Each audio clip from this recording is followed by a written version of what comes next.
Wraiths and Writers, a Library Witch Mystery, Book 7. Written by L. Adams. Narrated by Hollis McCarthy.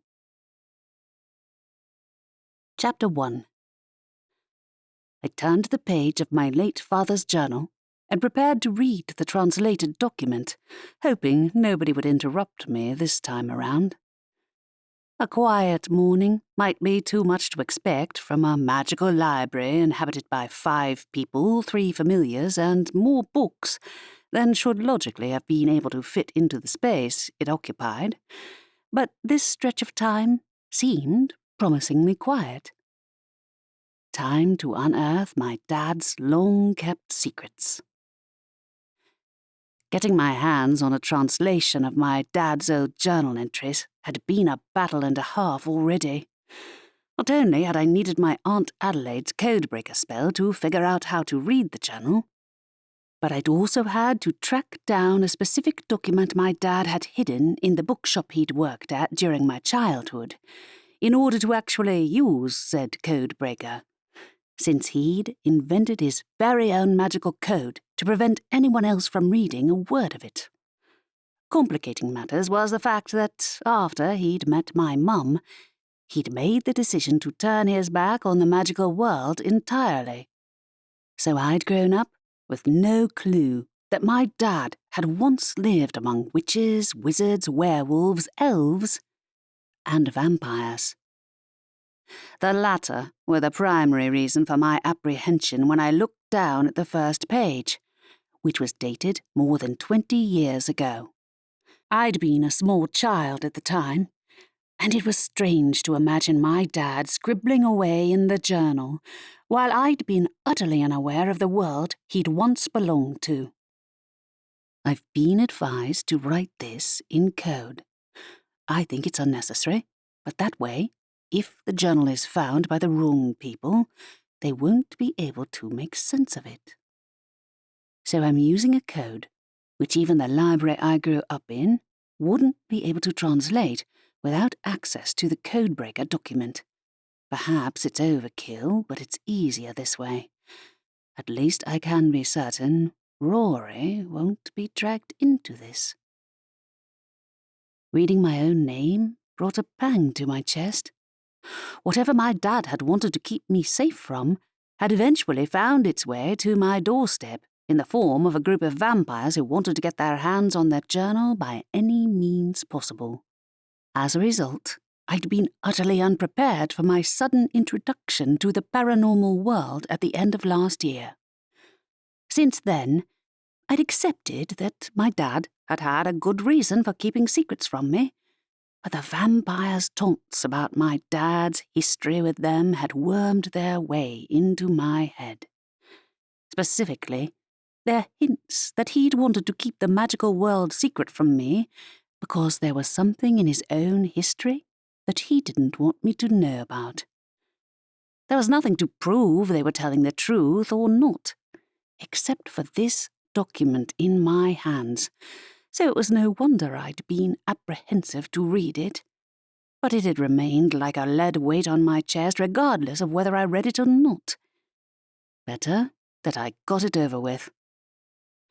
I turned back to the page. More words in my dad's cramped handwriting were scribbled in the margins, added at a later date. I'm glad I did this. The founders have got wind of what I'm doing, so I'm grateful that there's no way anyone can read this without access to the codebreaker document. My heart gave a jolt at the confirmation that the group of vampires known as the Founders had indeed been looking for my father long before he died. They'd all but hinted as much to me already. Mortimer Vale and his 2 friends were locked up in a secure prison, but the remainder of the group remained at large, and my dad had seemingly laid his hands on some kind of information they were willing to kill to possess. If I read the journal in its entirety, I'd potentially make myself a target the way my dad had. Yet the Founders had already come after me more than once, and as long as I remained ignorant of what they were looking for, I'd remain at a disadvantage. I turned back to the page. Rustling sounded over my shoulder, and I turned around to see a large, tawny owl perched on the shelf behind me. "Don't mind me," he said. "Carry on with whatever you're doing." I put down the journal. "This is private, Sylvester." "Ooh." He ruffled his feathers as he peered over to read the page, and I swatted him on the beak. "Cut it out," I told the owl. "Can you please go and bother someone else?" Thanks, Sylvester. I should have guessed my family's cantankerous and nosy owl familiar would show up the instant I began to get some answers about my dad's mysterious history with the vampires. He shuffled over to my shoulder. "It's more fun to bother you." A small, jet-black shape flew into view and landed next to the journal. Jet, my crow familiar, looked up at the owl from the desk. "Should I chase him off, partner?" "He's welcome to try," said Sylvester. Typical. After all the other disruptions I dealt with in the process of trying to get the journal translated, Sylvester's attention-seeking tendencies seemed minor. But that didn't mean I wanted a feathery battle to erupt above my head. The owl hated being ignored, and he wasn't a fan of most of the library's other inhabitants either. "No need, Jet." I slid the translated pages back into the journal and closed it firmly. "I'm done here." "Good, because I need your help upstairs," said Sylvester. "That friend of yours is trying to get through one of the closed doors up on the first floor again." "Why didn't you lead with that?" I beckoned the little crow over to me. "Can you fetch Estelle to watch the desk while I'm upstairs?" "Of course, partner," he squeaked. While Jet took flight, I resigned myself to abandoning the journal for a bit. Shrugging my bag over my shoulder, I made for the curving staircase which linked all 5 stories. Towering shelves filled each floor behind wooden balconies, while the sun streamed through the stained glass windows and bathed everything in golden light. The smell of old tomes and the faint sound of rustling pages pursued me up the staircase until I touched down on the first floor. I wove through the towering shelves, following Sylvester's tawny form, until I found Lainey standing nose to nose with a stretch of brick wall. "I know you're a door," she told the wall. "You can't fool me. I saw you change into a wall just then." I stepped up behind her. "Which section are you trying to get into?" Lainey whirled around, startling both of us. "Whoa! Sorry, Rory. Didn't hear you then." I remained tensed, my heart hammering against my rib cage, as I waited for my body to get the message that I wasn't being chased. "I thought you could hear things from a mile off." "Yeah, that's a problem," she said. "I can hear everything in the entire library, and it's distracting me. Every conversation, every small sound, it's hard for me to focus." "Sorry." I breathed in and out, willing my heart rate to calm down. My best friend, Lainey, was adjusting after our last encounter with Mortimer Vale and his vampire friends had left some permanent after-effects. She'd mostly taken her transformation into a vampire in stride, but she was having trouble with some of her newfound talents. As a result, she tended to hang out in the areas of the library which weren't as crowded, so her newly enhanced senses and mind-reading abilities didn't overwhelm her. "It's not your fault," she said. "Anyway, can you open this door?" "Are you sure it's a door?" I examined the flat brick, seeing no signs of a door handle or anything else. "Which section were you trying to get into, anyway?" "I thought it was a vampire section," she said.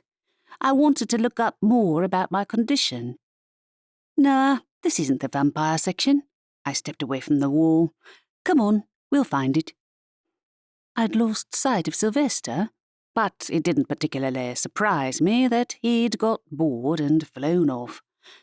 The owl wasn't exactly what you'd call reliable, except when it came to matters such as disturbing me when I was in the middle of trying to read my dad's journal. Lainey and I wove through the towering shelves until we came to the right area, but the door didn't appear in its usual spot. Nothing was 100% constant when it came to the library, but I'd memorized the location of this particular door after the amount of time I'd had to spend looking up information on our fanged companions in the last few weeks. Don't tell me Cass rearranged things again. I was willing to bet it was either Cass or Sylvester who was responsible, since both were prone to playing practical jokes, and neither of them had taken to our new guest. Lainey rolled her eyes. Okay, I won't tell you. Just as well that nothing fazed Lainey, not even being undead or my misanthropic cousin. She glided away from the wall with much more grace than she'd had as a human. I could never quite describe how vampires walked, any more than I could quite put my finger on the way she'd changed. Her face was paler, ethereal, her hair glossier, and her movements graceful as a ballet dancer. Yet underneath all that, she was still Lainey. It sometimes seemed as though the guilt over her predicament would never quite leave me. I'd wanted to introduce my best friend to the magical world ever since I'd first moved here to the library. But on the surface, it had seemed like an impossible dream. Humans weren't allowed to be part of the paranormal world, and my dad had adhered to those rules so strictly that I'd grown up without a clue I was magical at all. When Lainey had found her way into my life anyway, I'd been thrilled. Yet it had turned out to be too good to be true. The founders had targeted her, which had resulted in her getting a crash course in magic. Fueled by vampire blood she'd drunk at one of their events, she'd attempted to take out the vampires hunting me down with her own hands. In the end, she'd wound up being bitten herself, losing her humanity in the process. After undergoing a painful transformation, she'd come to live here in the library with my family, and we were still figuring out where to go from there. I examined the spot where the door ought to have been. Nope, it's gone. It'll be back soon, I don't doubt. I'm glad you didn't end up stuck in there with the book wraith anyway. I can handle a book wraith. She turned away from the wall with the same graceful movements as before. All right, I'll come back later. We crossed the first floor, hearing footsteps from somewhere above. When we reached the staircase, Cass came into view, heading down from the second floor where she kept a number of animals which she liked considerably more than the rest of us. There was also a good chance she was responsible for the missing door. Since Cass didn't like people in general, she'd been less than impressed when a normal had showed up in the library, much less when she'd ended up turning into a vampire and having to stay here as a result. It had taken Cass long enough to accept that I'd be staying here in the library for the long term, let alone this new development. Lainey tensed behind me at the sight of my cousin. While her transformation into a vampire had caused them to come to a temporary truce, I'd often caught them glaring at one another, and a constant, low-level tension simmered underneath the surface. Unlike me, Lainey wasn't Cass's relation, so I didn't know what more she could do to prove that she wasn't a threat to Cass or the library. While my own induction to the magical world had got off to a rocky start, I'd ended up settling in well, and even had my dad's old wand to prove my legitimacy. While Cass and I didn't see eye to eye on a lot of things, including my decision to date the Grim Reaper's apprentice, Xavier, she'd developed a grudging respect for me, which might even turn into friendship later down the line. Lainey, though, wasn't even officially working in the library yet, while she hadn't met most of the town's citizens. She'd wanted to make sure she had her bloodlust under control before venturing outside the library. As a result, Cass was forced into proximity with her, whether she liked it or not. I caught up to Cass as she breezed past me. Her red hair was twisted into a topknot, her glasses and cloak sprinkled with sawdust, and a book was tucked underneath her arm. "Did you rearrange the doors?" I asked her. "On the first floor? The vampire section has wandered off." Cass gave me a brief look. "Why would I bother doing that?" "Sylvester did it then," I said. "He's in one of his annoying moods today." We reached the lowest floor again, where a number of patrons gathered in the reading corner at the back. Plush sofas, beanbags, and chairs were nestled between the shelves, while several tables formed a studying area for students from the local academy and university. I didn't blame Lainey for seeking higher ground to get away from the noise. We made our way to the front desk to find Estelle clearing away a pile of books. She shared our family's trademark red hair, though hers was loose, and she was shorter and curvier than Cass was. Spark the pixie fluttered overhead, making chattering noises. I couldn't understand a word he said, but Estelle had been making an effort to learn his language so they could communicate with one another. The pixie was yet another source of annoyance to Cass, who'd made no shortage of complaints about him dropping glitter on everything in sight. "Hey, Rory," Estelle said, "and you too, Lainey. No problems?" "Not at all," said Lainey with a glare at Cass. "I can hear your thoughts, you know. I don't appreciate you broadcasting your insults at me. It's getting old." Cass scoffed. "Shouldn't nose around in my head, then.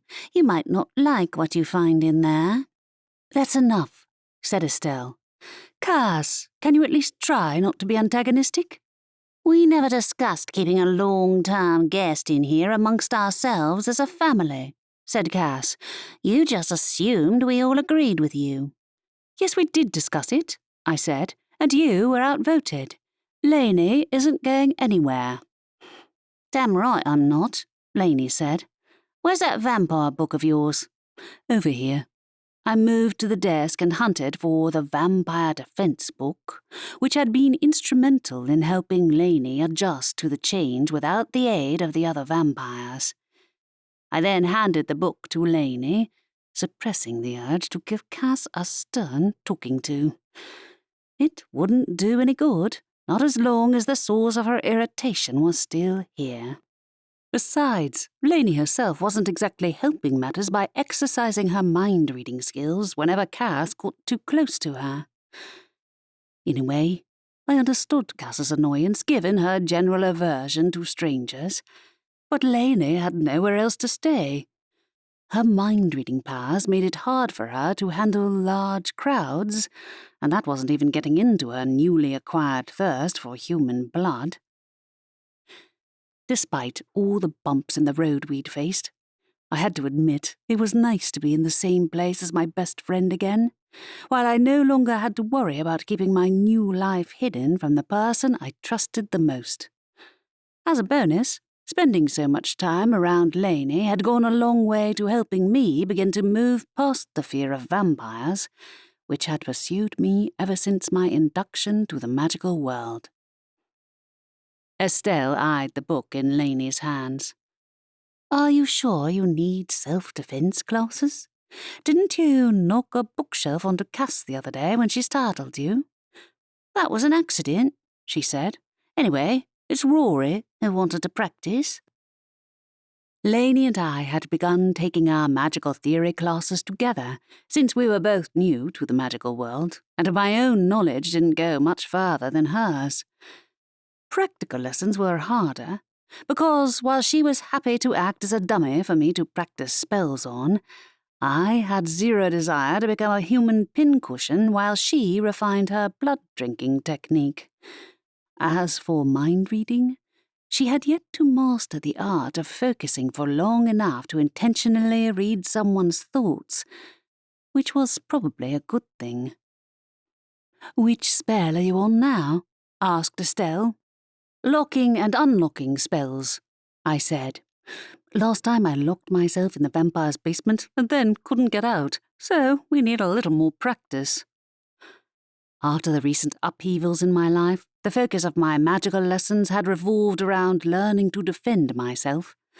Locking myself in the basement with the library's resident sleeping vampire had not been on my plan, though. How are you doing with the dueling spells? Asked Estelle.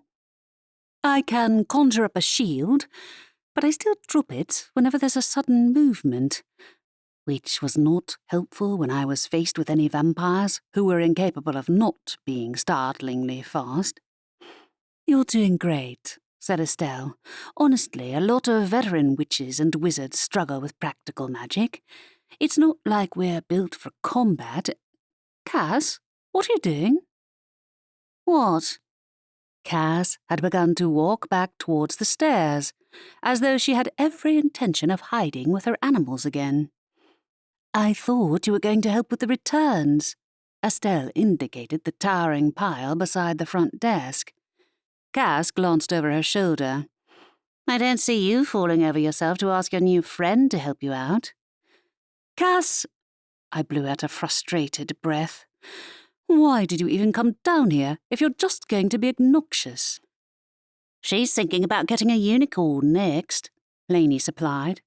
Cass went brick red. Get out of my head. Wait, Estelle protested, but Cass was already marching away, her cloak streaming behind her. I rolled my eyes after her and then turned to Lainey. Really? She asked for it, said Lainey. Besides, do you really want a unicorn in here? Aunt Adelaide bustled into view. Oh, there you are. Rory, Estelle. Have you seen Candace? No. Like Estelle, my aunt had the family's signature red hair and a curvier figure than her sister. She wore the same uniform as all of us, a silver-lined black cloak embossed with our family symbol, which consisted of a pair of wands crossed above an owl sitting atop an open book. Estelle moved over to the pile of returns. Why is she not working on her book? She isn't in her room, said her mother. I wondered if she went out. She might have. Of all of us, Aunt Candace left the library the least often, and only on special occasions. But that didn't mean I had the slightest idea what she might be up to this time. With Aunt Candace, I was usually better off not knowing. Yeah, she probably went to get some air or inspiration. Estelle waved her wand and moved some of the books from the return pile into a separate stack on the desk. Right, we really need to deal with these returns. I'll divide them up by floor. That works, I said. Lainey and I can do the first floor. Then we can look for that door again. The vampire section has moved somewhere. We couldn't find it earlier. Seriously? She said. Well, that's annoying. It's okay. I'll have this, said Lainey, waving the vampire defense book I'd given her. If Cass wants to keep screwing around with the doors, I'll wait until later. I think it was Sylvester, actually, I said. He's the one who told me you were stuck. If he keeps showing up to pester me whenever I have a moment's peace, at this rate, I'd be lucky to finish reading my dad's journal at the end of the century. Between dealing with the library and its many inhabitants, not to mention my ongoing lessons in magic, the odds of sneaking a quiet moment were low enough already. Still, I couldn't complain about having a boring life. I'll have a word with him, said Aunt Adelaide. Ah, there she is. Aunt Candace came sailing into the library, her cloak billowing behind her and her hair windswept. I have great news. Oh, I said warily. To Aunt Candace, good news either consisted of an idea for her next book or some kind of research opportunity, some of which had ended badly. Like when she'd got herself locked in jail and driven the police out of their minds by bombarding them with questions.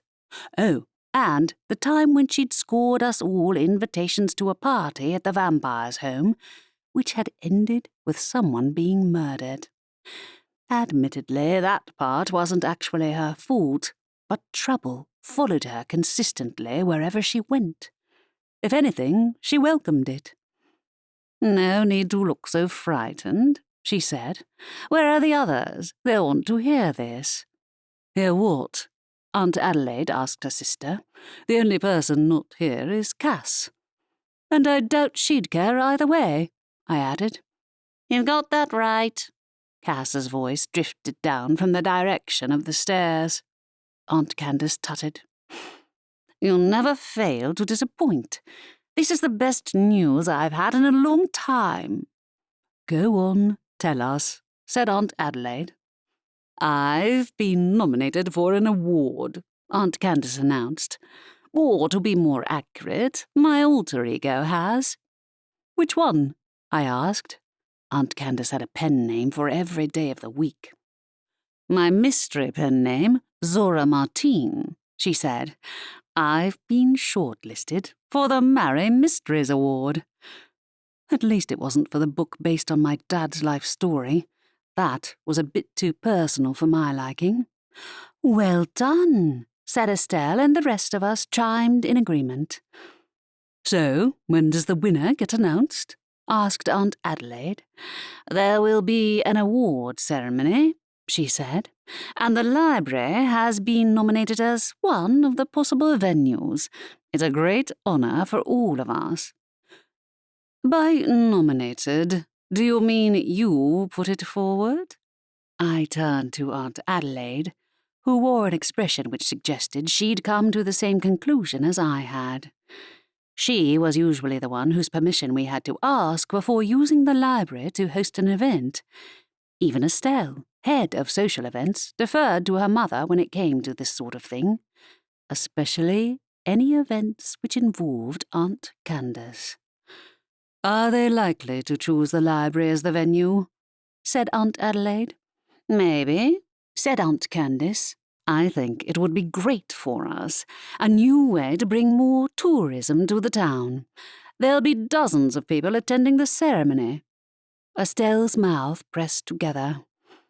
"I suppose our tourism industry is in need of a boost.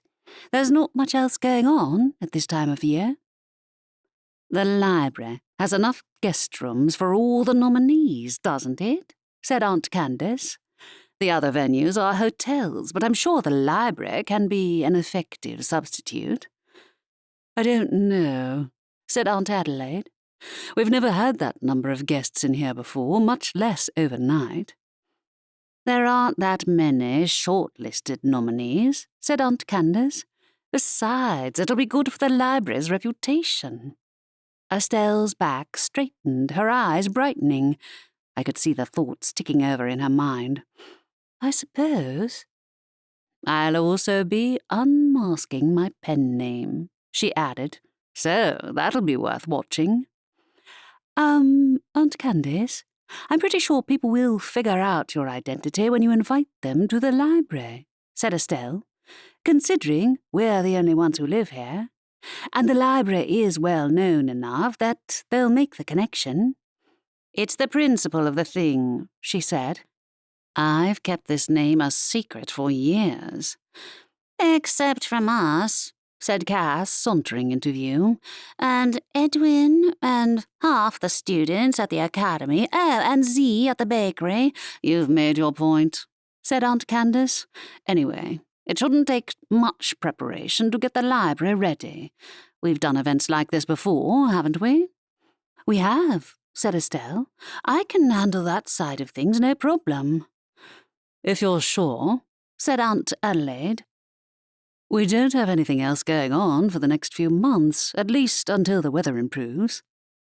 "Precisely," said Aunt Candace. Cass gave an eye roll. "Have you ever noticed that when we do have things going on, it ends up being more trouble than it's worth?" "It's only an award ceremony," said Aunt Candace. "Really, I thought you'd be happy." "I am," said Estelle, "just trying to figure out the logistics. When is it?" 1 week from Friday. Is that enough time to plan?" "It is." We all knew Estelle could pull together a great event at a moment's notice, given the chance. She'd done it before. The slight issue? We hadn't held an event bigger than the weekly poetry night since Lainey had come to live here in the library. We certainly hadn't had other guests staying overnight either. "OK," said Aunt Adelaide. "We'll put the library forward as one of the contenders for the venue. If we win, we'll deal with that when it comes to it." I hoped it'd be that simple. When I looked at Lainey, I saw wariness in her expression, and a flutter of unease stirred within me. If she was having difficulty being around individual people, how would she cope with a huge event with a bunch of strangers? Chapter 2. "We won," Aunt Candace said triumphantly first thing the following morning. "I knew we would. We're the best venue in town, and I made sure they all knew it." "Are you sure you didn't influence the decision process?" said Aunt Adelaide. Aunt Candace made a shocked noise. "I can't believe you'd accuse me, your own sister, of doing such a thing." "Did you, though?" "It was the right choice," she said. "The other options were a golf course and an old castle in the middle of nowhere." "A castle would be cool," said Estelle. "It's too far away from the library," said Aunt Candace. "I wanted to be able to work on my manuscript without being interrupted." "You're assuming Sylvester won't start singing in your ear every time you try to write, as payback for disrupting his peace and quiet, aren't you?" I pointed out. Aunt Candace scowled. The guests were due to arrive on Friday, so we had less than a week to get the library ready. At least we had magic to make the job easier, though the library itself was impossible to tame entirely. Between the vanishing corridors, moving doors, invisible stairs, and other oddities, we'd be lucky to stop anything from going sideways for 5 minutes, much less a full weekend. Shockingly, I made little progress on translating my dad's journal while the preparations were in progress. Every time I sat down to open my notes, my aunts or cousins needed my help with something. Lainey wanted to help out, but often had to stand on the side due to her relative unfamiliarity with the library's magic. I could tell she was getting nervous about our impending visitors, too, since she'd been dipping into our newly acquired blood stores more frequently than before. Admittedly, she'd managed to refrain from biting anyone so far, but that might well change when a bunch of Aunt Candace's eccentric acquaintances descended on the library. I didn't blame her for worrying, considering the other guest rooms were a mere staircase away from her own quarters, and if anyone found out we had a resident vampire, expecting them to restrain their curiosity might be too much to ask. The day of the event rolled around, and I woke up early when someone rapped on my bedroom door. "Who is it?" I yawned. "It's me," said Aunt Adelaide. "Come downstairs as soon as you can. The guests are already arriving." I checked the time. It was barely 8 in the morning. Who could possibly already be here at this hour? They must have left at the crack of dawn to get to Ivory Beach so early. Yawning, I hurriedly dressed and grabbed my shoulder bag, and then went downstairs to find my aunts in conversation in the entryway to our family's living quarters. "What's going on?" I said. "Who showed up this early? Did they get the time wrong?" "Betsy Blake," said Aunt Candace. "She always has to be first for everything." "Estelle is with her in the lobby," Aunt Adelaide said. "The guest rooms aren't ready yet, and the library isn't even supposed to be open until 9. Besides, I wanted to give the place a last check for potential issues before I let anyone in." "I can help stall her," I said. "She can wait in the reading corner until the rooms are ready, right?" "Thanks, Rory," said Aunt Adelaide distractedly.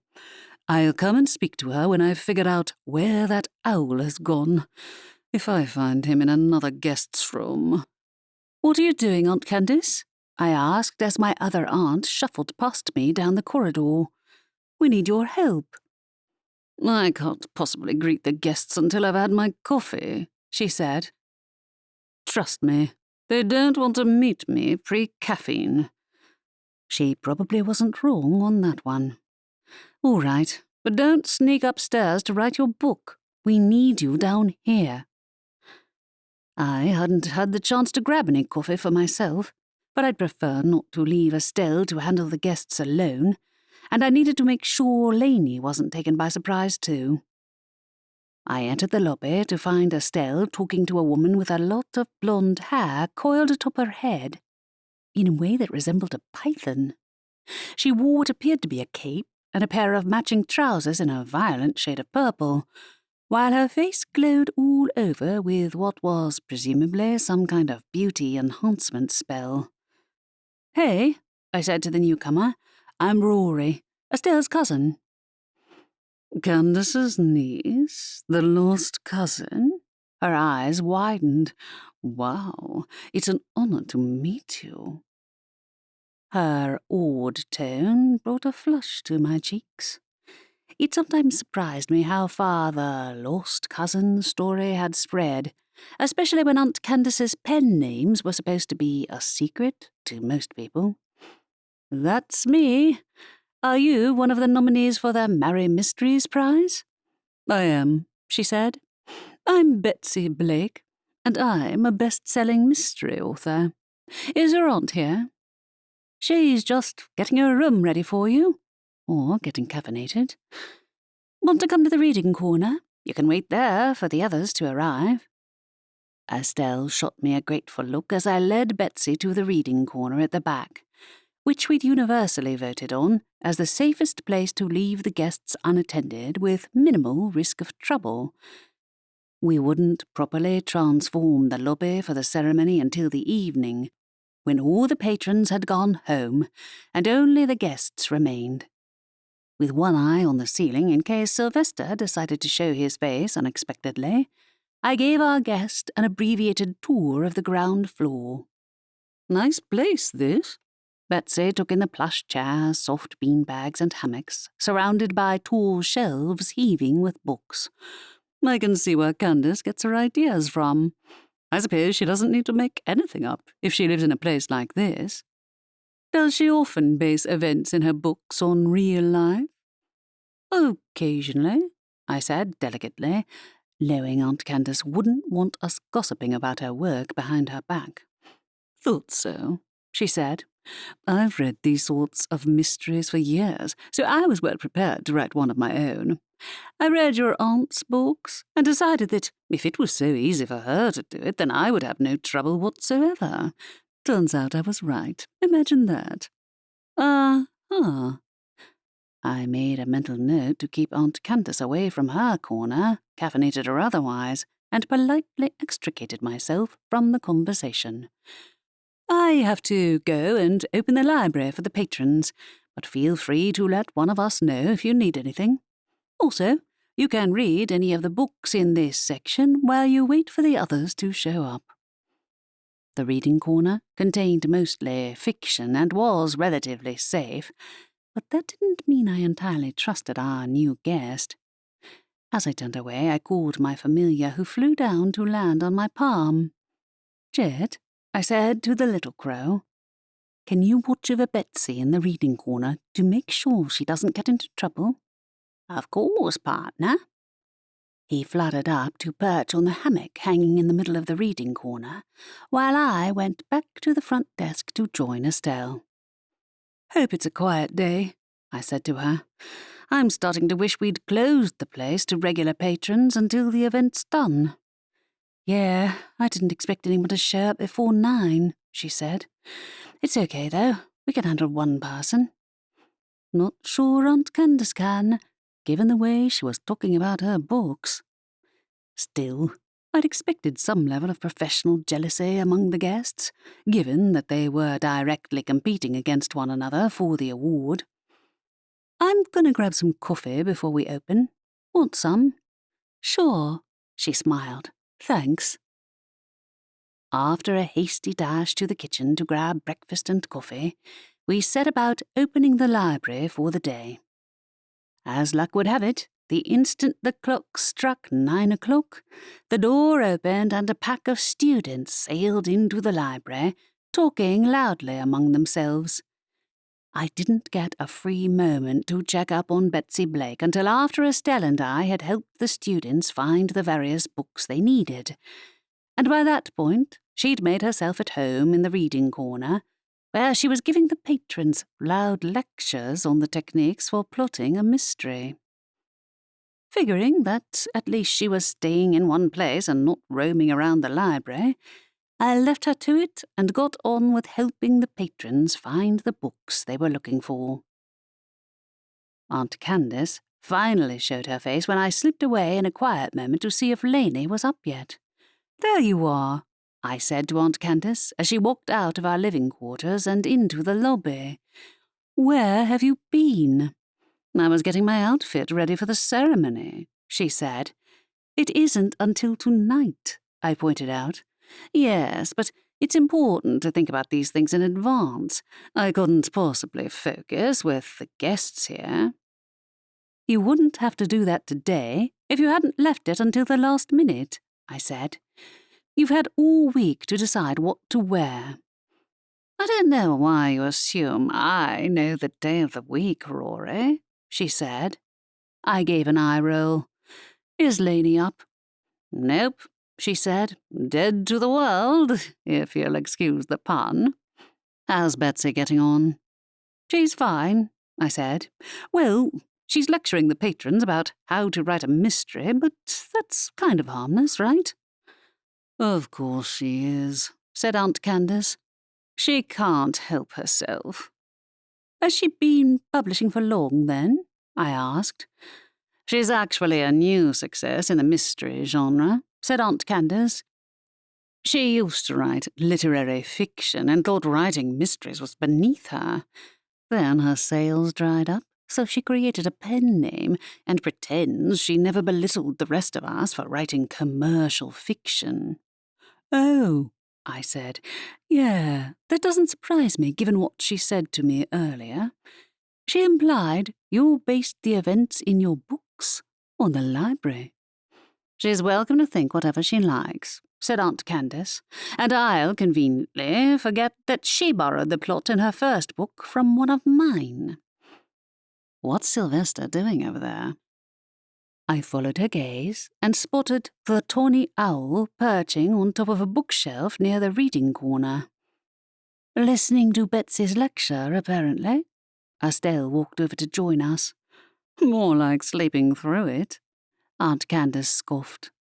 "He's already rearranged the guests' rooms twice today. Might make things more entertaining for them." I suppressed a groan. This is what we should have discussed before we nominated the library to host the event. Like Cass, Sylvester didn't like sharing his space, and he was already annoyed at the idea of Lainey staying in the library full-time. It had taken him long enough to accept that I'd be staying here for the long term, and for all we knew, having a bunch of strangers staying overnight might be enough to push him over the edge.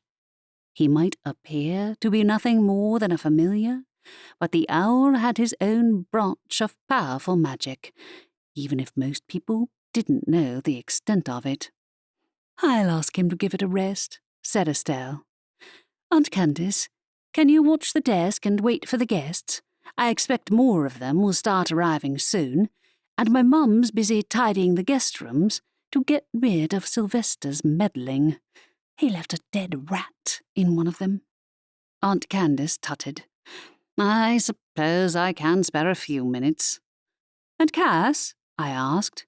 "I take it she isn't going to come down to help us out?" "Is a broom made of sticks?" Aunt Candace guffawed at her own comment. "I'll drop in and remind her we'd appreciate her help." Estelle made for the reading corner. "You two watch the desk, okay? Don't even think about wandering off. I snagged Aunt Candace's sleeve as she made to turn away. "You're the one who volunteered us for this, in case you've forgotten." Aunt Candace tugged herself free with a grumble, and then the door opened and a girl of around 17 entered the library. She wore her brown hair in a high ponytail and had dressed in what looked like a school uniform, but not the uniform of Ivory Beach's local witch academy. "Hey," she said, "I'm here for the event." "You're a nominee?" She looked like she was supposed to be at school, not here in the library, but the event didn't have an age limit on it. "No, but I'm a huge fan of all the nominees," said the girl. "I'm Beverly. Are you Zora Martine?" "I think you want my Aunt Candace." I pointed over my shoulder, spotting her slinking away towards the bookshelves. "She's just there." "No way!" Beverly zipped to her side with almost vampire-level speed. Aunt Candace's brows shot into the air and she took a hasty step back as Beverly attempted to wrap her arms around her in a hug. "I'm your biggest fan," Beverly gushed. "You're my idol. I have 15 copies of each of your books."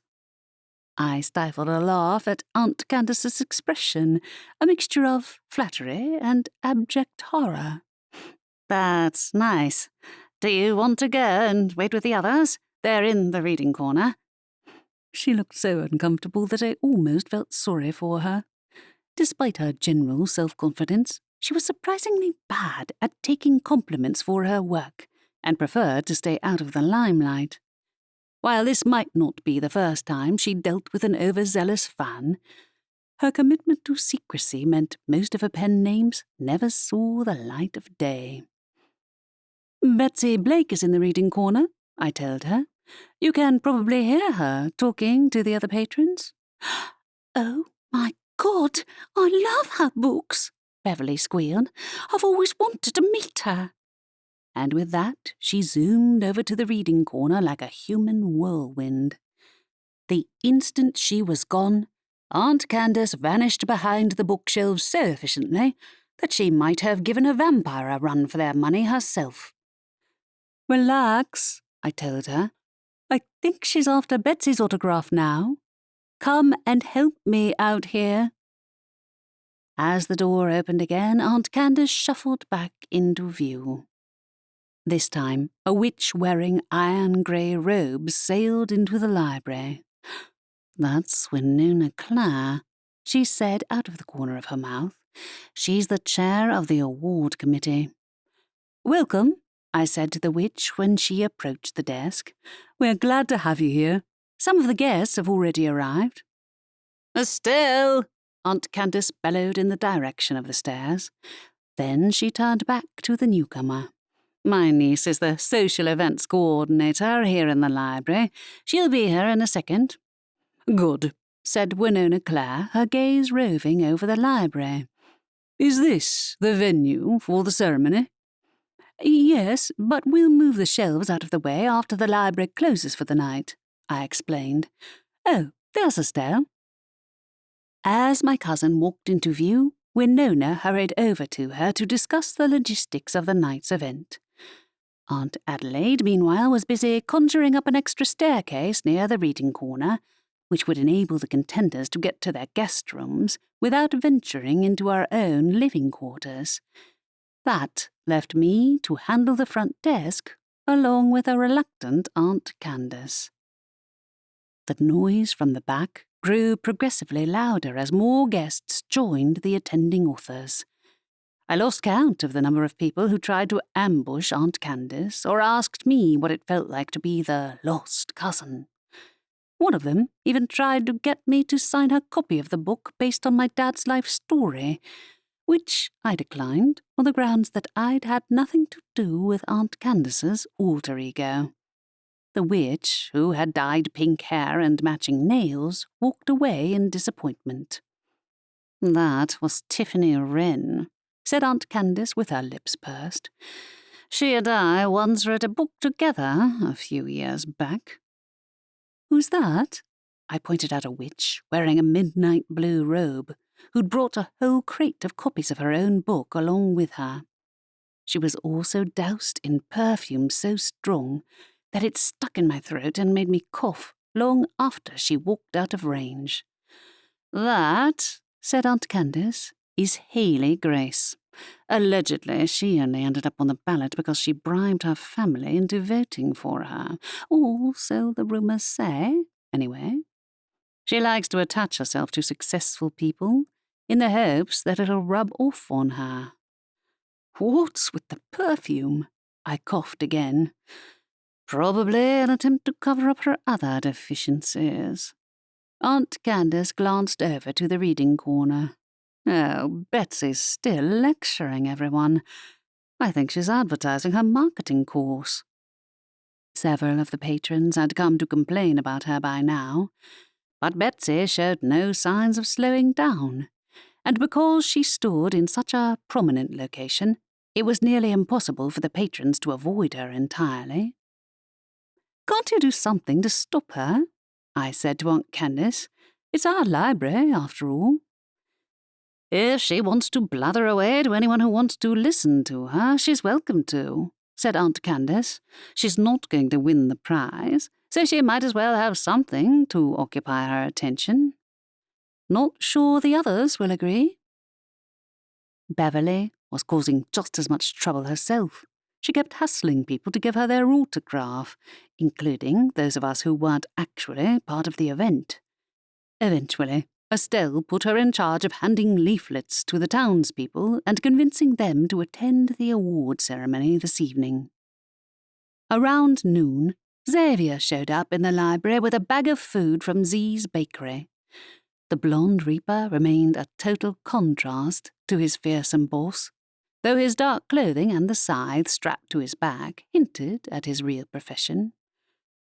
"Thought you needed sustenance," he said. "You were right." I dug into the bag and pulled out a muffin. "Have you asked your boss whether you'll be allowed to come to the award ceremony this evening?" The last time he'd been invited to a similar event at the library, the two of us had danced together for the first time. It had been a magical experience, right up until his boss had shown up and utterly wrecked the mood. Incidentally, that had been the moment I'd realized that trying to date the Grim Reaper's apprentice was a risky venture. Yet, we'd still made it work. His own job wasn't quite as busy as mine, which I was glad of, considering it involved escorting departed souls to the afterlife. But we both had little free time on our hands. I wouldn't have minded him attending the ceremony to keep me company, but with all the preparation for the event, we hadn't had a proper date in almost a week. "I tried," he said. "He claims it'll distract me from my duties. Besides, are you sure you want to give Aunt Candace's friends any more incentive to put the two of us into their books?" Fair point. Being the lost cousin was weird enough, without everyone figuring out that I was in a relationship with the town's apprentice reaper. Someone's already tried to get my autograph just because Aunt Candace dedicated a book to me. "Wow," said Xavier. "You're famous." "I hope not," I said. "I prefer a quiet life. It's one of the few things Aunt Candace and I agree on." We chatted for a while, until more people showed up and my lunch break came to an end. When Xavier left the library, I spotted Lainey hovering near the opening of the corridor leading to our family's living quarters. Leaving Estelle at the front desk, I went to talk to her. "You okay?" "Sure," she said. "I thought I'd come and check out the action." "Not much happening yet," I said. "It's not too noisy for you?" "My room's far enough away that I can't hear everyone's thoughts." She glanced at the reading corner. "Okay, I can hear that woman going on about marketing, but I don't need to read her mind to do that." "That's Betsy Blake," I said. "Might not be her real name, though. I think everyone in here is using aliases." "Like spies," she said. "Maybe I should have come up with one too." Laughter came from behind me. I rotated on my heel, seeing a group of giggling students who were surreptitiously changing the colours of their teacher's hat when she wasn't looking. Hey, I walked over to them. No magic in the library, unless you're practicing spells for class. That clear? The students ran off, still snickering, while I raised my eyebrows after them. Some things don't change, even in the magical world, huh? Said Lainey with a grin. You bet. I walked back to her side. Sure you're okay? I can move you to a different room tonight if it bothers you to be around so many other people. Nah, I don't sleep at night anyway, she said. I'll nap through the ceremony instead. The atmosphere had calmed a little by the evening, after the patrons had left, and only the nominees for the award remained. In the hour between the library's closure for the night and the award ceremony, we took it in turns to run off to the living quarters and change into our best clothes, while Sylvester and Jet watched over the guests to make sure nobody ended up falling into the vampire's basement or getting lost in the stacks. When my turn came, I ran back to my room to take a quick shower, and then changed into a blue dress which had once been Cass's before she'd let me keep it, in a surprising act of kindness which was probably never to be repeated again. I didn't have time to do anything fancy with my hair, but a wave of my wand dried it off, styling it into loose curls. Sending a silent thanks to Estelle for teaching me that spell, I went downstairs. There, I found the lower floor of the library had transformed. Floating lanterns hovered around an open space where the shelves had folded back against the walls, leaving a circle of seats surrounding a wooden stage where Winona Clare stood under a spotlight. She waited for the others to fill in the seats which Estelle had conjured up from the town hall with permission. Within a few minutes, the guests began to file into the library, supervised by Aunt Adelaide, and made their way to the chairs circling the stage. I found a seat next to Estelle, who wore a nice deep green dress with striking silver jewellery. I could see Sylvester perched on a shelf nearby, his owl eyes barely blinking as he surveyed everyone in the audience. The contenders occupied the front row, including Aunt Candace, who wore her dazzling mirror-covered dress which made it difficult to look directly at her. No doubt that was her intention. On the stage, Winona conjured up a sheet of paper and leaned over the microphone. Everyone quietened, ready to listen to her. It's my pleasure to welcome you all to this event, and I would like to offer my congratulations to everyone nominated for the Merry Mysteries Award. She conjured up a huge glittering silver trophy which floated in the air behind her. This trophy is the grand prize, along with a substantial cash payment, and one lucky winner will claim both. The trophy hovered in a halo of silvery light, and a series of fluttering blue birds flew out of it, eliciting gasps from the crowd. Tension gripped the entire room as Winona lifted the sheet of paper to read out the name of the winner. The winner of this prize, she said, is Tiffany Wren. Several people gasped. Tiffany herself looked like she might faint, while Aunt Candace shifted in her seat, the mirrors on her dress reflecting the gleaming trophy. The guests began to clap politely, which turned into loud applause as Tiffany rose to her feet. At some point, she changed into a sequined pink dress which matched her hair and nails.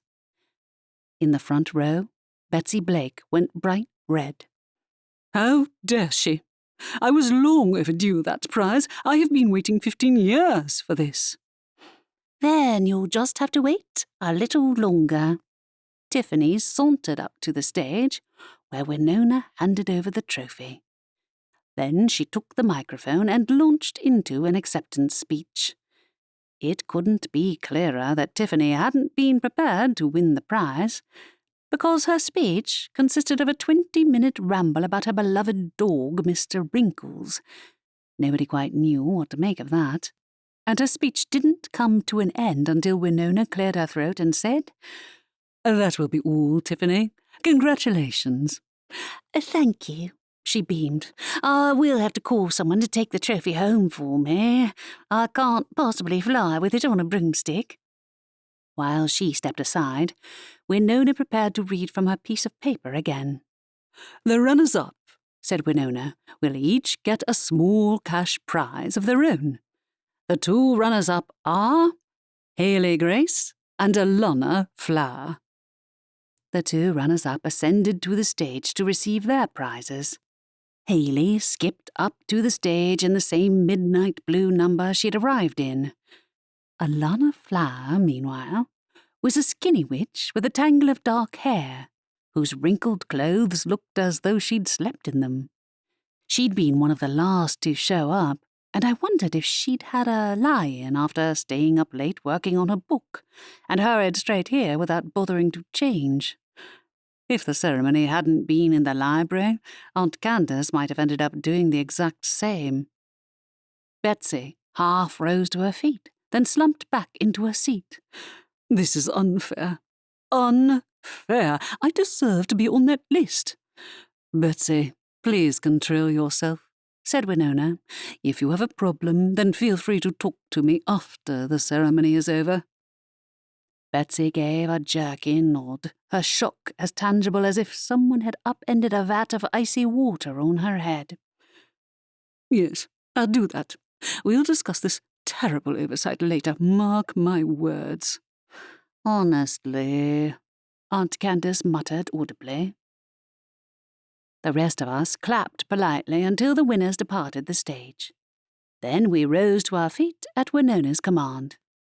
Aunt Adelaide waved her wand, causing the chairs to vanish and a couple of buffet tables to appear at one side of the library, while the stage itself turned into a dance floor. Loud music followed, drifting from somewhere above our heads, and in no time at all, everyone was either dancing or raiding the buffet table. Everyone except for Betsy, that is, who was still shouting that her loss was a complete outrage at anyone who was within earshot. Meaning Beverly, who'd taken a break from scrounging for autographs to listen to Betsy's woes. I wasn't a huge fan of big events where I didn't know many people, and I found myself wishing Xavier had been able to come. Admittedly, there was quite enough drama present in the library without adding the Grim Reaper on top of the contenders' gripes with one another, but Lainey had also opted to sit this one out. I didn't blame her for it, but with Estelle in full hostess mode, I couldn't hang out with her either. Instead, I looked for the one other person avoiding the crowds and found Aunt Candace hovering near the buffet cart. I'd expected her to be among the people complaining about not getting the prize, but she'd held up surprisingly well. "At least I didn't have to make a speech," she said. "Terrible things, speeches. I'm glad Tiffany remembered to thank me at the end of hers." "I thought you didn't like Tiffany," I said. "Are you okay with her winning the prize?" "Better her than Betsy," she replied. 15 years indeed. She only started writing 2 years ago, or sooner. She's a pathological liar. At that moment, Betsy burst into loud sobs in the middle of lamenting that there'd been a mistake. Aunt Candace broke out in a brilliant smile as though Christmas had come early, though she thankfully refrained from making any comments within earshot of her. After imbibing copious amounts of wine, a few of the other guests ended up in the same state. Aunt Adelaide had to break up several fierce arguments, while Sylvester had long since vanished. Probably for the best, because he might have decided to deal with the problem by throwing Betsy into the vampire's basement or locking her in an upstairs corridor. Admittedly, whenever I set eyes on Estelle, she looked like she wouldn't mind doing the same. Beverly, who I was pretty sure wasn't even old enough to drink, had passed out in the reading corner, so Betsy had spent the past hour wandering around the dance floor looking for someone else to complain to. "I should have got that prize," she hiccuped, her face blotchy and her cheeks streaked with tears. "Keep telling yourself that," said Tiffany from the other side of the dance floor.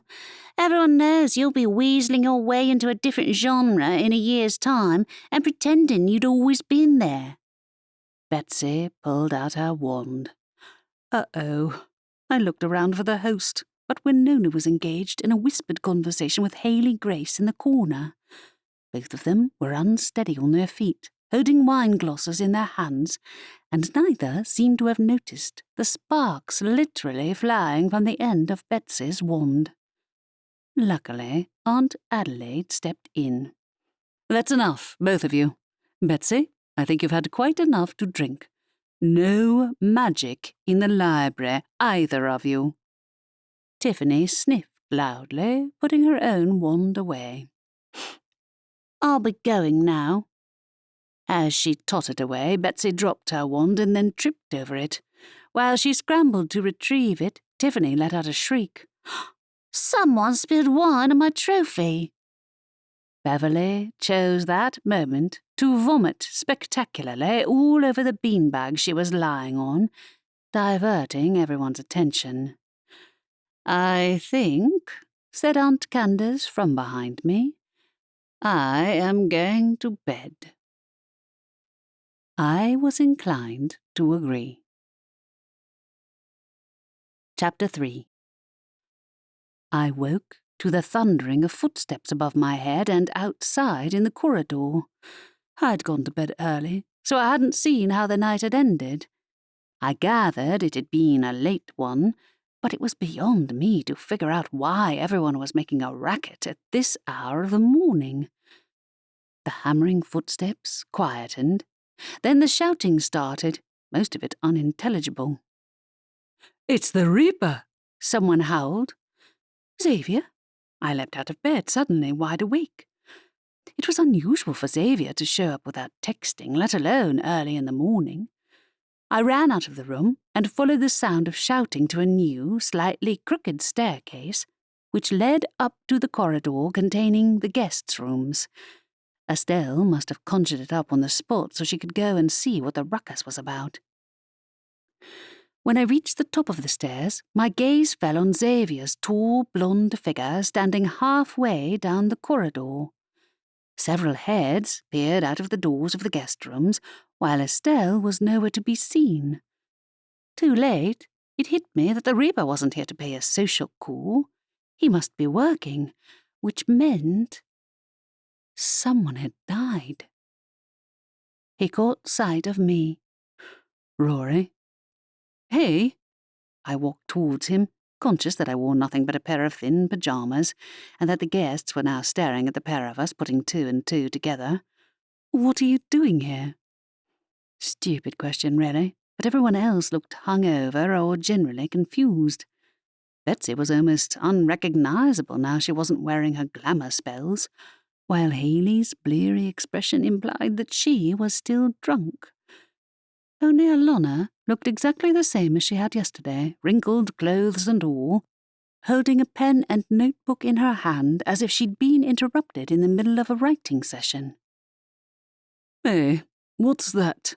Betsy pointed to the scythe on Xavier's back. "He's the Reaper," said Haley, her face chalk white. "I told you so." "I'm Xavier," he said to the others, "the Reaper's apprentice. I'm afraid it's bad news. Winona Clare is dead." "You reaped her soul?" Tiffany said in a hushed voice.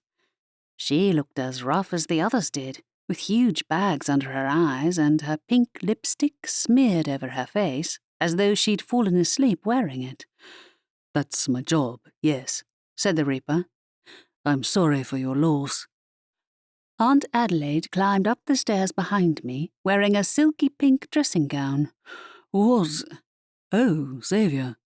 Please tell me you're here to visit Rory and not—" "Winona Clare is dead," Haley interjected. "How'd she die?" "Can we see the body?" asked Alana. Oh, boy. No, said Aunt Adelaide. You may not see the body. Nobody move. I'm going to call the police. I'm on it, Estelle yelled from downstairs. Go back into your rooms, get dressed, and then come down to the lobby. Nobody is to leave the library. An outburst rippled throughout the guests. You can't force us to stay in here, Betsy protested. Not if there's a killer on the loose, added Haley. As their arguments continued, I slipped back downstairs to my room before anyone sneaked in while I'd left it unattended. The noise was giving me a headache and I wasn't even hungover. And besides, leaving my dad's journal lying around at a time like this did not strike me as a good idea. After quickly dressing, I left my room, hearing Estelle talking to the police on the phone from behind her half-open bedroom door. The new staircase linking the corridor to the guests' rooms upstairs had disappeared, so I went down into the lobby and headed for the reading corner to help Aunt Adelaide herd the guests downstairs. While the guests were assembling in the reading corner, Estelle came into view, her hair wild and her eyes puffy. Edwin's on his way. Where's the body? Winona is still in her room, Aunt Adelaide told her. I asked Xavier to stand guard outside the door and make sure nobody goes in there until the police arrive, since he's the only person here who can be trusted not to turn this into a research opportunity. Has Candace even woken up yet? I doubt even she slept through all that noise, I said. Where's Sylvester and Cass?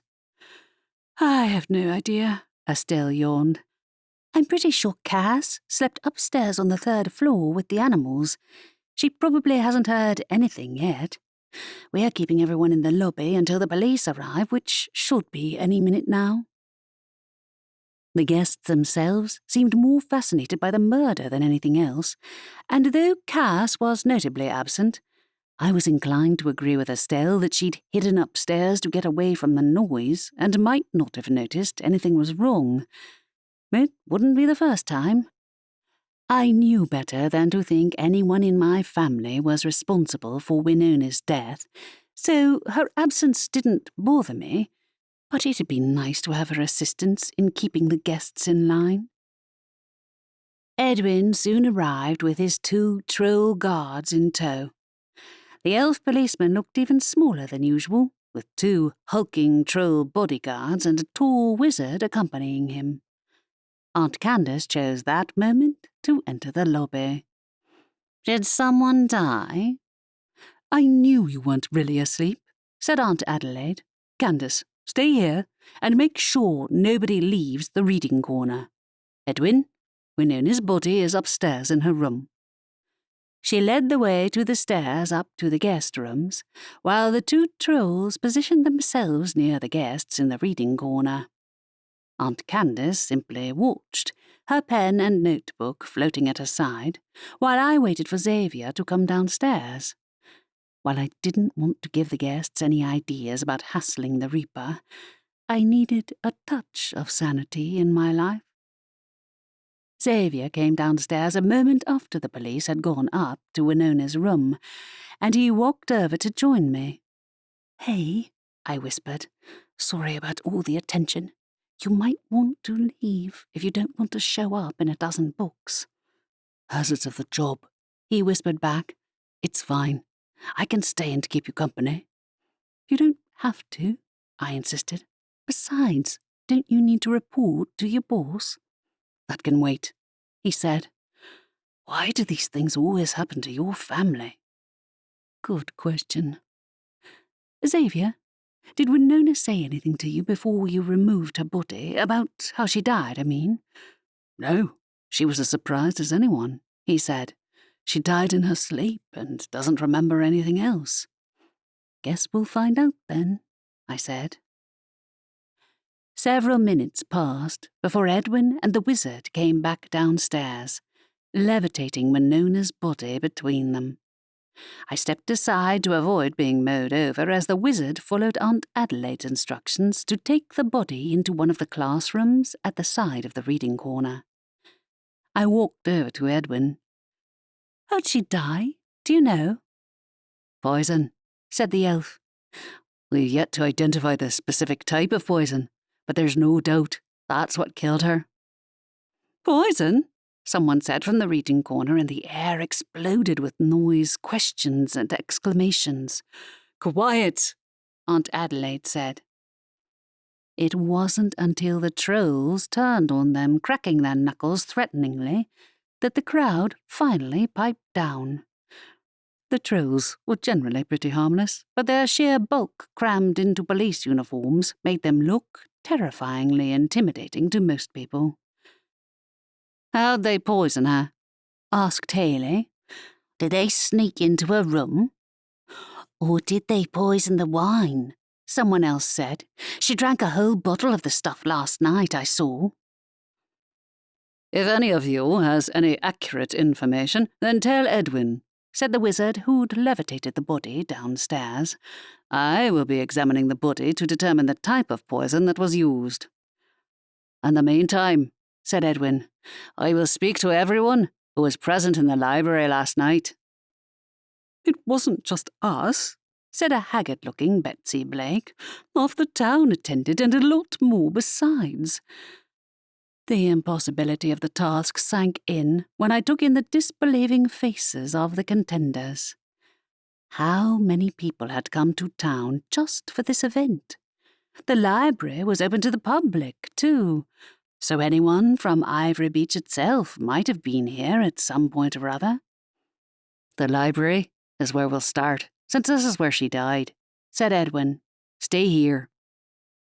He and Aunt Adelaide herded the guests further back into the reading corner, assisted by Estelle. Xavier and I supervised, and when we returned to the front desk, I noticed that Cass had slipped down into the lobby. "There you are," she grunted. "I'm not surprised this event of yours ended in disaster, before you ask." "You know, someone died, right?" I said. "Of course," she muttered. "It was obvious those guests were a few twigs short of a broomstick from the very start. The moment the winner was announced, I knew one of them would try something like this." "Murdering the person who gave out the prize seems a little pointless, though," I said. "Weren't the winners voted on by a committee? Not just Winona herself?" She shrugged. "Yes, but we're talking about a group of volatile creatives. Anyone might have decided Winona was to blame. I don't really care who did it, as long as they don't stick around here." That was Cass for you, as blasé as usual. "You might be hoping for too much." Xavier walked over to join us. "I should head back to report to my boss, in case he comes here to check up on me. I don't think the guests need to meet the Grim Reaper." "Wise idea." I hugged him goodbye. "Text me if you're free. I have a feeling I'll be marooned here for the weekend." Most of the guests were staying for the rest of the day, at least, or until tomorrow morning. But who knew how long it would take the police to identify the culprit? With a bunch of mystery authors potentially involved, they might have gone to any lengths to hide their trail. Edwin walked over to Cass and me after Xavier had left the library. "Which of you wants to talk to me first?" "We're suspects?" Cass raised an eyebrow. "Why not just arrest everyone who was nominated for that stupid prize?" "Then you'd be accusing Aunt Candace, too," I reminded her. Edwin grimaced, probably remembering when Aunt Candace had spent the night in a jail cell and spent the whole time driving the police out of his mind. "Your aunt isn't on my list of major suspects, but I hoped you could give me some insight into who might have done this. I'm guessing you weren't at the party." "Definitely not," said Cass. "I didn't even watch the ceremony, and I spent the night upstairs with my animals." "She's right," I said. "I was at the party, but I got an early night. and I didn't see anything odd happen with Winona or the others. I know Betsy Blake was angry about missing out on the prize. Betsy Blake, said Edwin. Her name has come up multiple times. I don't personally know any of these people, I said, but Betsy had the strongest reaction to not winning. I'm surprised she wasn't asked to leave after the number of times she kicked up a fuss at the party.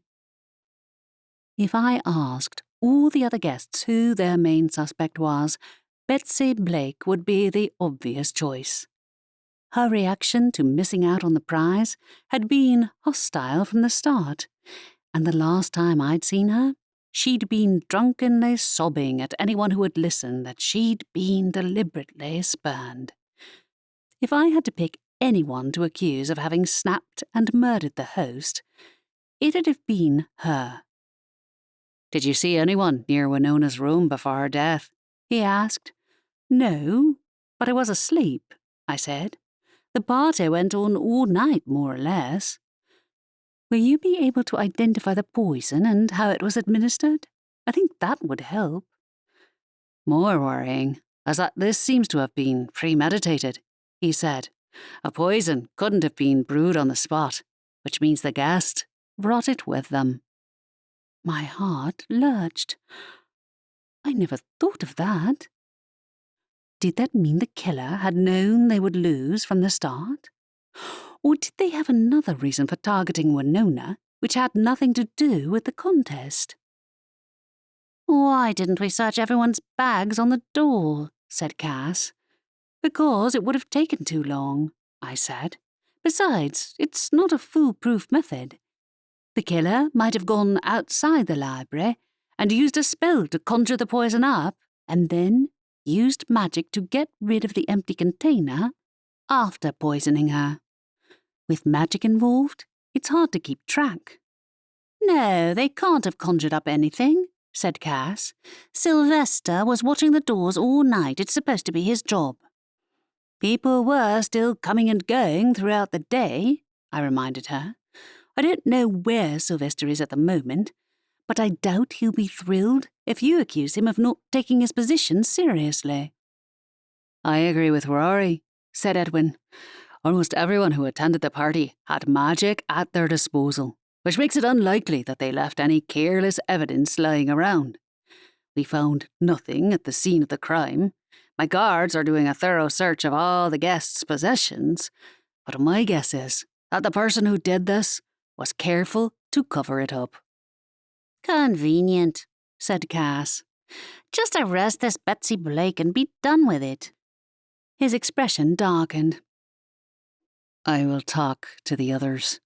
Do come and find me if you learn anything else, won't you? Whatever, said Cass. I take it I can go back upstairs now. Do as you like. Cass's temper would not help matters down here, and besides, she hadn't seen any more than I had, less if anything, since she hadn't been to the ceremony or the after-party. As she departed, I went to find Aunt Adelaide near the reading corner. Oh, hello, Rory. Aunt Adelaide, I said, would the library's magic be able to detect if any of the guests cast a spell in here? I was thinking that if the killer used a spell to get rid of the evidence, then maybe we can find the culprit that way. She shook her head. There were too many people here last night. Too much magic. We should have kept a closer eye on everyone from the start. Sylvester, I spotted the owl flying overhead. You were watching the party last night. Did you see anyone leave the library who was supposed to be staying here? He flew to a halt on top of a bookshelf. Why would I have taken note of which of your tedious guests was supposed to be where? Cass told me you were watching the doors all night, I said. I thought the person who did this might have used a spell to get rid of the evidence, but the library can be oversensitive to magic use. If they'd disposed of the evidence outside the library, you'd have seen them leave, right? He scoffed. I was only watching the doors up until that pixie took over from me." "Where is he?" I couldn't see the pixie anywhere, but he tended to turn himself invisible when nervous or overwhelmed. Besides, only Estelle could understand his language, and she was surrounded by a crowd of complaining guests at the moment. Sylvester made a tutting noise. "I have no interest in how that absurd creature spends his time. A waste of space, that one." "Don't you start." I pinched the bridge of my nose. "No picking fights. We have quite enough conflict in here already." "Yes, we do." Aunt Adelaide made for the front desk. "I'll keep an eye on things here, Rory. You should check up on your friend."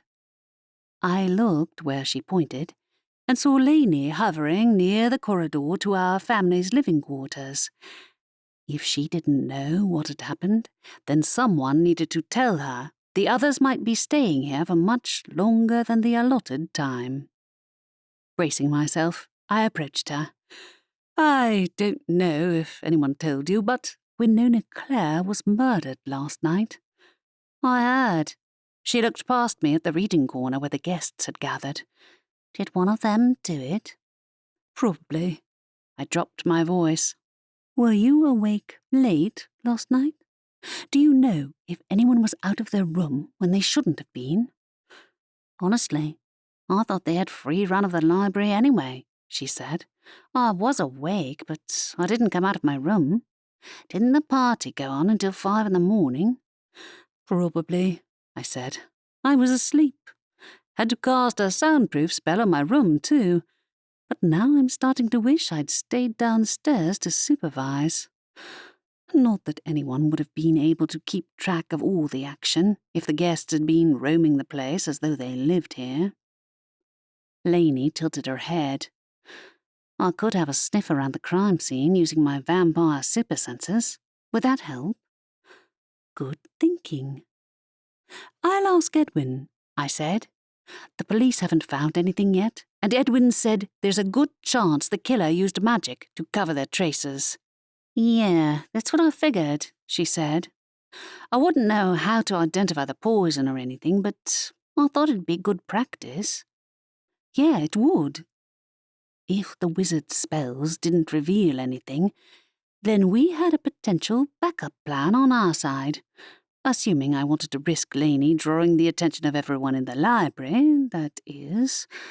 None of them knew we had a vampire living here, or two, technically, given the one sleeping in the basement.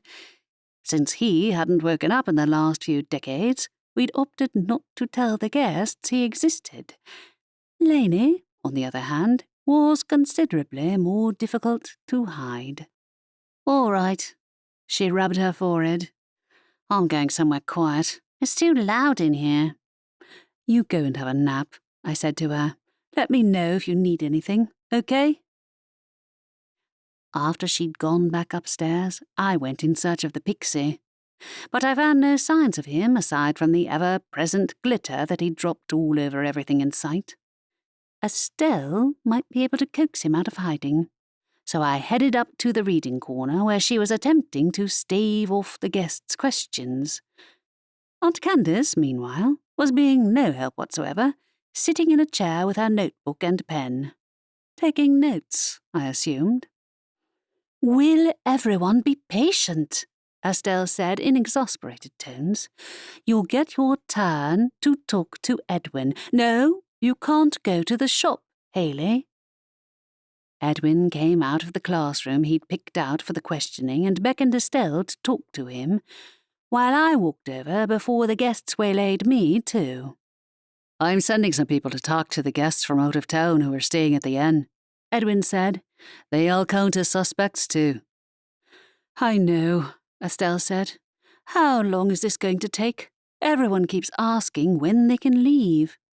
Edwin shook his head. "I believe the best move is to have them stay in town, at least until we can narrow down the list of who might have done this."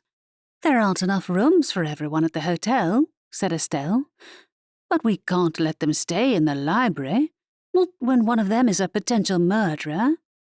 "There's not enough room in the prison either," he said. We don't have enough holding cells for every single person who attended the event. I'm going to carry on with the questioning. The rest of you can sort out your plan among yourselves." And with that, he returned to the classroom and called in the next person for questioning. I looked at Estelle. Is he serious? "Cass is going to be furious," said Estelle. "You're really thinking of letting everyone stay here?" I said. "I don't think we have a choice," said Estelle. "They're all using aliases. The instant they leave town, they could vanish off the face of the earth and we'd never catch them. That's no reason to put everyone in here in danger." I turned towards the front desk where Aunt Adelaide stood. "Guess we need to tell your mum." Aunt Adelaide didn't seem surprised at the news when we told her. "I don't like it, but we can secure the library thoroughly, so there's no chance of anyone committing another crime." "Better hope someone confesses before tonight, then," I said. "Has anyone let anything slip so far?" "Not according to Edwin," said Estelle. "They all have varying stories about where they were during the night's events, but I have a feeling it'll take a while to sort it all out. And that's assuming they remember accurately, considering how drunk everyone was," I added. "I should have seen something like this coming," said Aunt Adelaide. "It's my fault." "No, it's mine," said Estelle. "I'm the one who organised the party. I should have worked out how to make it easier to keep an eye on everyone." "This is the library we're talking about," I said. "It's impossible to watch everyone at the same time, even when they aren't drunkenly partying." "Which is why we shouldn't have agreed to host the event here to begin with," said Aunt Adelaide. "I know Candace suggested it, but I'm the one who gave the go-ahead." "You've held events here before, right?" I said. "You hardly expected a murder to happen. Besides, this has nothing to do with the library. If one of the other venues had been chosen, like the castle, then the murderer would have struck there instead. Knowing Aunt Candace, she'd probably have refused to leave until she found the answer." "At least we're here to stop Aunt Candace from getting caught up in the mayhem alone, I suppose," said Estelle. "Not that she seems bothered." "Looks more like she's using it as a research opportunity," I said with an eye roll. "She's not the only one, either." I cast a glance over the reading corner and saw Betsy Blake standing in the centre of the gathering guests. She cleared her throat loudly, drawing the attention of everyone in the area. "I would just like to state, for the record, that I had nothing to do with Winona's death." Mutters passed among the guests. It couldn't be more obvious that most of them didn't believe her. But then again, I wasn't sure I did either. She hadn't acted innocent at all. "I know I was upset yesterday," she went on, "but I wouldn't kill someone for not giving me a prize." Another murmur of general disagreement travelled through the surrounding guests, and her shoulders drooped. "A likely story," Haley Grace said flatly. "You're going to jail, and good riddance." "If you ask me," said Betsy, "it was you who did it, Haley. I saw you arguing with Winona last night, and you were one of the last to return to your room when the party was over." "Enough!" Aunt Adelaide's tone was sharper than I'd ever heard from her. "No fighting among yourselves, unless you'd like me to hand you over to Edwin, that is." "I would prefer that not to happen either." Edwin peered out of the classroom. "I'll speak to all of you individually. Please, try to be patient until then." While he withdrew into the room again, Betsy Blake waylaid Aunt Adelaide. "I was telling the truth," she insisted. "I didn't kill her." Aunt Adelaide gave her a pitying look. "I'm not the person you need to convince, Betsy. Look, if you must know, I decided to get an early night, earlier than the rest of you anyway," she said. "Winona was still down at the party at the time." "Tell Edwin that, not me," said Aunt Adelaide. "There's nothing I can do about it." Betsy Blake wilted on the spot. "I'm too hungover for this. It's not fair." "So say we all," Estelle said. "Go on, sit down with the others. The quicker you cooperate, the quicker this will be over." With a sniff, Betsy returned to join the other guests, all of whom gave her a wide berth. A moment later, Edwin's wizard assistant came out of the neighbouring classroom and went to exchange a few words with Aunt Adelaide. "Estelle, Rory." Aunt Adelaide beckoned us both over. "Can you watch the front desk? I'm going to help Gregor here examine the body so we can figure out what type of poison was used." "Isn't that more Aunt Candace's area of expertise than yours?" said Estelle. "Yes, but she's still theoretically on the suspect list." Aunt Adelaide's mouth pinched in a frown. "I'll have to do the best I can." Estelle heaved a sigh. "I'll go and put up a sign on the library door saying we're closed for the day, then." I walked alongside her towards the front desk. "Is the Pixie around?" "Why?" she asked. "Sylvester claimed he was supposed to be watching the door last night," I said. "I wondered if the killer went outside to get rid of the evidence. Maybe someone saw." "Oh." Her brow crinkled. "Perhaps. But I doubt the killer would have been that obvious about it. Everyone here researches crimes for a living, remember?" "No kidding." I cast my mind around in an attempt to figure out who could outsmart an expert aside from one of their own. "How are we supposed to make the place secure, though? I doubt some of them will take kindly to having to spend another night here." "We could lock the place down," she said. "Stop anyone from using magic at all." I raised a brow. "Is that even possible?" "It's possible, but the library wouldn't like it a bit," she said. "But the others won't either," I said. "Are you going to do that?" "Not yet," she said. "They already handed their wands over to Edwin, so there's no danger of them hexing one another. There is a toned-down version of the spell which would stop anyone from using transportation magic to sneak out and run away. So we can use that one." "Good idea," I said. "If someone is always watching the door, then nobody can leave without being caught by one of us." "Exactly." She pulled out her Bibliowitch inventory. "Want to help me out?" I hesitated. "This is a new spell, right?" "Yes, but it'll work better if there are two of us." I took out my notebook and pen, then pressed the point of it to the page. At Estelle's instruction, I wrote the word bind. "All right," she said. "Ready?" A shiver ran from my fingertips to the pen, and we both tapped the word bind at the same time. Magic flooded my hand, and light swirled around our heads, spreading through the air and dissipating around us. "Did it work?" I asked. "Try the travel spell." I pulled out my Bibliowitch inventory and hit the word travel. A faint breeze rose up, but the library remained in place, and we hadn't moved an inch. "Write the new spell into your Bibliowitch inventory," Estelle said. "Nicely done." Chapter 4. The questioning continued for the rest of the morning. Opening the library to the public was out of the question, so Estelle put a sign outside saying that the place was closed until the end of the weekend. "They'll all be talking about it," Estelle said dismally. "This isn't even the first time someone has been murdered here, which makes the whole situation worse." "But this time it's someone from outside town," I said, "and none of us are suspects." "There is that," she exhaled in a sigh.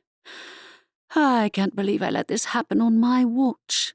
I should have at least asked Sylvester to watch the guests' corridor considering all those accusations of stealing ideas and manuscripts, not to mention the arguments over the prize. Don't start blaming yourself, I said. Same with Aunt Adelaide. It's not your fault.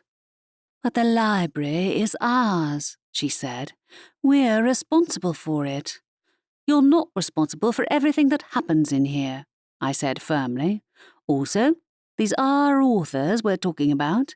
They're creative. Even if you did have a way to keep an eye on them, they might have found a way around it anyway. It's what they do. Fair point, she said. Also, Lainey volunteered to look at the crime scene and have a sniff around, I added. I wanted to ask Edwin's permission, but I think it's better if I wait until his people are done searching the crime scene before we go in. Oh, good thinking, she said. How is Lainey, anyway? I never asked. Fine, but a little freaked out by the whole thing, I said. She planned to avoid the main part of the library throughout the event, but if the guests are going to stick around, I don't know how she'll cope. She said the noise is bothering her quite a bit. Nothing we can do, said Estelle.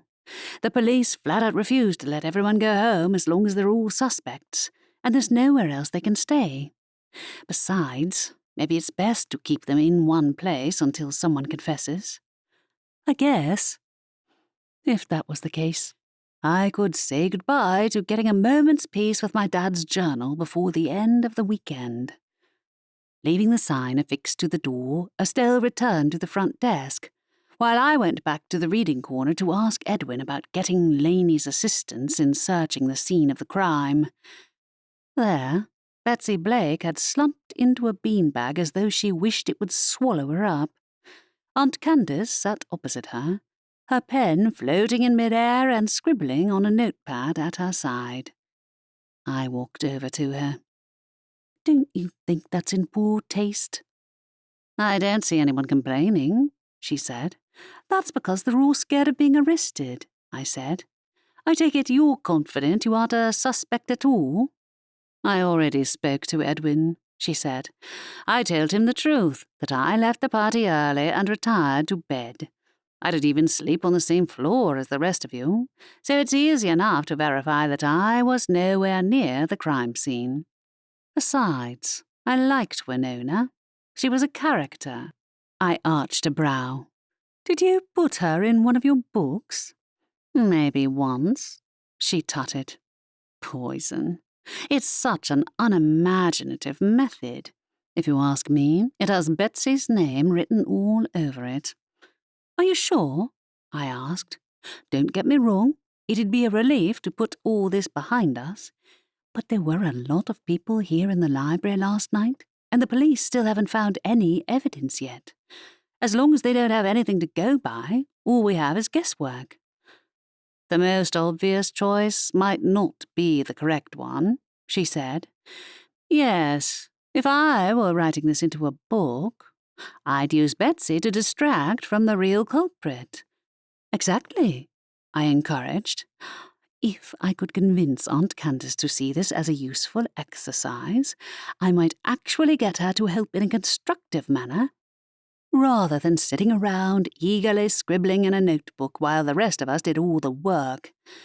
Anyone else who might be hiding a secret? We're authors, she said. We all have twisted secrets, or if we don't, we make them up. That figured. Would anyone have a reason to murder Winona, though? Something specific to her and not necessarily connected to the contest? Aunt Candace pursed her lips. I suppose. Winona was a known busybody in certain circles. She caused a fair bit of division when she was elected as the chair of the award committee. Tiffany never liked her. Really? I said. Tiffany won the prize, though. Oh, the voting system is anonymous, so it wasn't Winona who picked the winner, really.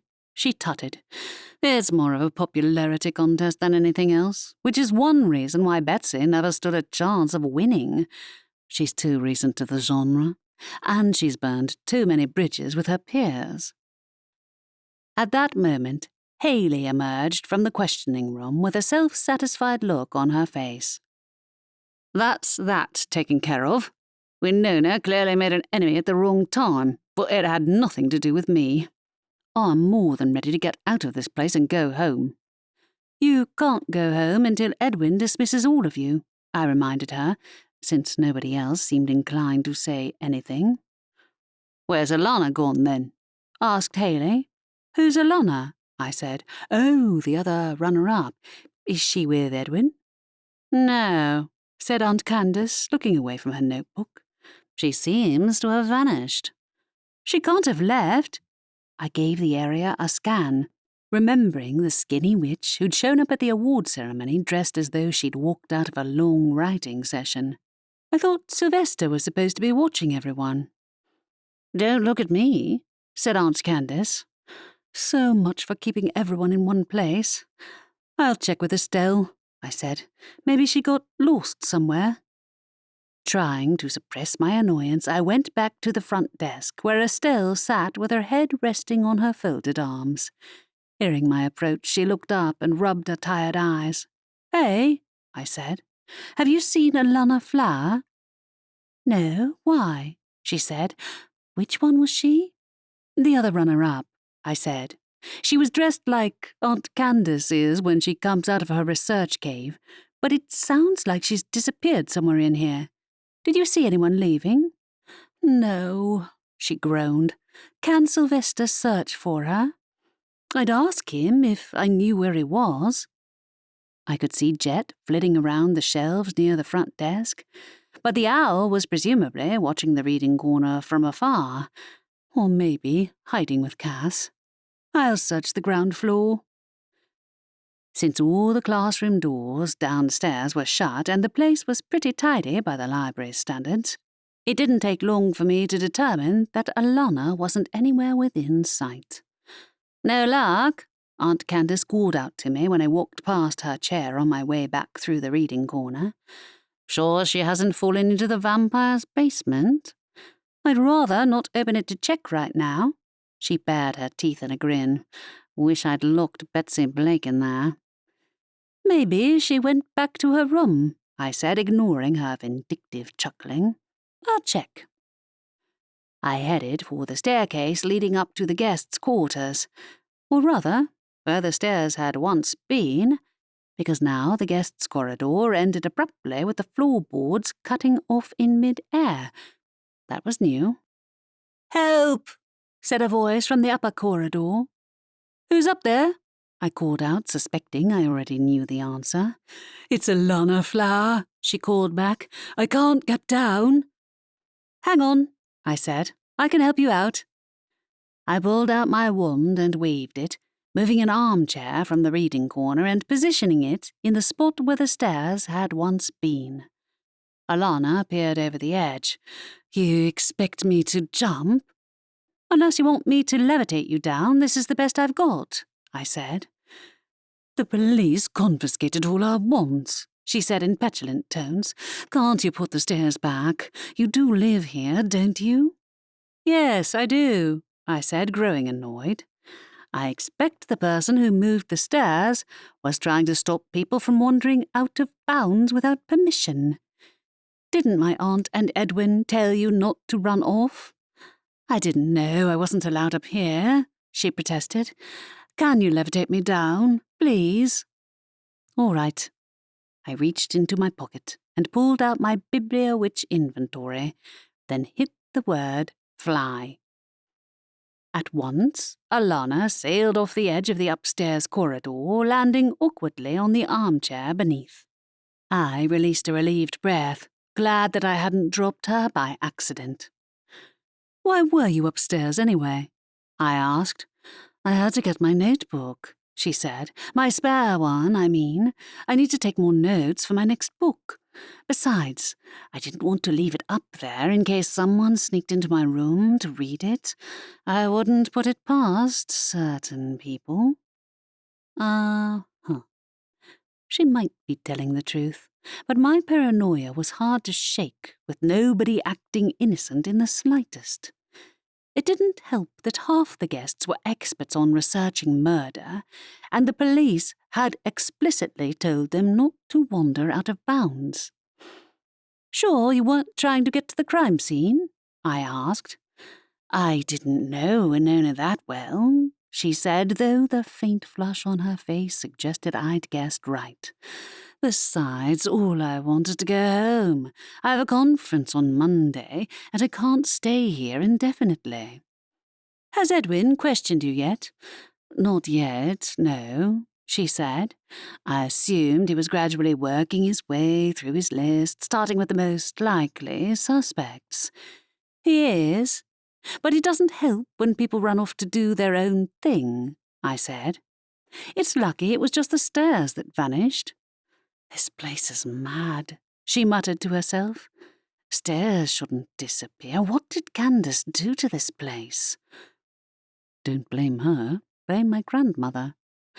Not only was Grandma the library's creator, she'd never left a map behind after her death. Rather like my dad and the journal situation, except I'd at least found the translation for that. As a result of Grandma's antics, even my family had yet to unearth all the library's secrets, and I sometimes forgot how odd the library was even by the magical world's standards, until I saw how other people from outside of the town reacted to it.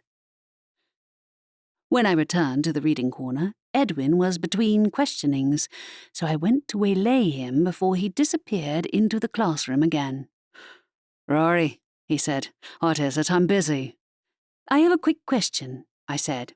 "Would Blaney be able to help search the crime scene? She's a vampire, so perhaps she can sniff out something that hasn't been picked up by your wizards or other staff." "I suppose it couldn't hurt at this stage," he said. "I'll check with the others."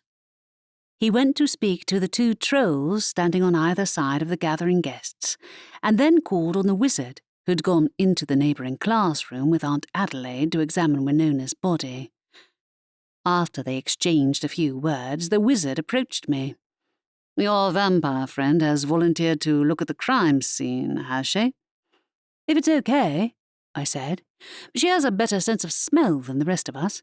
She might be able to pick up on a clue about the poison, or even get a sense of who else might have been in the room."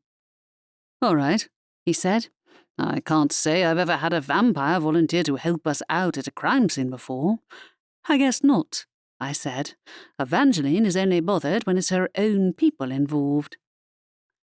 I doubted she cared in the slightest that someone had died here in the library.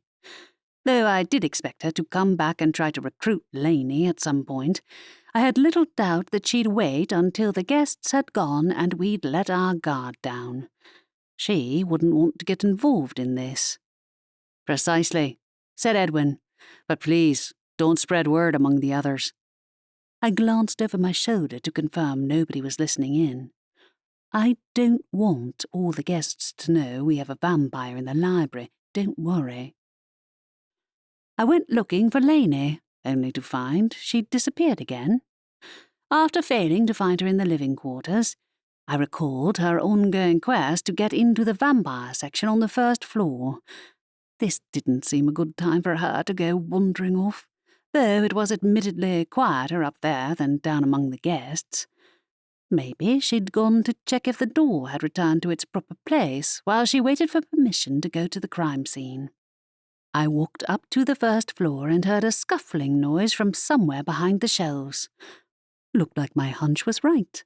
I circled the shelves and found Laney beside the door to the vampire section, which was half open in front of her. "Hey, Laney," I called to her. "What are you doing?"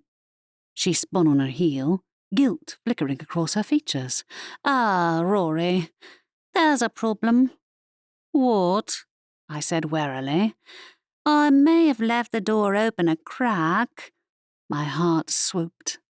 And the book wraith got out. Chapter 5. I looked at Laney for a moment. "You're joking." Do I look like I'm joking?" She pushed the door firmly shut.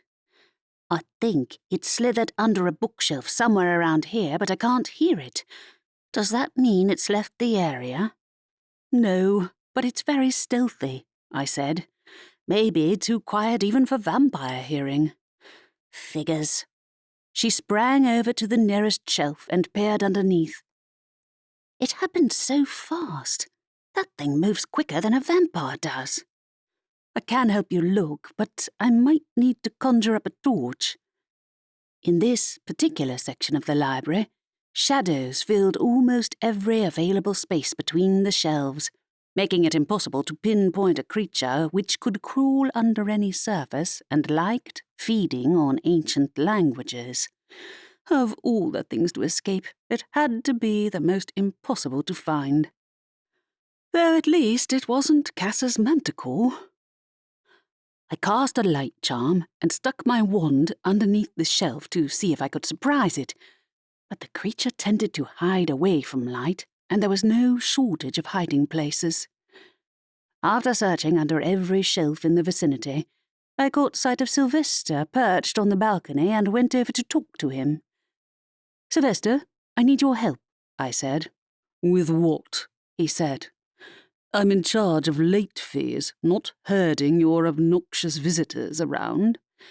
"That's not what I wanted to ask," I said. "Lainey accidentally left the door to the vampire section open, and the book wraith got out. Have you seen any strange shadows lately?" Sylvester hooted with laughter, to no surprise. "Excellent. That'll inject some excitement into our lives." "Isn't the murder investigation enough on its own?" I said. "We don't need everyone terrorized by a creepy shadow monster as well." "Maybe it'll convince the culprit to confess faster," he said. "The wraith won't actually do anything to the guests, will it?" I said warily. I thought it was harmless. "If left to its own devices, it is," he said. "If one of those guests provokes it, though." "Are you serious?" I folded my arms. "Sylvester, I'll give you freedom to attack all the balloons you like when the guests are gone, if you help me out here." "I don't accept bribery," he said. "I'd rather they were gone as soon as possible." "Look, it'll derail Edwin's questioning if he's interrupted by a book wraith, won't it?" I said. "Can't you at least keep an eye out for where it might be hiding? You can fly. It's not that hard to watch for mysterious shadows." "I can't see underneath the shelves, you lampshade," he said. "I'm not that talented." "Neither can I, and I can't fly either," I pointed out. "Is the book wraith likely to have left this floor? If not, then it'd be simple to spot it on the stairs. You don't even have to move, just watch for movement and report back to me." "I suppose." Sylvester gave a prolonged, exaggerated sigh. "I will endeavour to watch for your escaped monster, then." While the owl perched on top of a nearby shelf, I resumed my search. Considering the bookshelves sometimes moved around, searching underneath them seemed a tad redundant, but the wraith was most likely to be as close to the books as possible. Hearing a yell, I wriggled out from under the shelf and hit my forehead on the edge. Stifling a yelp of pain, I rose to my feet and looked around for the source of the noise. 2 voices drifted up from below, steadily growing in volume. Oh no, that was Aunt Candace shouting. "Be right back," I called over my shoulder to Lainey as I ran for the stairs. I descended as fast as I could without slipping on a trick stair, following the sound of Aunt Candace's voice. I didn't have to look far. Aunt Candace stood in the entryway to our family's living quarters, wearing an incandescent expression on her face. Opposite her stood Tiffany Wren, winner of yesterday's prize and my aunt's ex-co-writer. "What's going on?" I asked breathlessly. "She was peeking at my manuscript," said Aunt Candace. "Don't deny it."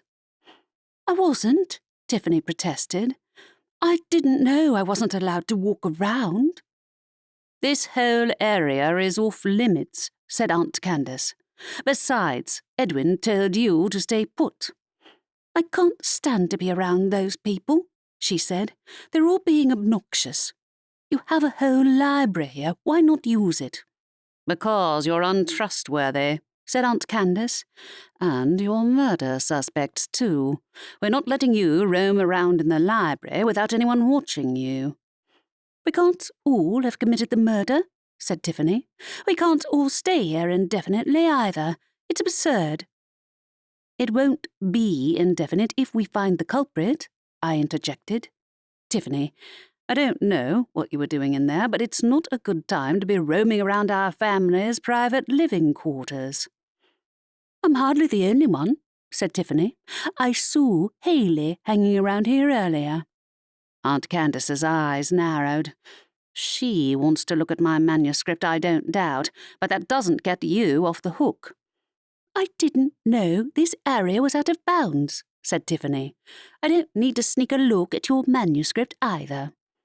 Anyone would think you were incapable of thinking of any new ideas of your own, said Aunt Candace. Keep telling yourself that. I'm the one who won the prize, remember? Tiffany turned her back and walked away, back towards the reading corner. I rubbed my throbbing forehead. Do you think she was really trying to get her hands on your manuscript? Because she must know how suspicious it looks when she wanders off while the police are doing the questioning. Yes, she said. Things have been strained whenever we've met in person since we stopped working together, but I don't see her as a potential murderer. Besides, I know her methods. I worked with her on a mystery series, remember?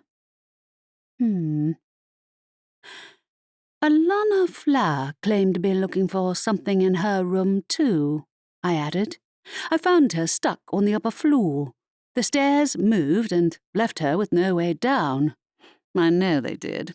I'm the one who moved them. I blinked. Did you know Alana was stuck up there when you did it? Of course not, she said. Why would I? I don't know. I rubbed my forehead again, suspecting a bruise was forming from where I'd hit it on the shelf earlier. That probably wasn't helping me think any clearer either. She claimed to be looking for her spare notebook, but I think she might have wanted a peek at the crime scene instead. Aunt Candace scowled. That, or she wanted to sneak out. She can't, I said. Estelle and I put a spell on the whole library, preventing anyone from using magic to get out. Good idea. She sounded pleased. That'll teach them. Did Alana know her well? I asked. Winona, I mean. Not that I'm aware of, she said. It's got to be Betsy who did it. No evidence necessary. Edwin also gave me permission to take Lainey to have a sniff around the crime scene, I added. I can't do that if we can't get up to Winona's room, though. Can you put the stairs back where they belong? Well, all right, she said. Where is your friend, anyway? Well, there's another issue, I said. A book wraith is on the loose from the vampire section. What do you expect me to do about that? She said. Did your friend let it out by any chance? It was an accident, I clarified. If you see it down here, can you let me know? We need to check the crime scene, but if that wraith goes near the guests, it'll send everyone into a panic again. That'd be entertaining, though. As I gave her a warning look, she said, Fine, I'll keep an eye out.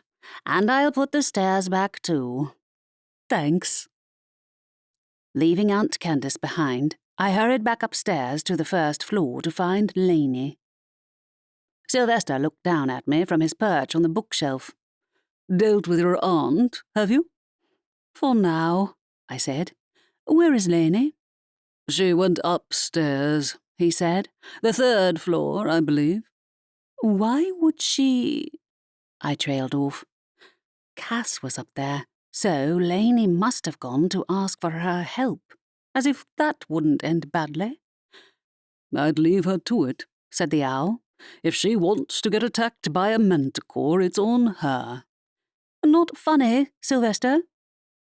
Cass usually kept her pet securely locked up, but then again, she was probably the person here who was most qualified to deal with the book wraith.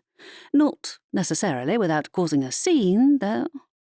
I hadn't forgotten the time a kelpie had got loose in here, not to mention the boggart and the manticore.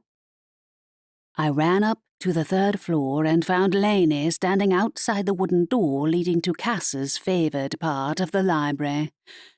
"Is your cousin Cass somewhere in there?" she asked. "I can't get the door open and she isn't answering." "Believe me, it's probably better off if she doesn't open the door," I said, "in case something worse than the wraith gets out. Hang on, I'll talk to her." I approached the wooden door, hearing scuffling noises from the corridor behind it, and I rapped on the surface with my knuckles. No answer, so I knocked again. "Cass, I know you're in there." "What?" came the muffled reply. "We need your help," I said to her. "Or, to be more precise, there's a magical creature which needs your help." This time the door cracked open and Cass's face appeared in the gap. "What is going on this time?" "The book wraith escaped," I said, "and we don't know where it went." "Oh, for the love of—" she cut off in a growl of annoyance. "Can't you find it yourself?" "You're the expert." Like with Sylvester, it was best to use flattery to get through to Cass. "Also, Lainey has permission to go and sniff around the crime scene to find the killer, but we can't do that and hunt for the wraith at the same time. We've looked all over the 1st floor." Her eyes narrowed. "Oh, fine. I'll handle it." "Thanks, Cass," I said gratefully. "Lainey and I will come and help out after we've finished with the crime scene." "I doubt I'll need your help." "Let's hope not." Unable to believe she'd really said yes, I returned to Lainey's side. "We have the all clear to go to the crime scene, while Cass hunts down the wraith. With Sylvester's help, if necessary." "You're sure she'll follow through?" she said sceptically. "I think she will," I said. "Come on." We went down to the lowest floor once again. As we reached the foot of the stairs, one of Edwin's trolls approached. "You said your friend wanted to search the crime scene." "Yes, she does," I said. "We had a bit of a distraction upstairs, but that's sorted now." I hoped it was anyway. I'd been right in saying Cass was the expert, so she ought to be able to track down the book wraith before it got anywhere near the guests. In the meantime, Lainey and I made our way to the far edge of the reading corner, where the stairs led up to the guests' rooms and the crime scene. "Oh, good," I said, seeing the stairs were back in place. "Aunt Candace did put them back." "She moved the stairs," said Lainey. "To stop people from getting at the crime scene, I take it?" "And to stop them from getting at one another's unfinished manuscripts," I said with an eye roll. "Come on, let's see what the killer left behind." Chapter 6. Lainey and I climbed the stairs and walked down the corridor towards the room where Winona had been found dead. I let Lainey overtake me, her graceful steps carrying her into the vacated guest room. Her feet made no impact on the carpet, which made me reluctant to follow after her in case I knocked something over with my clumsy human limbs. The room appeared undisturbed, though Winona's belongings had been removed, leaving nothing but the basic furniture which had already been in all the guest rooms. "Sense anything?" I asked Lainey. "I can smell perfume," she said, "and, troll." "That'd be Edwin's guards," I said. "I guess you can smell everyone who's been here since the murder as well as beforehand." "Yeah, she said. You all have unique scents. Humans are different from elves and trolls and other magical creatures. I was hoping you might be able to smell the person who came in here and killed her, I said. So was I, but I can only smell the perfume, she said. It's powerful enough that I can hardly even smell the trolls. I walked in further. I could smell faint traces of a floral fragrance, too. Haley Grace was wearing that perfume. But did that mean she'd committed the murder? Perhaps she'd been in the room for another reason. It wasn't like we could call up Winona's ghost and ask. I mean, technically we could, but I doubted I'd be able to get the rest of my family to agree to that idea. Besides, we had quite enough monsters in the library without adding a ghost on top of the book wraith currently roaming the first floor.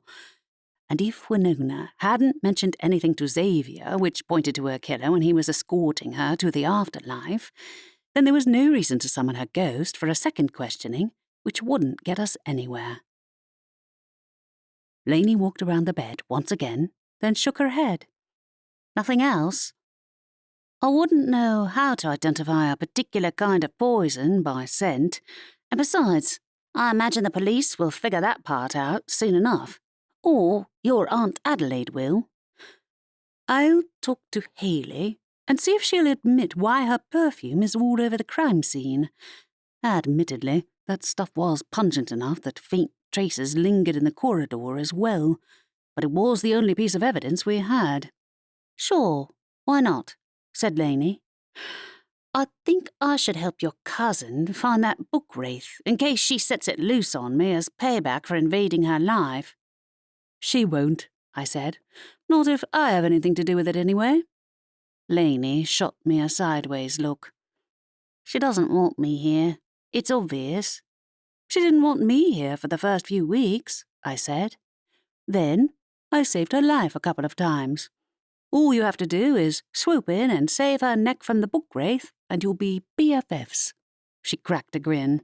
Nah, I only have one best friend here. I smiled back at the reminder that our friendship remained intact, even after all the upheavals we'd faced recently. Okay, let's move. We returned to the reading corner to find that Betsy had started up another one of her lectures on her future marketing business to everyone within range. The others weren't even pretending to pay attention, while Beverly was scrounging for autographs from anyone who would listen to her. Edwin's wizard assistant beckoned Lainey and me into an alcove when he spotted us. "Find anything in Winona's room?" he asked. "I only smelled perfume," said Lainey.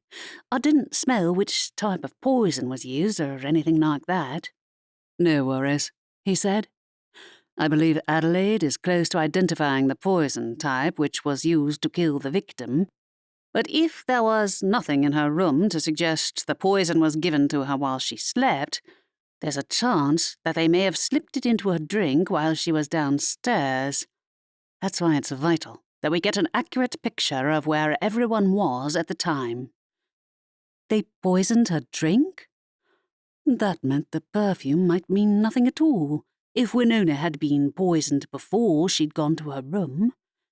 We didn't find anything else. Unless you want to have a sniff around here, Lainey? She shook her head. There are far too many people around for me to be able to tell whose scents came from last night. That's fine, I said, turning back to the wizard. Can you pass on word to Edwin? I will, when he's finished with the questioning, he responded. We left Edwin's assistant and skirted the reading corner around the back route to avoid being accosted by any of the remaining guests. I didn't blame Lainey for being overwhelmed. The library hadn't been so busy in a long time, and she wasn't usually in the thick of the action. "Are you okay?" I asked Lainey. "Yeah, it's just the noise," she grimaced. "I can hear everyone's thoughts at the same time, and it sounds like rocks falling onto my head." "You can hear—" Wait a moment. "I don't suppose there's a chance you heard who killed Winona?" She rubbed her forehead. Don't you think I'd have told you if I had? It's all a load of incoherent noise to me. How close would you need to be to read an individual person's thoughts? I asked. I mean, one person on their own without anyone else around. I don't know, she said. Maybe a few feet away, but I'm not volunteering to join the police to help them with murder investigations, Rory. I flushed. I know. I'm not volunteering you either. I'm just thinking about how this mess might drag on for days unless we find a shortcut somewhere. But unless I found a way to get each potential suspect in the same room as Lainey one at a time, there wouldn't be a good method of getting the right information. Even then, it was possible that they'd had practice in hiding their thoughts from vampires. Besides, if word made it back to Evangeline that Lainey was helping out in a police investigation, it might lead to her coming here to hassle Lainey into joining up with her fellow vampires again. I know, Lainey said. I'll think about it, okay? Sure, I said, feeling guilty for even bringing it up.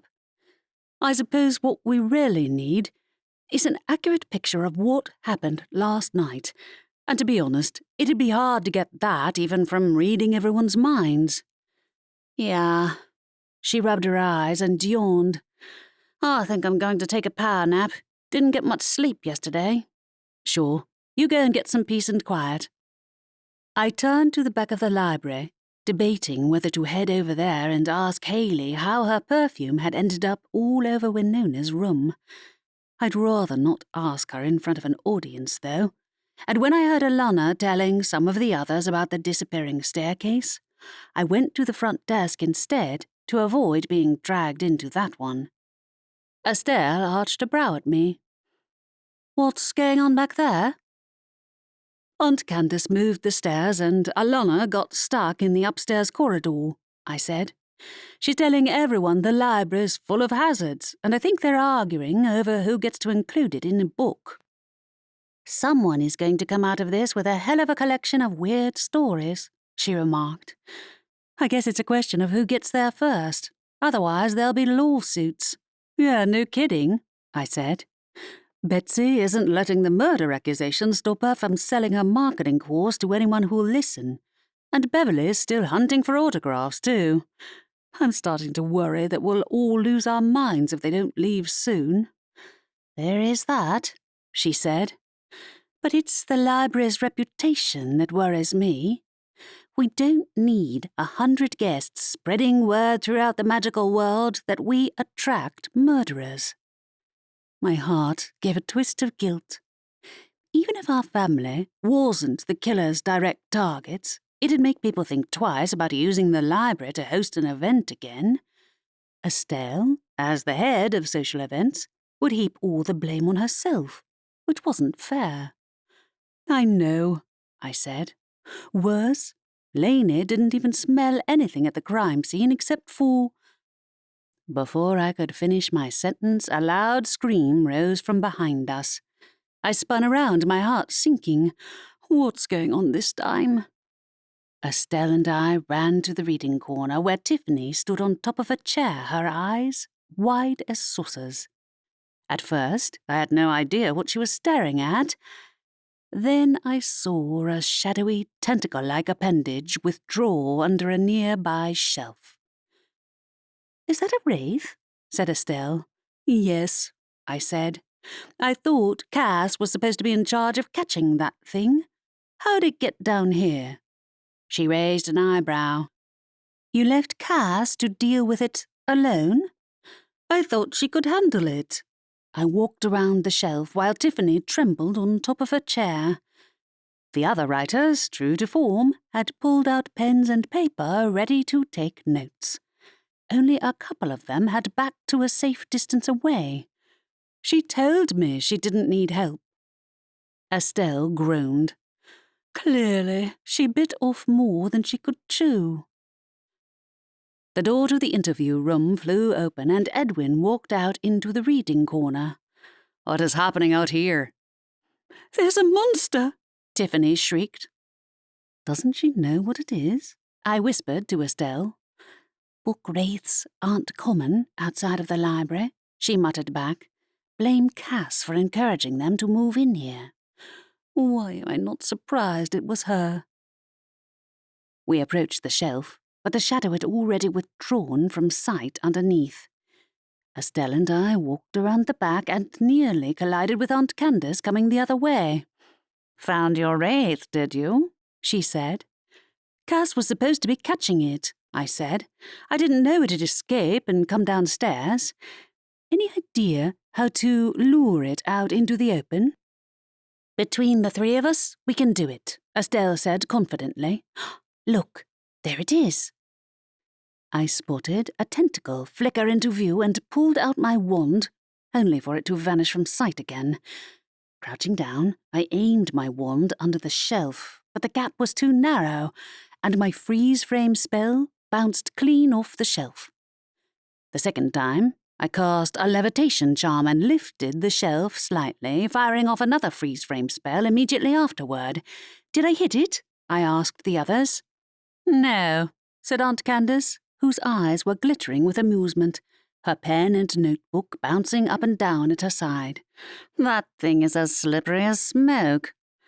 "Aunt Candace, stop writing and help us," said Estelle. "And where is Cass?" "Wherever she is, the wraith sneaked out under her watch." I pointed my wand at the shelf again. "Or she got bored and went back to her animals." A loud scream rose from nearby. I looked for the source and saw Haley clinging to the hammock with her fingertips, while everyone backed slowly away from a shadowy tentacle inching from underneath the shelf behind her. "How did it get over there?" I stepped in that direction. "Shouldn't have moved the shelf, should you?" said Aunt Candace. "Wraiths can travel through shadows." "That would have been nice to know earlier." I looked up as a feathery, winged shape passed overhead. "Sylvester, can you come and help me out?" The owl ignored me, but a moment later Cass ran over, her hair as wild as Aunt Candace's and her wand in her hand. "Where did it go?" "Over there." Estelle walked alongside me to the spot where we'd seen the tentacle, having to dodge frantic guests in the process. "Don't make any sudden movements and it'll be less likely to run. How'd it escape you, Cass?" She flicked her wand, and a medium-sized metal cage slammed into the ground next to her. Her face was flushed with anger. "It jumped over the balcony before I could get it in this cage." "I didn't know wraiths could jump," I commented. "Maybe it really wanted to get into the Latin section," Sylvester called from above. "Care to lend a hand?" I said to him. "I don't have hands. I'm an owl." Cass made a rude gesture at him and stalked towards the corner, levitating the cage alongside her. "Get out of the way, everyone." The crowd didn't move, so she pulled out her Bibliowitch inventory and hit a word. At once, everyone flew back as though pulled by invisible strings. "Cass!" Estelle said in horrified tones, running to her side. "I'm sorry, everyone. Can you please stay back?" Cass ignored her sister and waved her wand, and all the shelves in the vicinity leapt into the air as well. They floated around our heads, exposing a flat, shadowy patch on the carpet. Before any of us could move, the creature leapt into the air in a flash of shadowy tentacles and went inside the shelf instead. "Cass, now look what you've done," said Estelle. "Nobody asked your opinion," Cass shot back with another flick of her wand which caused all the shelves to slam back into place with such intensity that the floor trembled and Tiffany fell off her chair. "Cass, we need to lure it out," said Estelle. "Jet," I called, and the little crow flew over to us. "Can you grab us a book from over in the Ancient Languages section, preferably something in Latin? And can you see the wraith from up there?" "It's under there, partner," squeaked Jet, zipping over a nearby shelf. "Don't levitate it this time," said Estelle to a grumbled reply from her sister. "Wait for Jet to get back with the bait and then we'll lure it out. Surround the shelves. I'll wait on this side, and you and Rory can go over there." Together, we made a sort of triangle formation around the shelf, while Jed returned with a book of ancient languages. Not to be outdone, Sylvester swooped in and dropped no fewer than 5 leather-bound tomes onto the floor nearby. "Wait!" I winced as several tentacles shot out from the shelf, one of them narrowly missing Jet. "Partner!" he yelped. "Hey!" I said. "Sylvester, stop dropping books on us. We have enough." I pulled out my wand and levitated one of the books closer to the cage Cass had put on the ground. Estelle did likewise. "If both of us keep moving the books around, can you maneuver the cage on top of the wraith, Cass?" "Of course," she grunted. "Go on." Between us, Estelle and I used magic to levitate the books around, forming a trail which led the tentacled creature along until it would have no choice but to leave the shelter of the bookshelves. Trying to ignore the sound of scribbling pens in the background, Estelle and I led the shadowy creature until its tentacles reached further and further out of the shelves. I levitated the biggest volume at an enticing distance from the shelf, and the book wraith finally scuttled into view. "Now!" Cass gave 2 flicks of her wand. At once, the cage descended on top of the creature, trapping it on the floor. Estelle and I moved in to help Cass seal the cage door. As we did so, the guests erupted into loud applause, interspersed with the sound of pens scribbling on paper. Even Cass looked mollified as she straightened upright.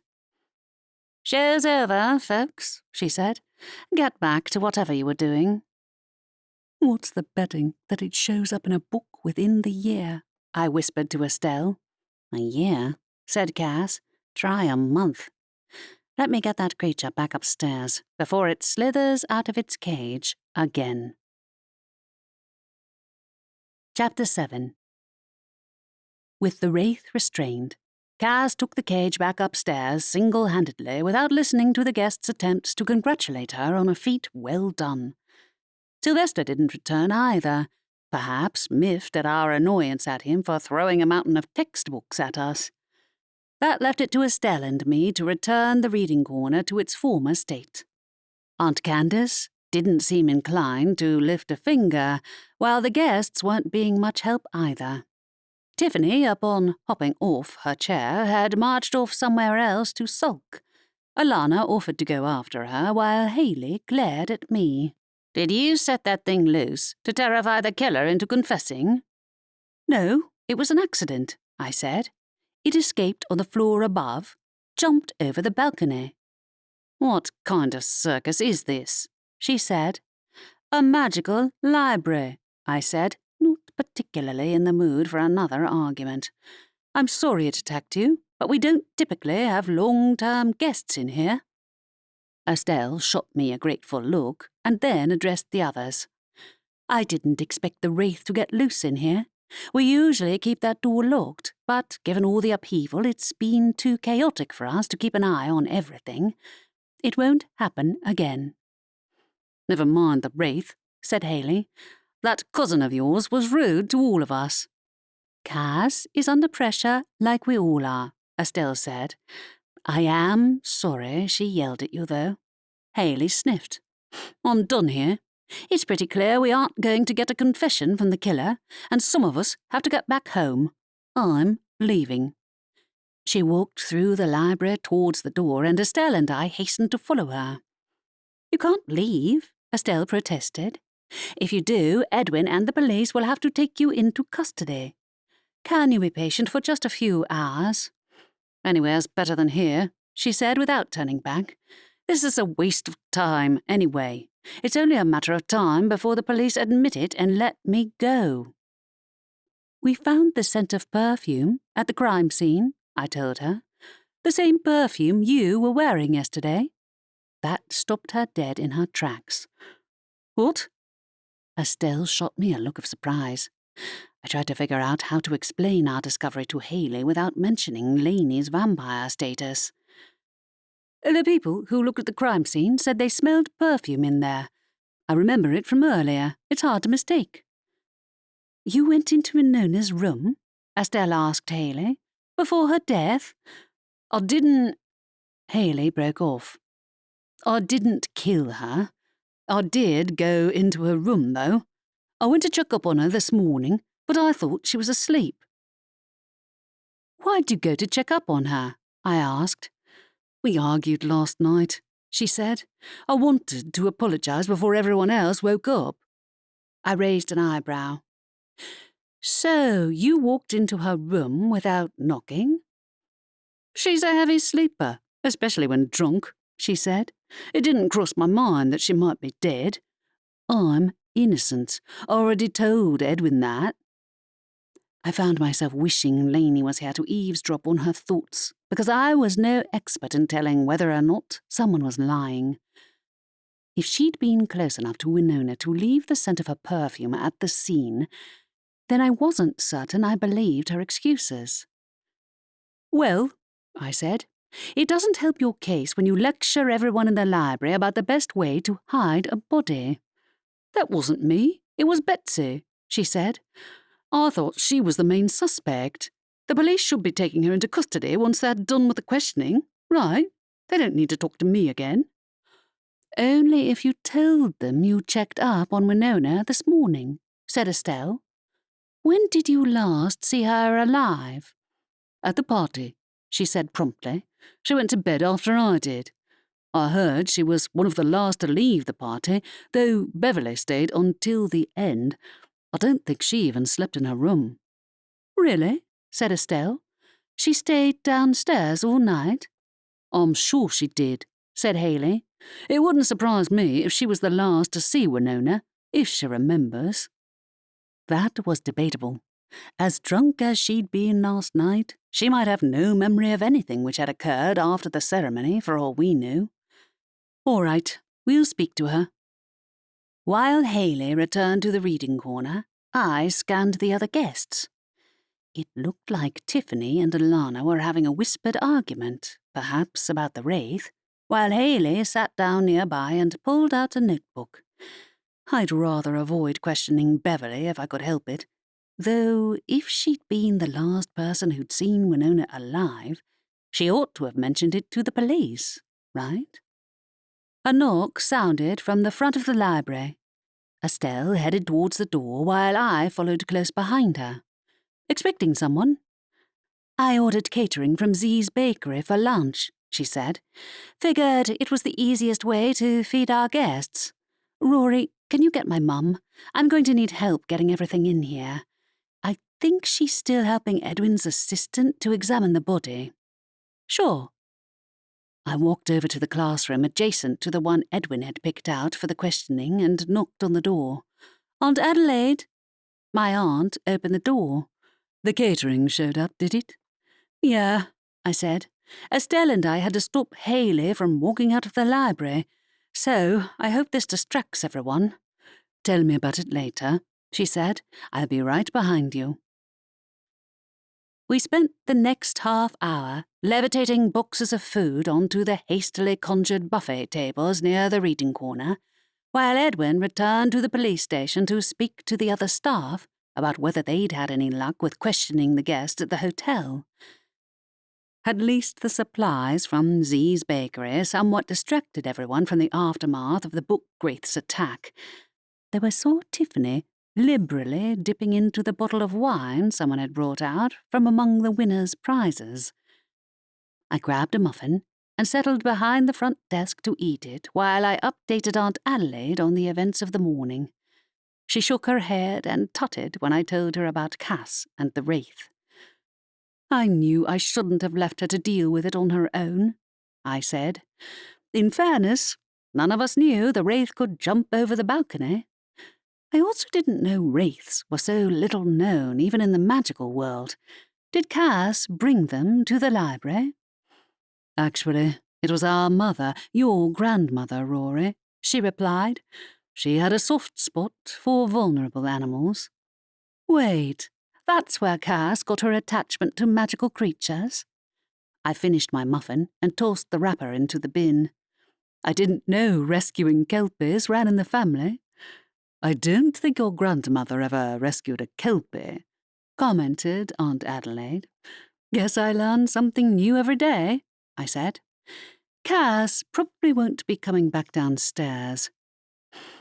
Have you figured out what Winona was poisoned with yet? No, she said. With no evidence from the crime scene, we can only assume Winona was poisoned before she went upstairs. Yeah. The only thing Lainey smelled in her room was Haley's perfume, but Haley is denying any involvement, I said. She told us she went up there to check on Winona this morning and apologize for some argument they had, but she didn't realize she was dead at the time. Is that what she claims? Said Aunt Adelaide. She insists she's innocent, which naturally makes me more suspicious, I admitted. She also tried to leave the library after the Wraiths' escape, but Estelle and I managed to convince her to come back in. Estelle is handling this as well as she can, considering, said Aunt Adelaide. She doesn't need to beat herself up about it. And neither do you, I added. It's not your fault either. What's happening with the guests at the hotel? Edwin will come back with an update, I imagine, she said. The tricky part is narrowing down who might have had contact with Winona last night. Because pretty much everyone did, I said, and half of them were drunk enough that they might not have noticed anything out of place. What about people who personally knew Winona then? Again, that's everyone here, she said. She was chosen to host the event for a reason. If they didn't like her, they didn't have to show up. Exactly. Estelle walked over, looking frazzled. The only person who openly complained was Haley, and I get the impression she's a serial complainer. She wants everything run her way. Wasn't there a rumour about Haley bribing other people into voting for her? I said. I forgot about that, said Estelle. Not sure it implicates her as guilty in a murder, though. Might be worth checking out. Estelle shook her head. I'd have to dig deep into an online search to find out, and there's no time. Might just be a rumour anyway. True, I said. What about Beverly, then? Haley implied she was probably the last person to leave the party. Do you think it's worth asking her if she saw anything? I guess, said Estelle. I wish I'd stayed at the party until the end, but I was exhausted. I left Winona to deal with the rest, to tell you the truth. So did I, Aunt Adelaide exhaled in a sigh. We all made mistakes, but... Oh, there's Edwin. The elf policeman had entered the library again, and Aunt Adelaide swept over to him. Any updates? She asked. They decided to move the questioning to the police station, he said. I've gathered a list of suspects I'd like to talk to again, if that's okay. Sure, go ahead, said Estelle. Aunt Adelaide and I followed the elf policeman back to the reading corner, where the guests all looked warily at Edwin as he approached them. Except for Tiffany, who dozed off on a beanbag with an empty wine glass dangling from her hand, and Beverly, who'd commandeered the hammock. Anticipation rippled through the crowd as everyone waited to see who'd landed themselves near the top of the suspect list. Would the following individuals please come with me, said Edwin. He then read off a list of names. Betsy Blake and Haley Grace were both on the list, to no surprise. Outraged exclamations broke out among the guests, and the noise caused Beverly to startle awake from her nap. She immediately sprang to her feet. Are you arresting Betsy and Haley? No, said Edwin. However, I am asking them to come with me to the police station for further questioning. No, she ran to Betsy's side. You can't arrest them. What happens if she can't finish the next book in the series? Someone's priorities are in the right place, aren't they? I muttered to Aunt Adelaide. She clucked her tongue. I'd better go and help Edwin, I think. At least Beverly was awake now, so I could speak to her about what she might have seen at the end of the party. First, though, I had to wait for the others to leave. Aunt Adelaide and Edwin talked to Haley, who was protesting loudly, while Betsy looked like she was about to pass out. I had to agree that the best idea was to take the most likely suspects into custody. If nothing else, we'd all feel more secure here in the library with a lower chance of anyone else getting murdered. Supervised by Aunt Adelaide, their group left the library, and everything grew considerably quieter. I scanned the area and spotted Aunt Candace slinking away towards the living quarters. I made my way over to her. "You're not sneaking off to work on your book, are you?" She looked affronted. "Would it be a crime if I was? I'm not a suspect, am I?" "No," I said, "but we could use your help around the library. Most of the guests are still here." "I would prefer to avoid Beverly pestering me to write another book in the series I finished 6 years ago," she said. "She also keeps trying to persuade me to drop hints about everything I'm working on." "Speaking of Beverly, she was also the last person to leave the party, allegedly," I said. "I'm wondering if she saw the killer at any point in the night." "Was she now?" she said. "How interesting." "Yeah," I said. "I thought we could speak to her. I feel like she's more likely to listen to you than to me, though." "Only if I bribed her with information on my next book," she said, "which I'm not inclined to do." I raised an eyebrow. "It's up to you. I don't think she killed Winona, but she might have been one of the last people to see her alive. Not sure she will have mentioned that to Edwin, though." "No, I suppose not." She pursed her lips. "I suppose I might drop a hint or two. Might get her to leave you alone for the rest of the day," I added. Her expression cleared. "Then I'll do it." She strode back towards the reading corner with a great air of self-importance, as though she'd volunteered to go to war and not to deal with an overeager fan. We didn't need to corner Beverly, though, because the instant she saw us, she sprang over to Aunt Candace. There you are. Have you decided to think about continuing your Sunny Valley mystery series yet? "Yes," said Aunt Candace. "I have too many other projects in the queue, but I'll keep it in mind. My next series is going to be set in the same universe." Beverly's face lit up. Really? I loved that series. Have you thought about... And she launched into a long diatribe which was largely incomprehensible to me. Aunt Candace's expression grew more and more discomfited, so I interjected when Beverly stopped to breathe. "Hey, Beverly, I heard you were the last to leave the party, and I wonder if you saw anyone acting oddly." She blinked. Like that weird creature which attacked Tiffany?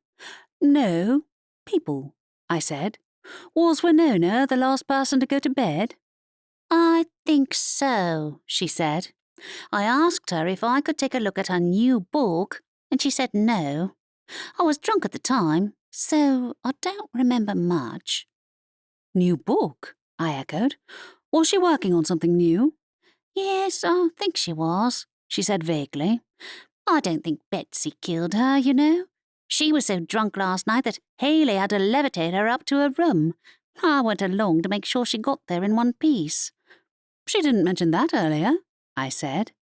That might account for how her perfume had got everywhere, but not how it had ended up in Winona's room. "It's hardly news," said Aunt Candace in unimpressed tones. "Haley is as much of a compulsive liar as Betsy is. Comes in handy when writing stories, but it's a nuisance the rest of the time." "What do you think of Haley?" I asked Beverly. "Did she and Winona know one another well? I heard they had an argument last night." Oh, they did, she said. I think it was about Winona's next book. Speaking of, will it be published, do you know? "I haven't a clue," Aunt Candace replied. "I imagine it'll be up to her family." And with that, she extricated herself from the conversation and escaped the reading corner, leaving me alone with Beverly. I don't think Hayley killed anyone either, Beverly supplied. She's working on 15 different series, you know. Why would she risk everything she's built? I don't know, I said. Is it true that she might have bribed people into voting for her? Who said that? Said Beverly. That's horrible. Just a rumour, I said, wishing I'd looked up where it had come from before mentioning it. Did she desperately want to win the prize? Everyone wanted to win, she said. So, what's it like being the lost cousin? Your aunt wrote your dad's story into a book, right? How does that feel? Weird. I looked around for an escape and caught sight of Lainey near the corridor to the living quarters. Gotta go. I need to talk to my friend. I made my escape to the living quarters where Lainey raised her eyebrows at me. What are you running from? Beverly, I said. I wanted to find out if she was really the last person to leave the party last night. But she evaded our questions and started pestering us, so I had to escape before she talked my ear off. She was the last to leave the party, said Lainey. You don't think she saw the killer, do you? I honestly don't think she'd accuse anyone here even if she saw them do it, I admitted. She hero worships every author in the room, including your Aunt Candace, she said. This is going well, isn't it? How are you holding up anyway? I asked. I thought you were going to take a nap. There's too much noise, she said. Besides, I don't want to sleep through the action. Not much action happening in here. Though I wouldn't be able to rest easily with a killer potentially on the loose either. True, she fidgeted. I wish I could hear their thoughts. I did try, you know, but I didn't pick up on any real hints. Don't worry about it, I said. We need some concrete evidence. But even the library doesn't have a room which'll summon up the answers. Or did it? One room in the library theoretically contained the answers to any question. But the forbidden room came with its own set of risks. There was also a good chance it wouldn't give us any useful information either. But at this point, anything was worth trying. Chapter 8. I would have dug out the book of questions there and then, but when I went back to the front desk, it was to find Edwin waiting there with an expectant look on his face. Anything new? I asked. Betsy and Hayley didn't give you any trouble, did they? No, but they're to remain in custody until they've been questioned again, he said. They're also telling me stories about a shadow attacking people. What's been going on in here? A book wraith got loose, I explained to him. We managed to recapture it and nobody was hurt. Oh, did I guess something like that would happen, he said. It's a hazard of holding everyone here in the library, I said. The guests getting restless and wandering out of bounds, too. I can't say I'm surprised, he said. Ah, there's Gregor. The wizard walked over to us while Aunt Adelaide followed close behind him with a grim expression on her face. We identified the poison used on the victim, said the wizard. When dissolved in water, it becomes colourless and impossible to identify except by its distinct scent. It's also fairly slow-acting, taking several hours to take effect. So there's a good chance someone gave it to her at the party, I concluded. Is there anything left from the party itself, or did you clear the place out? I cleared everything up, said Aunt Adelaide. If there was any evidence lying around, there isn't any longer. It's okay, I said. You couldn't have known. Exactly, said Edwin. At this point, we have a good idea of last night's events. What we're lacking is a motive. Betsy certainly has one, I said. Hayley, I don't know, but she and Winona did have some kind of argument last night. I'm fairly sure everyone here has argued with everyone else at least once, commented Aunt Adelaide. Edwin, what about the guests at the hotel? We've questioned them all, he said. Most of them aren't closely acquainted with any of the nominees. I've struck a good deal of them off the list on the grounds that they didn't know the victim, and I think it's more likely to be one of the other authors than not. Yeah, I thought so. So it's more likely to be Haley, Betsy, or someone else who is staying here at the library. Precisely, said Aunt Adelaide. I saw you talking to Beverly earlier. Did she have anything to say? She mentioned Betsy was so drunk last night that she passed out early and had to be levitated up to her room, I said. Haley was the one who levitated her up there, too. Not sure Betsy would have been able to commit murder while unconscious, unless she administered the poison earlier. Edwin's brow furrowed. I will go back and talk to both of them. Gregor, bring the body with you to the police station. The others will stay here in the library for now. As he left, I heard wings beating overhead. Perhaps Sylvester had more to add to my impression of last night's events. He'd had a bird's-eye view of the event, literally, and he hadn't been distracted or intoxicated. He also happened to have access to a part of the library that few others did, the place which supposedly had all the answers. Not that it had been much help on other occasions, but maybe this time it would provide some much-needed insight. Do you think the Forbidden Room might be able to shed some light on the situation? I asked Aunt Adelaide. Maybe, she replied, but you'd have to ask the right question. You only get one chance per day. We each get one chance, technically. But the Forbidden Room was notorious for giving answers which weren't particularly helpful and leaving us at a loose end. It was the owl who controlled the Forbidden Room, after all, and so far I was the only person who actually knew Sylvester's secret. Now did not seem the best time to inform the rest of my family of that fact, especially with Sylvester himself unsettled by the presence of so many strangers in the library. However, I couldn't think of a better way to find the missing evidence than to consult the Book of Questions. You don't have to stay here and watch the desk, Rory, said Aunt Adelaide. Take a break and practice magic or read a book. Or my dad's journal. Yet my curiosity over the journal had almost been overshadowed by the lingering question of who'd poisoned Winona. And if I wanted a chance at getting any peace to read the journal again, I needed to do my part to help solve the mystery. Okay, I'll see you in a bit. I did have a pile of reading to do for my magical theory classes, but that could wait. Instead, I looked around for Sylvester and spotted him perching on the balcony of the first floor. I climbed the stairs and approached him from behind. Hey, Sylvester. Oh, did I guess you'd come looking for me? Instead of turning around, Sylvester did that creepy thing where he rotated his head and not his body, his owl eyes looking me up and down. What is it? Need another favour? Has your friend set something else loose? Did you know the Wraith could jump over the balcony? I asked. Certainly not, he said.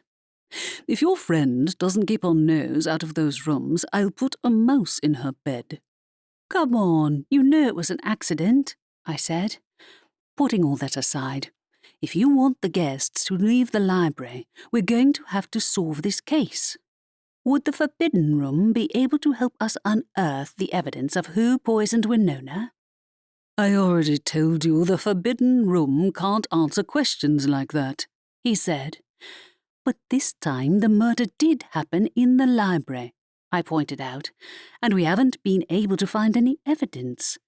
We know the cause of death, but not where the poison came from or where it ended up. He clucked his beak. I don't know why you're complaining to me.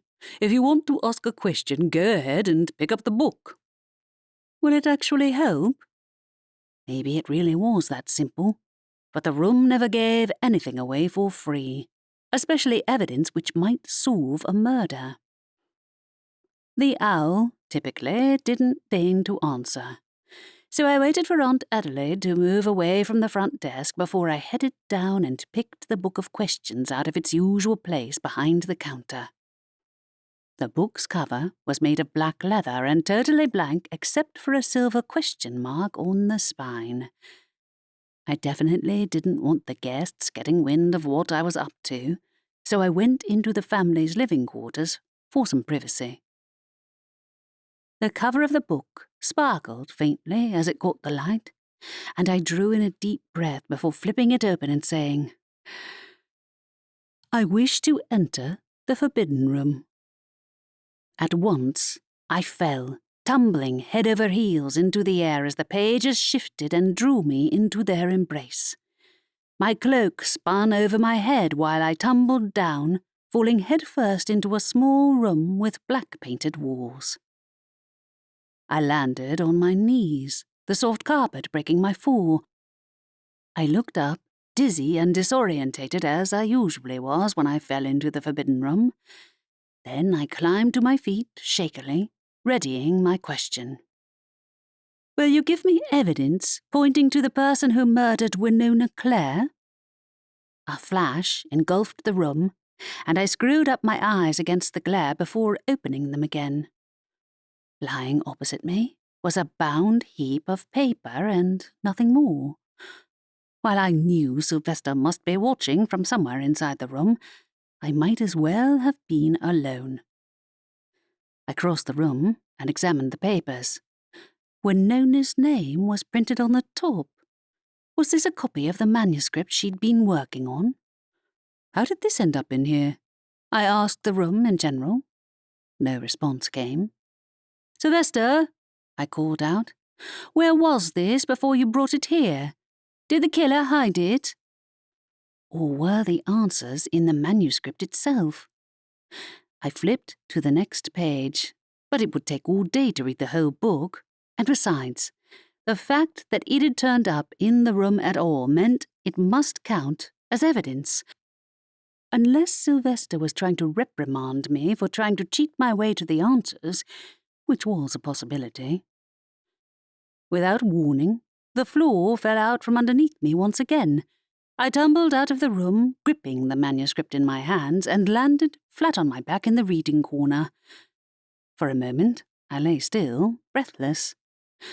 Then I sat up and noticed everyone in the vicinity was staring at me.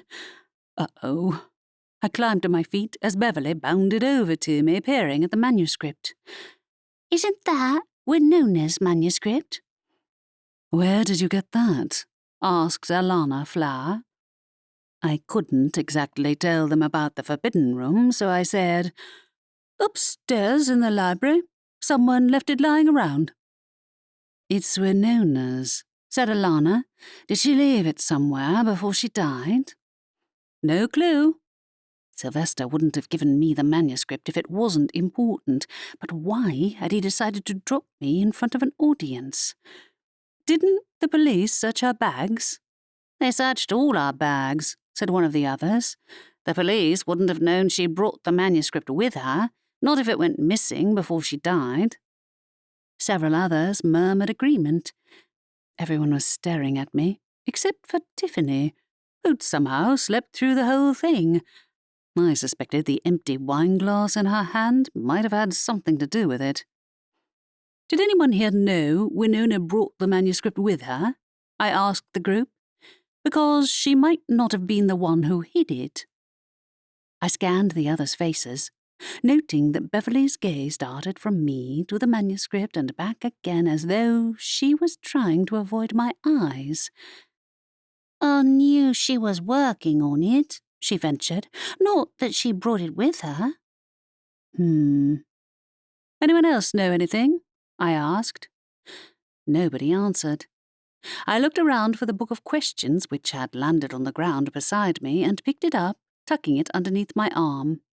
Estelle walked over and saw the bound manuscript in my hands. "Rory, what is that?" "It's Winona's manuscript."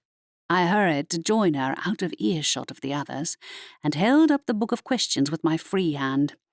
"I found it when I was looking for evidence." Her eyes bulged, realizing my implication. Someone stole it? But did they do it before or after her death? Precisely, I said. Nobody will admit to anything. But what about the others who'd gone with Edwin to the police station for further questioning? If one of them had taken and hidden the manuscript, then we wouldn't know unless we asked them too. I'll call and tell Edwin, said Estelle, as though she'd sensed the direction of my thoughts. Can you watch the others? I'll send my mum to help you out if she's around.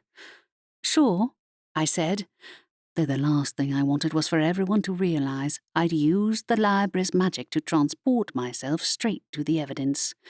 Not just because that might give the murderer a new target, but I didn't want everyone to know the Book of Questions existed. Sylvester would not be thrilled if certain guests figured out the secret magic we had hidden in the library. Sure enough, it didn't take long before Beverly approached me again. Can I read the manuscript? I'm afraid we have to give it to the police, since it's evidence, I said. Edwin will be on his way. Thankfully, Aunt Adelaide showed up at that moment to rescue me. Estelle said you found Winona's missing manuscript. That's right. I held it up. Where should I put it until Edwin gets here? I'll take it. She held out a hand. No, Beverly, you can't take it to the police. Where? She broke off, glancing at the Book of Questions underneath my arm. I'll take that too. I'll look up the manuscript, I added, seizing on an excuse to duck out of sight of the others, specifically Beverly. Estelle is calling Edwin, so I'll put it in the room he was using for questioning. Before I left, Aunt Adelaide leaned in and whispered, Did the room give it to you? Yes, but I don't know where it was, I whispered back. I asked for evidence pointing to the killer, but there was no explanation. I thought as much. She said, Lock it up until Edwin gets here. All right. I made my way through the stacks, going on a roundabout route to avoid walking directly through the reading corner. Once I was sure nobody was behind me, I located the classroom and put the manuscript inside it. Then I waved my wand on the closed door and cast a locking charm on it. After checking the room was secure, I walked back around the outskirts of the reading corner. As I did so, a gasp rose from among the guests, followed by a series of shocked whispers. I poked my head out between the shelves, curious, and spotted Xavier nearby. His scythe was out, wreathed in an odd, ethereal glow, which had only one cause. Oh, no, I said. Who? My gaze followed his to the body of Tiffany Wren, Aunt Candace's ex-co-writer, who occupied the same beanbag as she had before. I'd thought she was napping, but she hadn't moved in hours, and only now did I notice how very still she was. I thought she was asleep, someone said. Me too, said Alana in a hushed voice, her gaze darting to the Reaper with a mixture of awe and fear. I looked between Xavier and Tiffany's body, my heart sinking in my chest. Did you already reap her soul? I did, he confirmed. She didn't know she was dead. This was going to cause problems. Chapter 9. There followed a confusing few minutes of questions and accusations as we waited for Edwin to return to the library, and Aunt Adelaide ordered everyone to stay put in order to make sure nobody else was unaccounted for. Estelle waited for Edwin, while Xavier and I kept a close eye on the restless guests. How long was she dead for? I whispered to Xavier. Had she already been dead before Edwin had escorted Haley and Betsy out of the library? I found myself wishing I'd checked on her earlier, but everyone had thought she was sleeping, except, it seemed, for the killer. Only a few minutes, said Xavier. Do you think the poison was the same as the one used on the other victim? If it was, the poison takes several hours to take effect, I said. According to my Aunt Adelaide, anyway. But it must have taken longer to affect Winona if she drank it last night. Did that mean it wasn't the same poison?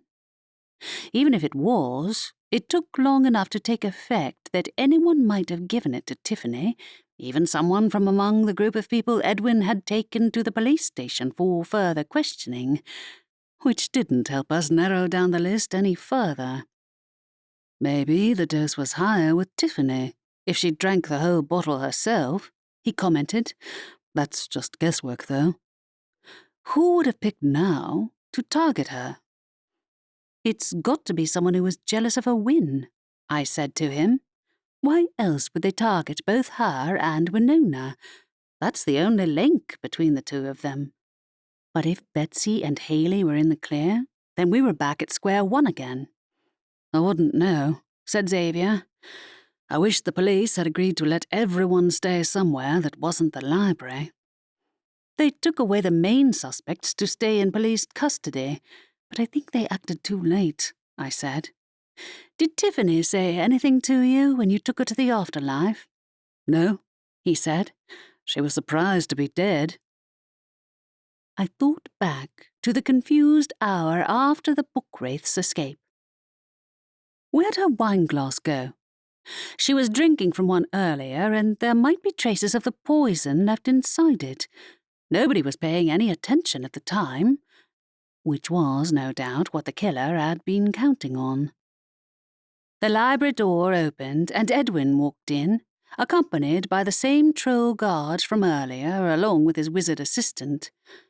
Aunt Adelaide beckoned Gregor through into the room where she'd taken the body, while Edwin and the trolls approached the guests in the reading corner. Who was the last person to speak to Tiffany Wren? The elf policeman asked the gathering guests. Nobody spoke for a long moment. I saw her working on her book, Alana ventured. Then I assumed she fell asleep. I saw her at the buffet table, someone else added. Was that where she was poisoned? Are we all going to die? Said Beverly tremulously. Good question. No, of course not, said Estelle, striding over. The buffet carts were checked thoroughly before being brought in. There was nothing wrong with the food. Panicked shouts and questions fired back and forth across the reading corner. Wasn't she drinking from a wine glass? I had to raise my voice to be heard. Whose wine was it? It didn't come from the buffet carts. Must have been left over from the party, Estelle said, looking pale. Maybe. Stop panicking, everyone. It won't help. Most poison is quick-acting enough that it would already have killed everyone intended to be the targets. Nobody else is missing, are they? No, said Edwin. We took a register. Everyone is here except for those selected to be questioned further. Tell me where you last saw her, however mundane. Any detail might help. Right there, said Alana, pointing at the beanbag. Thought she was asleep. Several people murmured agreement. Nobody could confirm when Tiffany had last been alive, but everyone had been here the whole time. The killer had poisoned her in plain sight. What does the Reaper have to say? Asked Beverly. Did you speak to Tiffany's ghost? Everyone turned in Xavier's direction. Oh no. She had nothing to say, he said to the others. She couldn't identify her killer. If she was poisoned without knowing, it's not a surprise. But what if we were all poisoned? Said Beverly. Do you have an antidote? That's enough, Edwin said. Beverly, you'll come with me for questioning first. The guests broke into protests, while Estelle walked among them trying to calm their fervour. While I had to admit that they had a point, for all we knew there had been more than one target for the poison, Aunt Adelaide put that theory to bed when she walked over with her wand in her hand. "I'll use a poison-detecting spell on all of you," she said. "Will that assuage your fears?" "Yes," said Alana. They crowded around Aunt Adelaide while Xavier and I backed out of range. From what I heard, though, it sounded like poor Tiffany had been the only victim of the poison this time around. "Question is, where'd the wine itself disappear to?" I asked. "Unless it disappeared with the leftovers from the buffet tables." "We'll find it," said Estelle. "We'll have a proper look around the reading corner once the guests are out of the way." "I should go," said Xavier. "I need to tell my boss." "Sure." I walked with him to the door, relieved to get away from the agitated guests. "Sorry about Beverly. I was a little worried she might try to get your autograph next." "Would that be a bad thing?" he said. "Or am I not famous enough?" I grinned, despite myself. "Only with me." "And you'd rather not share?" He slipped his hand into mine, and I found myself seriously considering walking out of there with him and leaving the guests to their arguments. Except I'd rather not speak to the Grim Reaper, and I couldn't forget the reason he'd come to the library to begin with. "No, but this isn't a good time to be famous," I said. "I mean, Tiffany and Winona were only well known in certain circles, and I don't think they had any weird internet stalkers, but who knows?" "Tiffany was poisoned in public," said Xavier. "That definitely feels personal."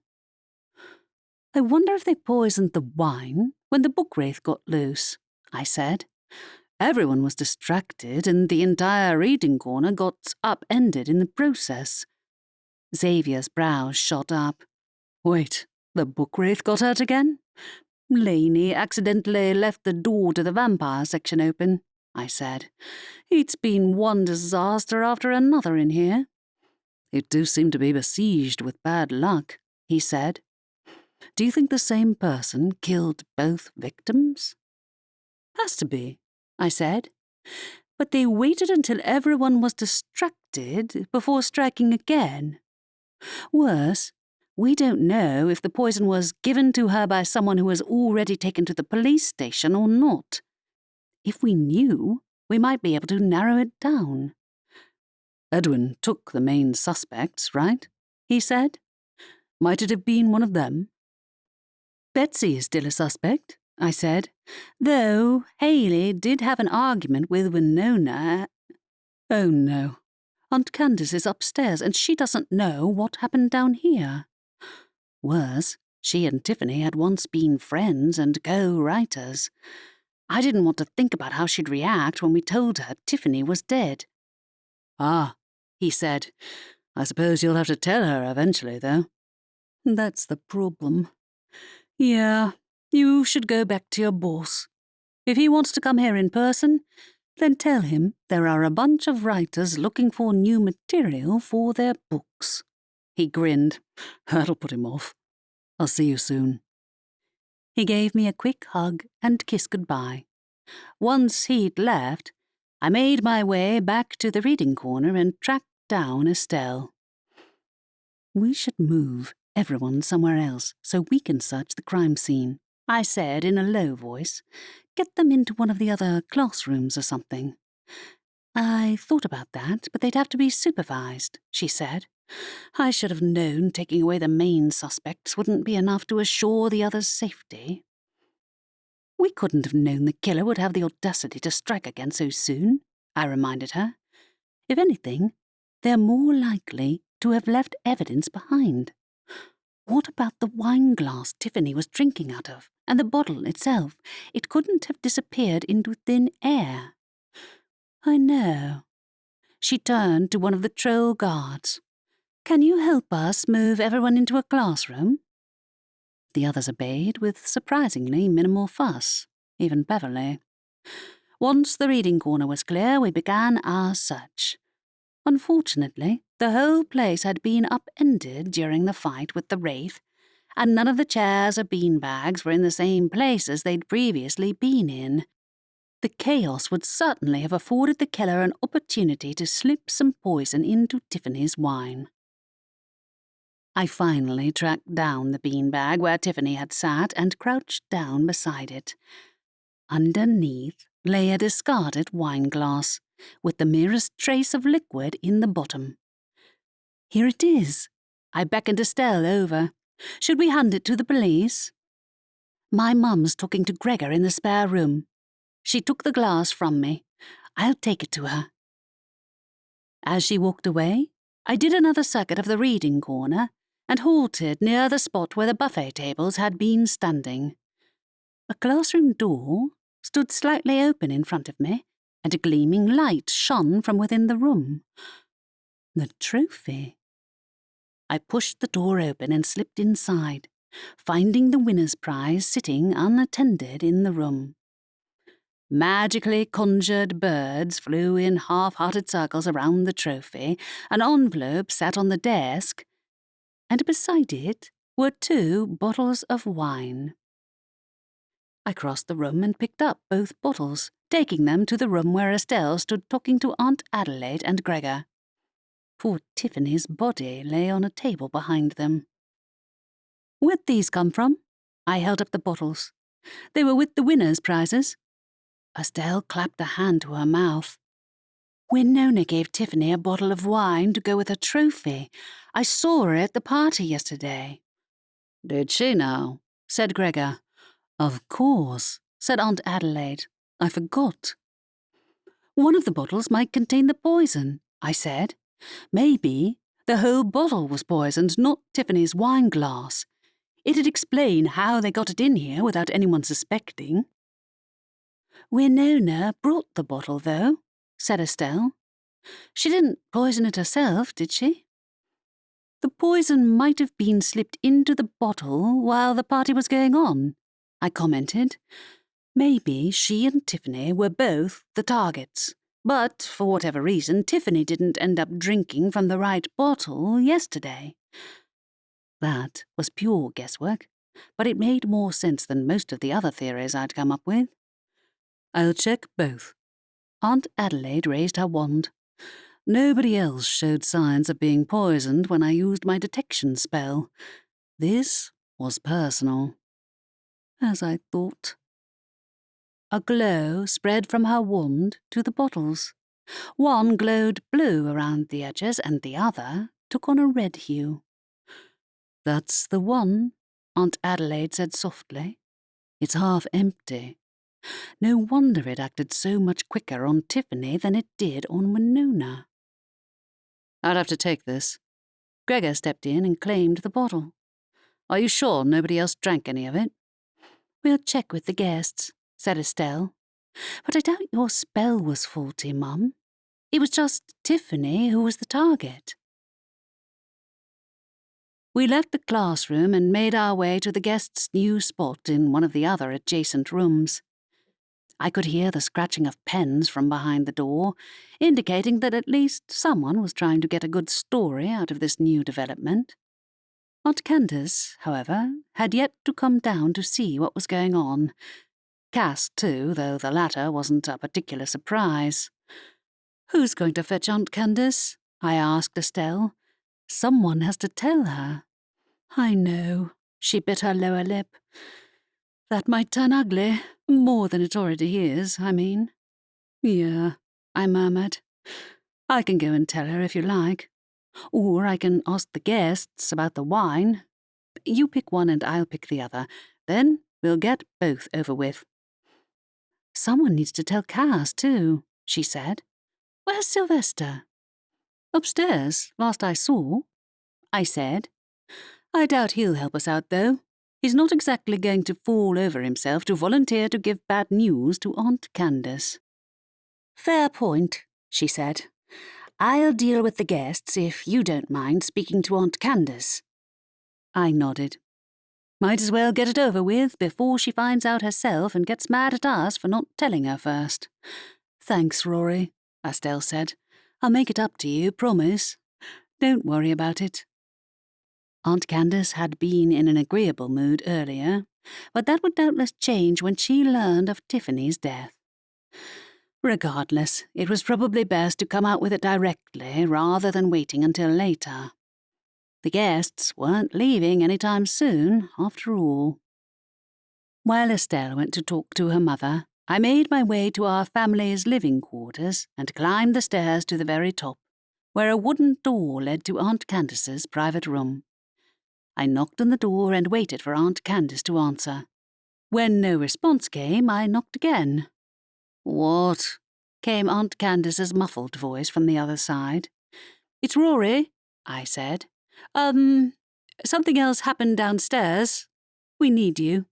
The door inched open a crack. "Go bother someone else." "You have to know this." I squashed my instincts to take the opportunity to leave before the inevitable happened. "It's important." The door opened another inch or two. "Why?" "It's Tiffany," I said. "She was poisoned, just like Winona." "What?" I took a step back as the door flew wide and Aunt Candace stormed past me down the stairs, nearly bowling me over in the process. "Aunt Candace!" I hastened to follow her downstairs, but there was no stopping her. She stomped all the way down 3 flights of stairs and into the main part of the library, without pausing for breath until she reached the reading corner. Aunt Adelaide moved to intercept her sister. "Candace?" "Who killed Tiffany?" she demanded. "Where's the body?" "She was poisoned a couple of hours ago," Aunt Adelaide said calmly. "The body is in the classroom with Gregor, but we already know it was poison that killed her. Someone poisoned the bottle of wine Winona gave her as her prize." Aunt Candace's face flushed like a traffic light. "Betsy. She slipped in the poison last night, the crafty menace." "Do calm down, Candace," Aunt Adelaide coaxed her shocked sister over to an armchair. "We're doing all we can to find the perpetrator, but it won't help anyone if you start getting hysterical." "I know it was Betsy Blake," she said. "I demand to speak to her right now, if none of you will." "Candace," said Aunt Adelaide, "we'll find out who did it, but if you don't let the police do their jobs, it'll take longer than it needs to." "We're wasting time," Aunt Candace insisted. "We already know who the killer is." "We don't know for sure," I said. "Tiffany died after Betsy and the others were already taken to the police station for further questioning. Granted, the poison might have been put into the wine before then, but if not, it might have been someone else after all." "Betsy was jealous of her win from the start," Aunt Candace said. "I hope she spends the rest of her life behind bars." "We'll figure it out," said Aunt Adelaide. "For now, I'd try not to upset the others. They're trapped here for the duration, knowing there's a potential murderer among their number." "So are we, and we live here," she said. "Tiffany and I might not always have seen eye to eye, but I won't let her murderer wander around here unchecked. If Edwin even thinks about letting Betsy go." "Is there the smallest chance the murder might not have had anything to do with Tiffany winning the prize?" I said. "Because I'm not sure poisoning the whole bottle would have been an efficient way to get the right person." "If it was Tiffany's gift, then she wouldn't have shared it with anyone," said Aunt Candace confidently. "I'm guessing Betsy didn't intend her to drop dead here in the library." "I suppose nobody else was drinking wine in the middle of the day," I allowed. "But the reason she was drinking is because she got scared half to death by that wraith." Which, in a roundabout way, put the blame back on my family again. From the grim look on Aunt Adelaide's face, the same thought had occurred to her. "First Winona, and now this," Aunt Candace muttered. "Of course it was Betsy. Who else would it be?" "Well, for one thing, I went to ask the book of questions for evidence of the killer, and the manuscript Winona was working on showed up inside the room," I said. "I think someone hid it, possibly the killer, but that doesn't have anything to do with the award, does it? Why would Betsy take Winona's manuscript?" Aunt Candace looked at me for a moment. "I have no idea. She sounded shaken, and I didn't blame her a bit. She'd had a serious shock. But I couldn't help feeling like I'd missed another connection somewhere. If the killer was angry at not winning the prize, why take the manuscript Winona was working on? The two had nothing to do with one another. It wasn't like Winona herself had been nominated for the prize. Aunt Candace, however, refused to be deterred. She waited until Edwin came out of the room where he'd been questioning the people still in the library, and then pounced on him. "Where are you going?" "To talk to the suspects at the police station," he said. "I'm going to ask them to explain what they were doing at the time of Tiffany's death, and use the clues to inform both investigations." "Not without me, you aren't," she said. "If Betsy was the one who killed Tiffany, I'm the one she'll have to deal with next." "That isn't appropriate," said Edwin. "Tiffany was my co-writer," Aunt Candace said in heated tones. "Betsy knows I'll ruin her if I find her guilty. She'll spill everything when I ask her to. Mark my words." Edwin shook his head, but I could see his resolve weakening. Spending the day dealing with Aunt Candace and the others had probably worn him down, and this second murder was the last straw. On the other hand, letting Aunt Candace loose in the police station without supervision did not strike me as a wise move. I gave Aunt Adelaide a look, asking her if it was okay to go along with her. She responded with a faint nod, giving me permission. "Edwin, I'll come too," I said. "I'll watch out for trouble."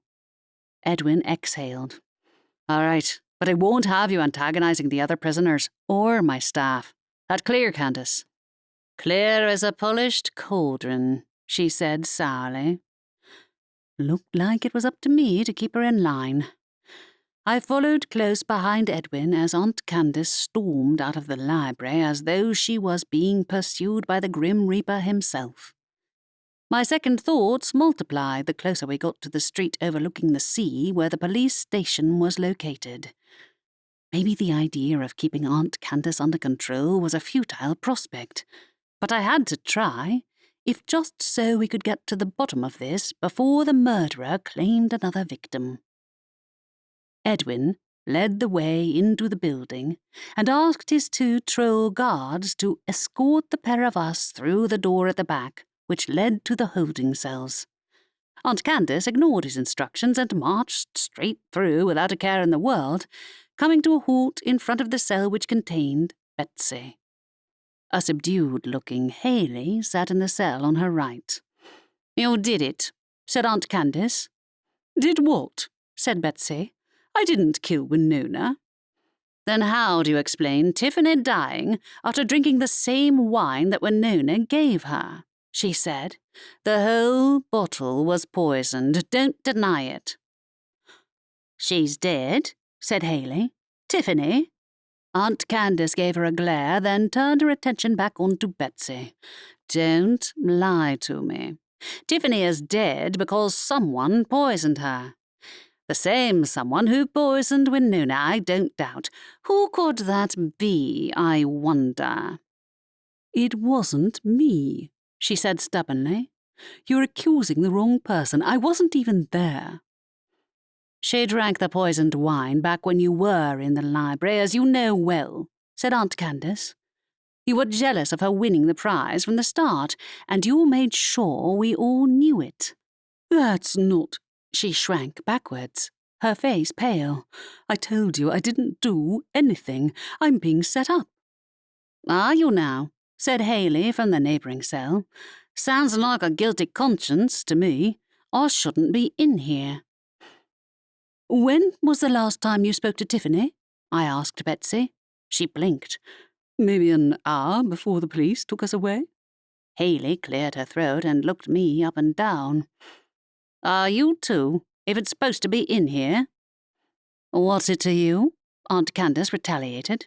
"Don't think I didn't see you trying to convince Tiffany to co-write with you, as if she'd stoop that low."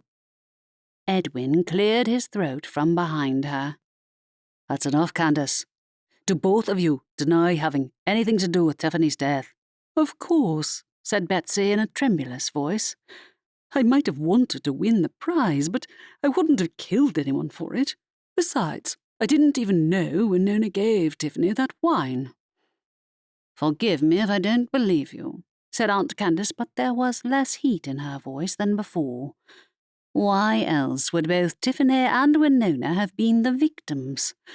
I didn't do it, Betsy insisted. And nor did I, Haley said. I want to speak to my lawyer. Be patient, Haley, said Edwin. I will speak to you later. You too, Betsy. If I had my way, you'd be here for the long haul.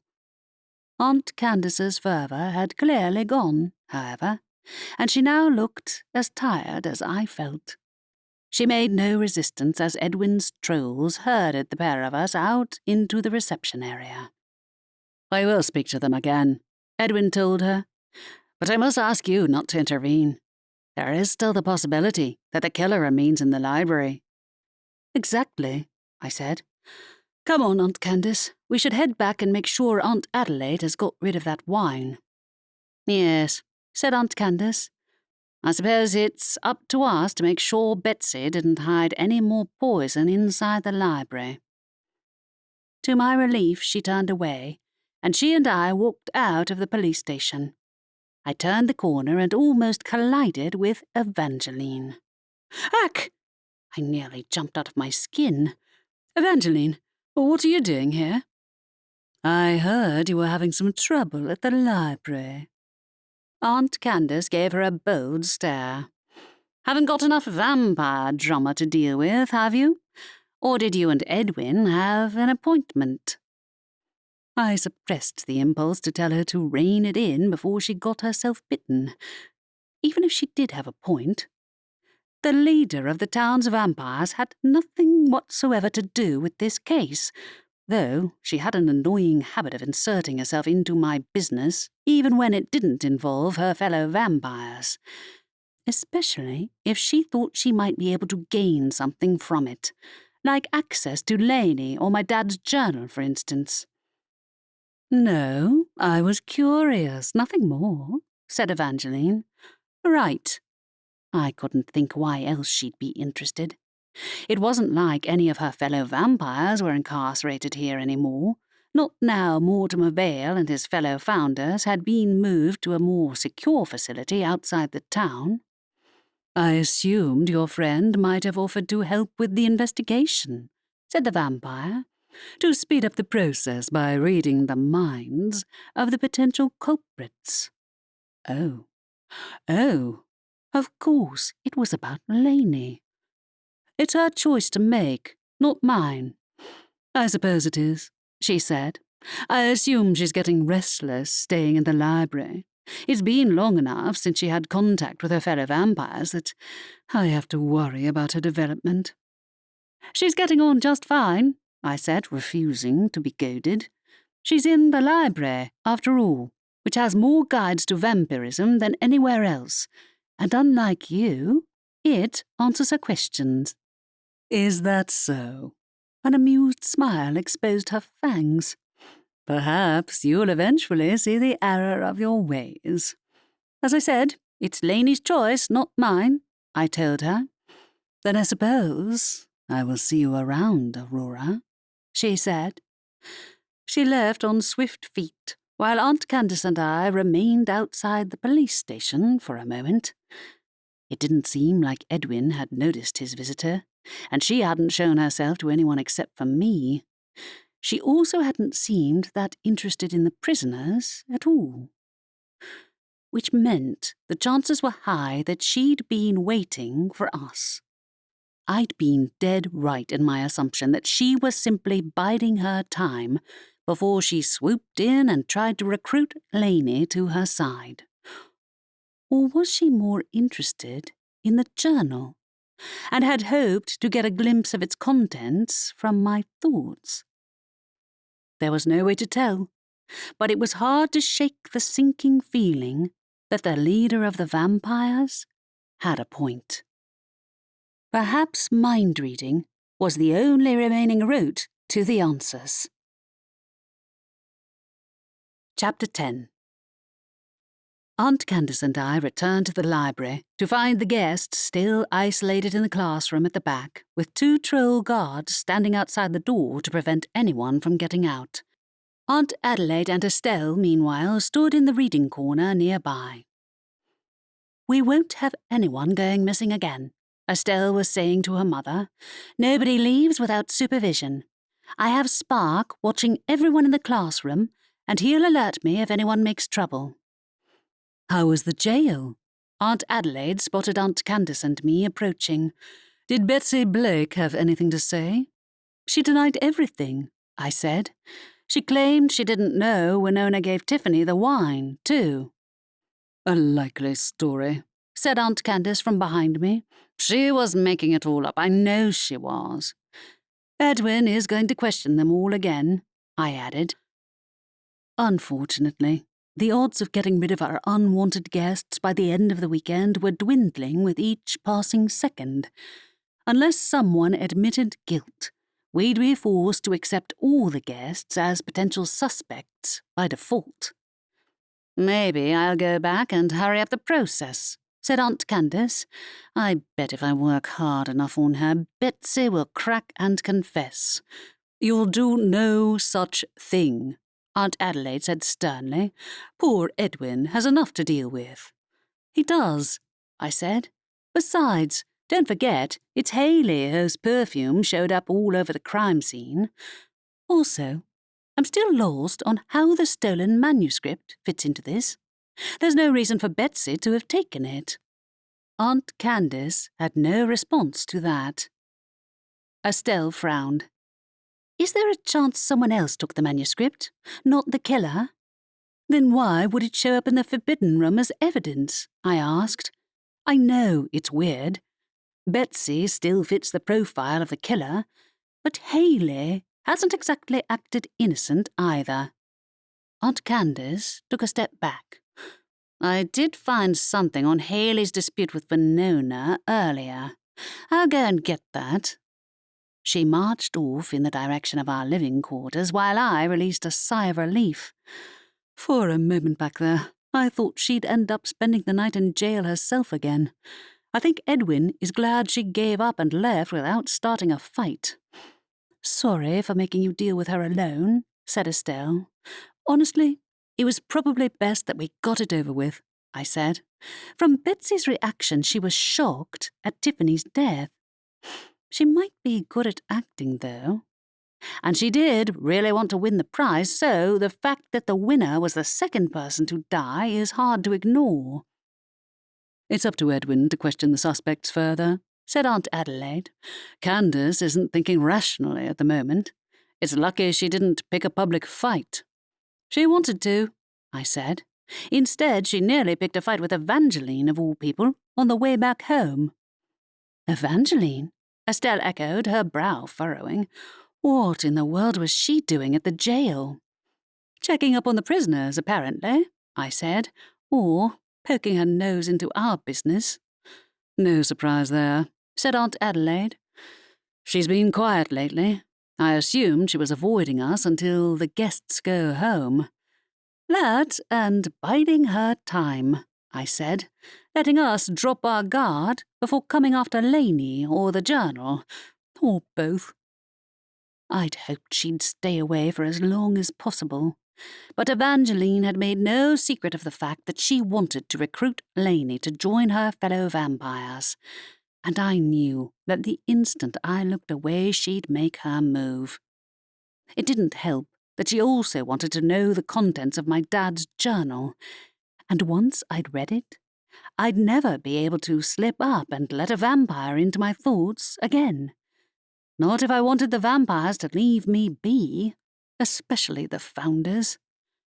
My dad's past aside, that was one major reason I'd been putting off reading the whole journal, even before the contest had upended everything.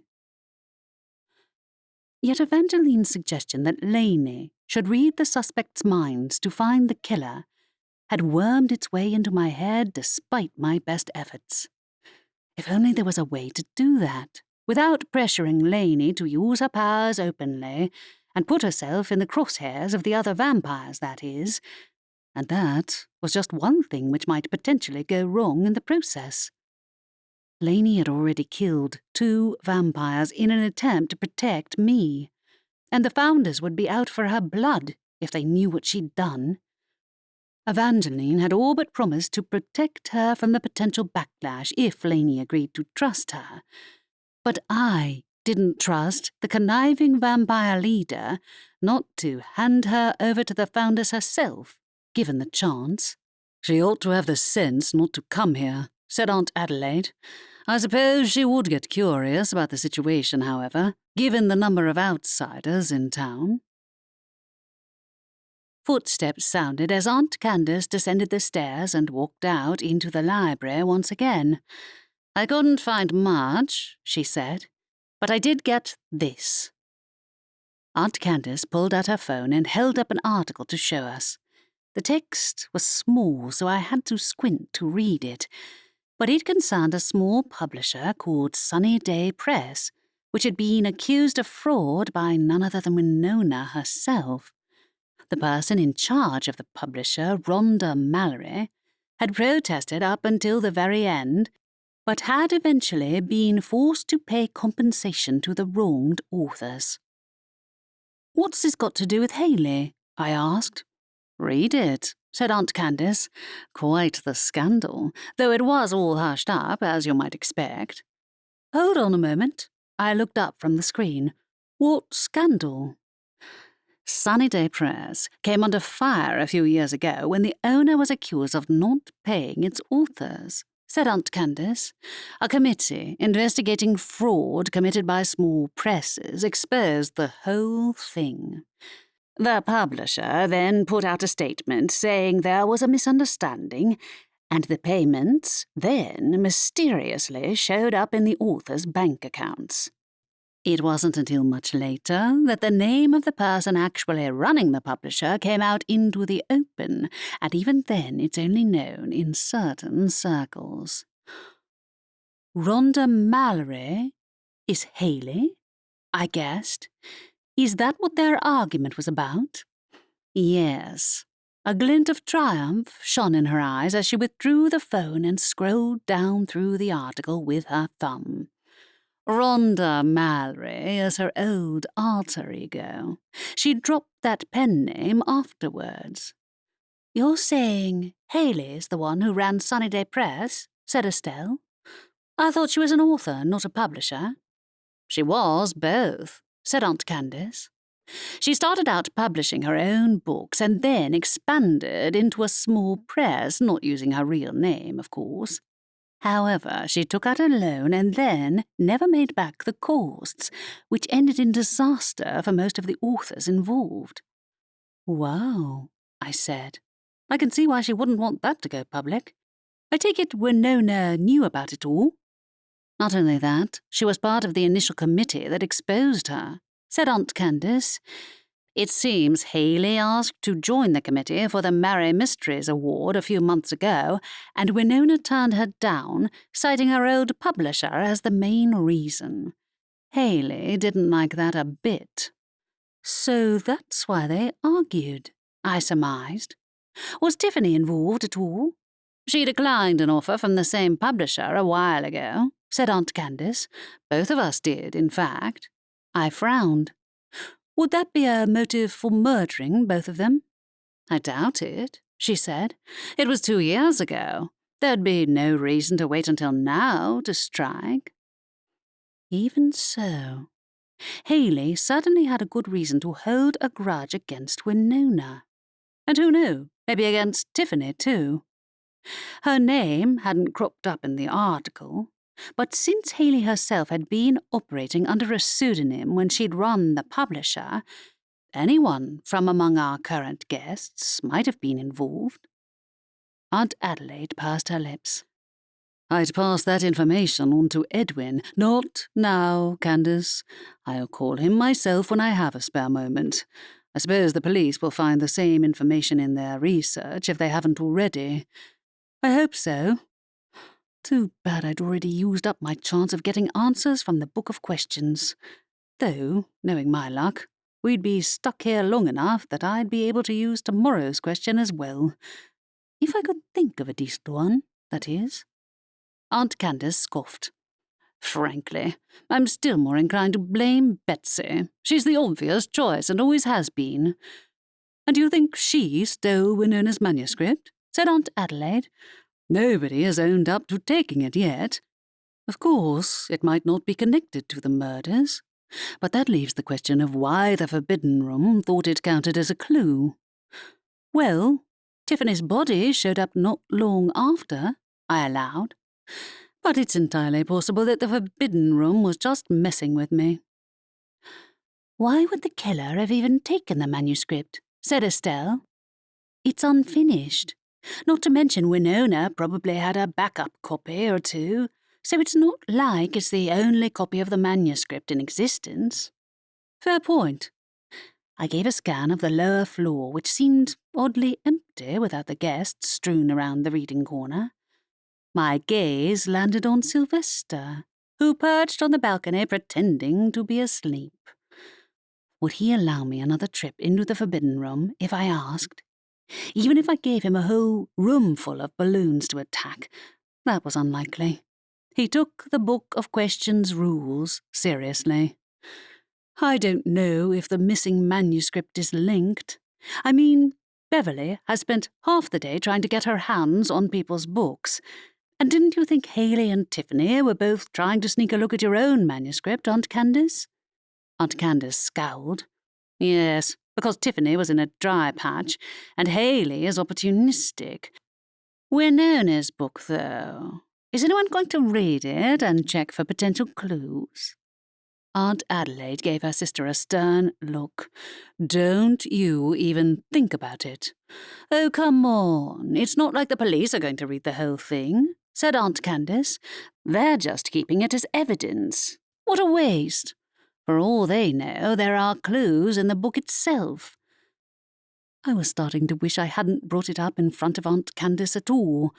But on the other hand, maybe it would give her something to do which didn't involve badgering the police and tormenting Edwin. Perhaps, said Aunt Adelaide. If you're going to read the manuscript, don't leave it lying around unattended, Candace. What do you take me for? She said. I'll take good care of it. I hope so, because according to the Forbidden Room, it was evidence that pointed towards the killer, even if none of us could figure out how it was connected. Regardless, it was easier to let her have her own way. If the manuscript also turned up a clue or two about the killer by the time she got to the end, so much the better. While Aunt Candace went to fetch the manuscript, Estelle, Aunt Adelaide and I were left to hold the fort downstairs in the library.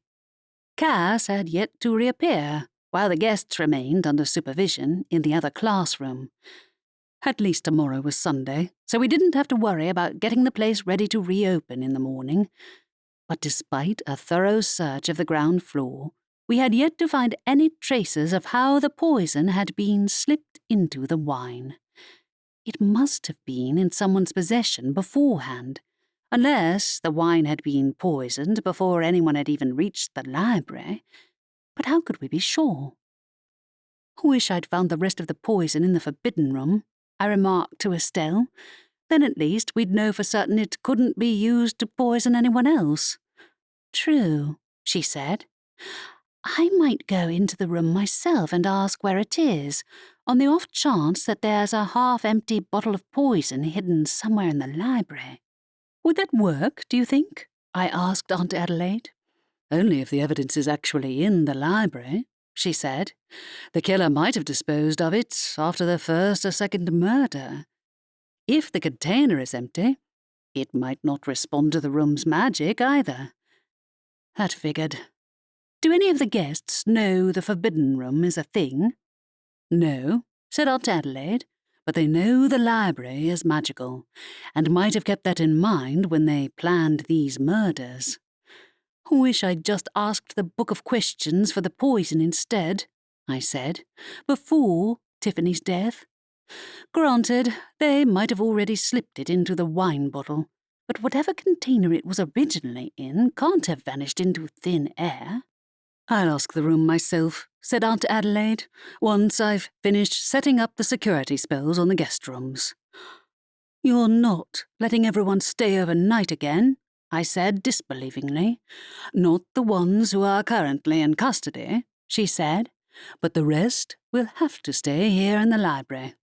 There's nobody else in town willing to take them in. Cass would tell you to make them camp in a field or something, I said. What if the killer is among the people who are left in the library? I'm not saying there's an easy solution, but I don't blame the others for not feeling safe in here.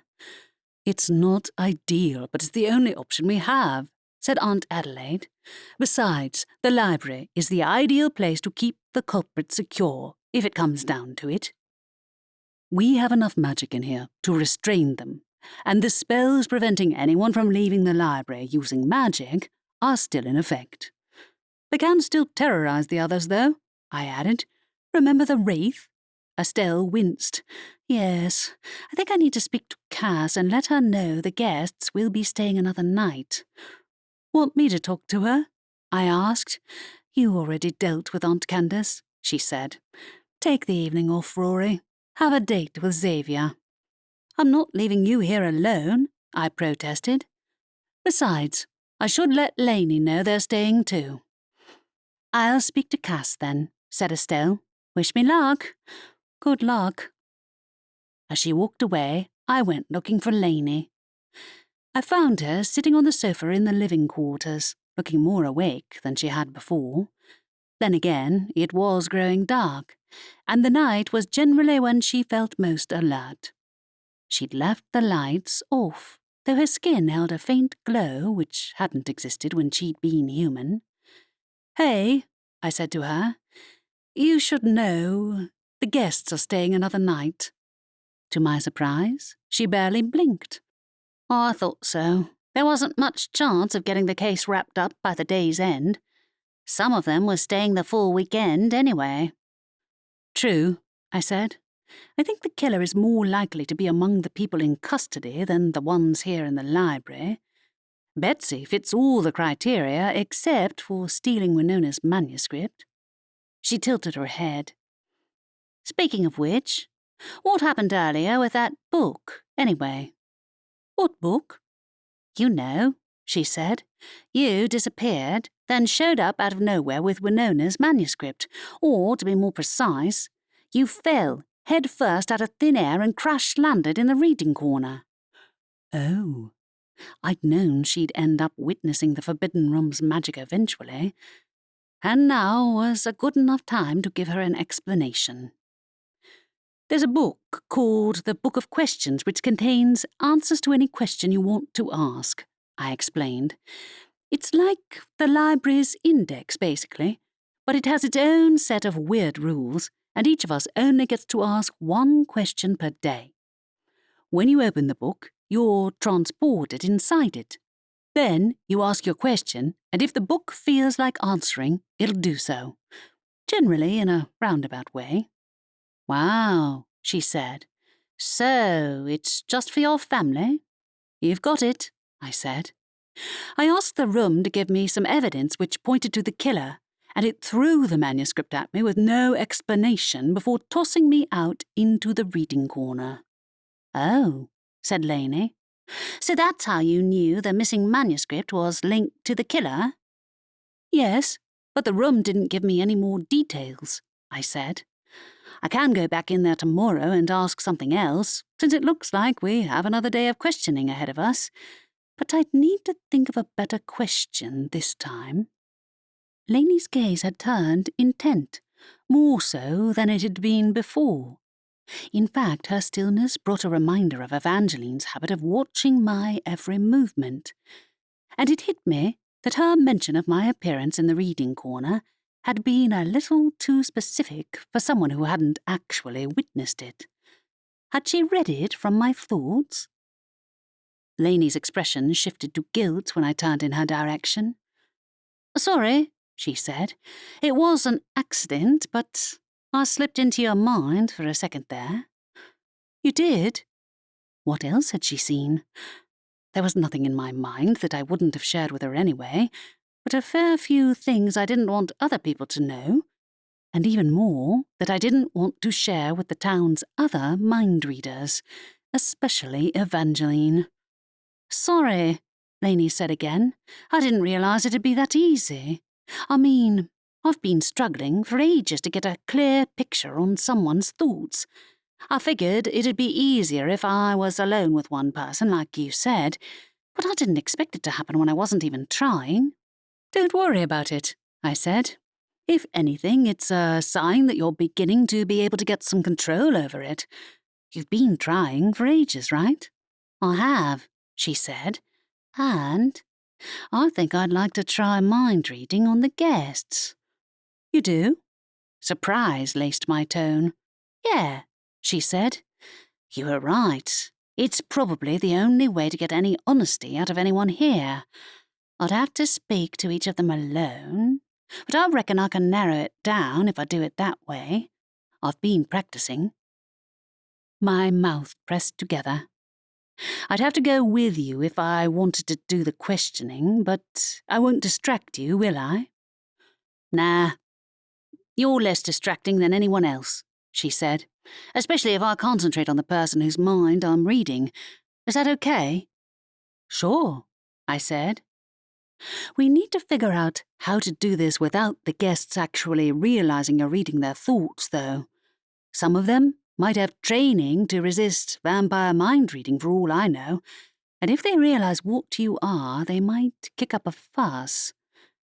Even in the magical world, not everyone had the skill to resist a vampire. I'd only needed to learn because of my propensity for running into vampire-related trouble, but it was possible to only encounter the undead in passing, or to not register them as a threat. I wouldn't lie, that sounded like a simpler existence. Lainey's condition had helped me become a little more comfortable with being around the undead, but I wished the mind-reading issue was easier for me to handle. "Ah," she said. "Never thought of that. Is it common, then?" "Hard for me to judge," I admitted, "since vampires were the first paranormals I met." "No wonder you had to learn fast," she said. "I don't want to cause you any more stress, Rory. I know how you have good reason to hate the vampires." "I don't hate them," I said. "I could never hate you. You're nothing like the founders, or Evangeline either. Besides, helping you learn how to use your vampire abilities has helped me get used to being around vampires. It's good for both of us." A smile came to her mouth. "You sure?" "Of course. If she read my thoughts, she'd know I meant it. If you really want to give it a try, let's go and read some minds." Chapter 11. First, Lainey and I went looking for Estelle and found her near the front desk in the lobby. "How was Cass?" I asked. "Did she blow up at you?" "She grunted at me and didn't come out of the corridor upstairs," Estelle responded. "Sounds about right," I said. Lainey and I had an idea. "Oh?" Her gaze flickered between the two of us, curiosity in her eyes. "We're wondering if we can speak to some of the guests individually," I said. "Lainey wants to give mind reading a try to see if we can turn up some new information." "She does," she said. "Anyone in particular?" "I'll see what I can pick up from everyone's surface thoughts first," Lainey said. "That might help me narrow it down." "All right." Estelle led the way across to the classroom, where the guests had been sequestered, and spoke to the troll guarding the door. My pulse thrummed with nervousness as we waited, though it was Lainey who had the most to risk. She was also the least afraid of the pair of us, which wasn't anything new. Lainey had been fearless before her transformation into a vampire, and now I worried a little about her newfound semi-invincible state, making her more reckless than usual. On the other hand, I didn't see a better way to get to the truth than via a direct link to the minds of the suspects. Evangeline didn't have to know anything at all. The troll stepped aside, allowing Estelle to open the door. As soon as she walked into the classroom, Beverly sprang over. "Oh, hello," she said. "I thought you'd come with an update. Have you spoken to the police?" Several others crowded in behind her. I spotted Alana in the background, scribbling in a notebook, but the others were more interested in seeing if we were going to let them out. Lainey went stock still, her gaze fixed on Beverly, and Estelle stepped in to rescue us. "We're not letting everyone out of the room yet. Can you move away from the door?" As she moved to herd the guests backwards before someone managed to sneak out, I inched closer to Lainey. "Are you okay?" Lainey turned to me. "She stole the manuscript." "What?" I stared at her. "Who?" "Beverly." She dropped her voice. "I think she wanted to read it. It's hard to get a handle on her thoughts, to tell you the truth. But she's definitely the person who took it." "Beverly?" It wasn't that implausible, given her endless attempts to get her hands on the other author's manuscripts. But did that make her connected to the killer? According to the Forbidden Room, it did. Yet I had trouble seeing the excitable teen girl as being capable of poisoning two of her idols.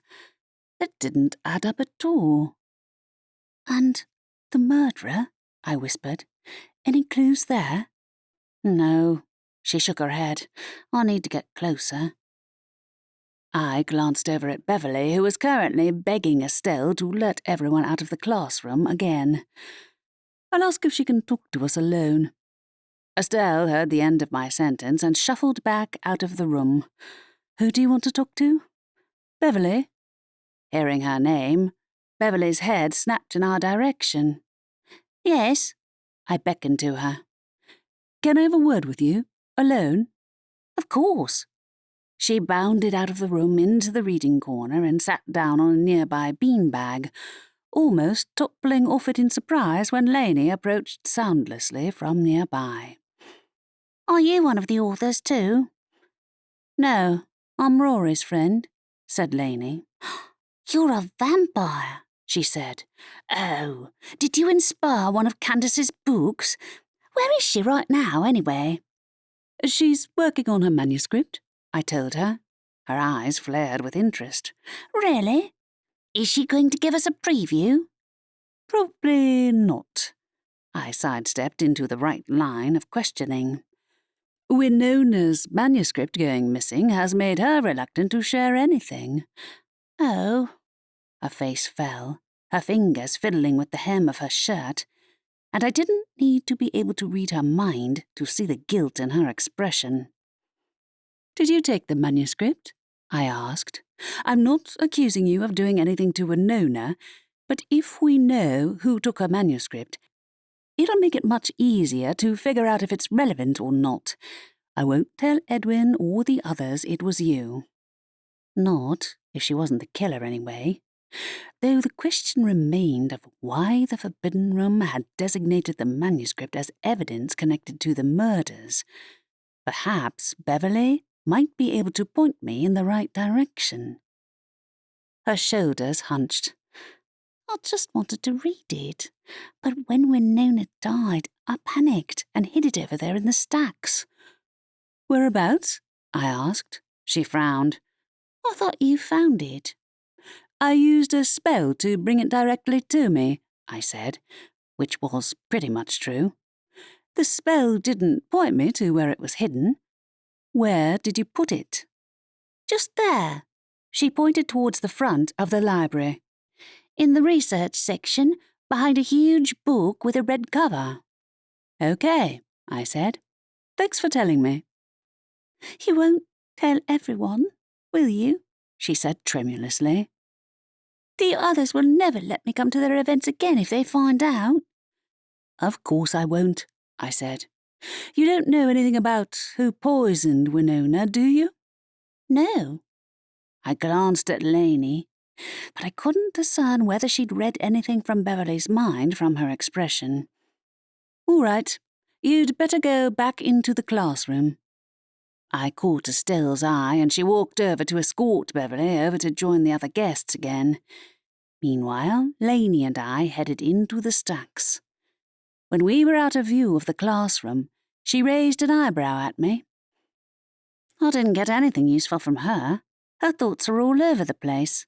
She hid the manuscript somewhere in here. It's worth looking to see if anything else was hidden in the same place. I headed deeper into the stacks, towards the research section of the library, in case that was the real clue. The Forbidden Room isn't known for giving me direct answers. "Wow," she remarked. "That sounds like a challenge to deal with." "You've no idea." I walked on, Lainey easily overtaking me with swift vampire steps, until we reached the area immediately behind the front desk. From there, I scanned the area for anything out of place and spotted an empty section of shelf where a large red book had been moved to the side. "Can you smell anything strange over here?" "That perfume again." She sniffed the bookshelves. "Definitely the same. It's practically clinging to the shelves." Damn. Did that mean Haley had been in here too? Or had she touched the manuscript before Beverly had got her hands on it? Perhaps she'd just walked through while exploring the library yesterday instead, but her perfume had certainly ended up in some odd places. "It's a strong scent," she said. "Strong enough to cover anything else, but it might not be deliberate. Unless they knew I was a vampire." "They don't, and let's hope it stays that way." Beverly had figured it out, though. But it was hard to hide the natural speed and grace of the undead. My heart gave an uneasy flip as I recalled Evangeline and her mysterious appearance at the jail, plus my growing suspicion that she wouldn't wait for much longer before trying to make a claim on Lainey, especially if she learned about her improved mind-reading abilities, as well as her involvement in the investigation. I didn't think of the possibility of the scent being used to cover up something else, though. Had the killer left the perfume everywhere on purpose? If Beverly was innocent of the murder, that still left a fair few people to question, but I wasn't sure Lainey's mind-reading stamina would hold up for that long, especially with everyone currently arguing with Estelle about being stuck in the classroom, and two of our major culprits in police custody, including Haley herself. "Want me to speak to someone else next?" asked Lainey. "Better wait for Aunt Adelaide to return from the Forbidden Room, I think," I replied. "I need to tell her about the perfume." "Okay, sure," she said. I need to raid the blood supplies." "Go ahead." I waved her off as if it was no big deal. Which it wasn't, not really. Not as much as the notion of her reading my thoughts, at any rate, which was more due to my worry that my hidden thoughts would make it back to Evangeline, or worse, the founders. If Lainey accidentally slipped into my thoughts while I was reading my dad's journal, for instance, any of the other vampires might be able to pick that information out of her head. She was no longer drinking the potion which blocked mind-reading, and even if she learned to shield her thoughts the way I had, she'd still be susceptible to the more powerful vampires delving into her mind. Which left a massive question mark over whether I should risk reading the entirety of my dad's journal at all as long as Lainey lived here in the library. If we weren't careful, the situation might evolve into a perfect storm of the vampire variety, which would make the murders the least of our problems. I reached the front of the library and found Aunt Adelaide putting away the book of questions. "Any luck?" "No," she said. "I asked the book to show me where the bottle of poison the killer put in the wine was hidden, and it threw a basic book of poisons at me instead. If I didn't know better, the room was reprimanding me for asking." "Wouldn't surprise me," I said. I have some news, though. Lainey and I found out Beverly is the one who stole Winona's unfinished manuscript. Turns out she hid it downstairs in the research section. Her brows rose. She confessed. After Lainey read her mind, I explained our conversation with Beverly and what we'd learned from her. She just wanted to read the book, nothing more, concluded Aunt Adelaide. Lainey said she couldn't read any thoughts which pointed to her being the killer, I added. Unless she managed to keep Lainey away from those thoughts, of course. But she doesn't strike me as the type to be wily enough to conceal her thoughts from vampires. Is Lainey going to read the minds of the other suspects? She asked.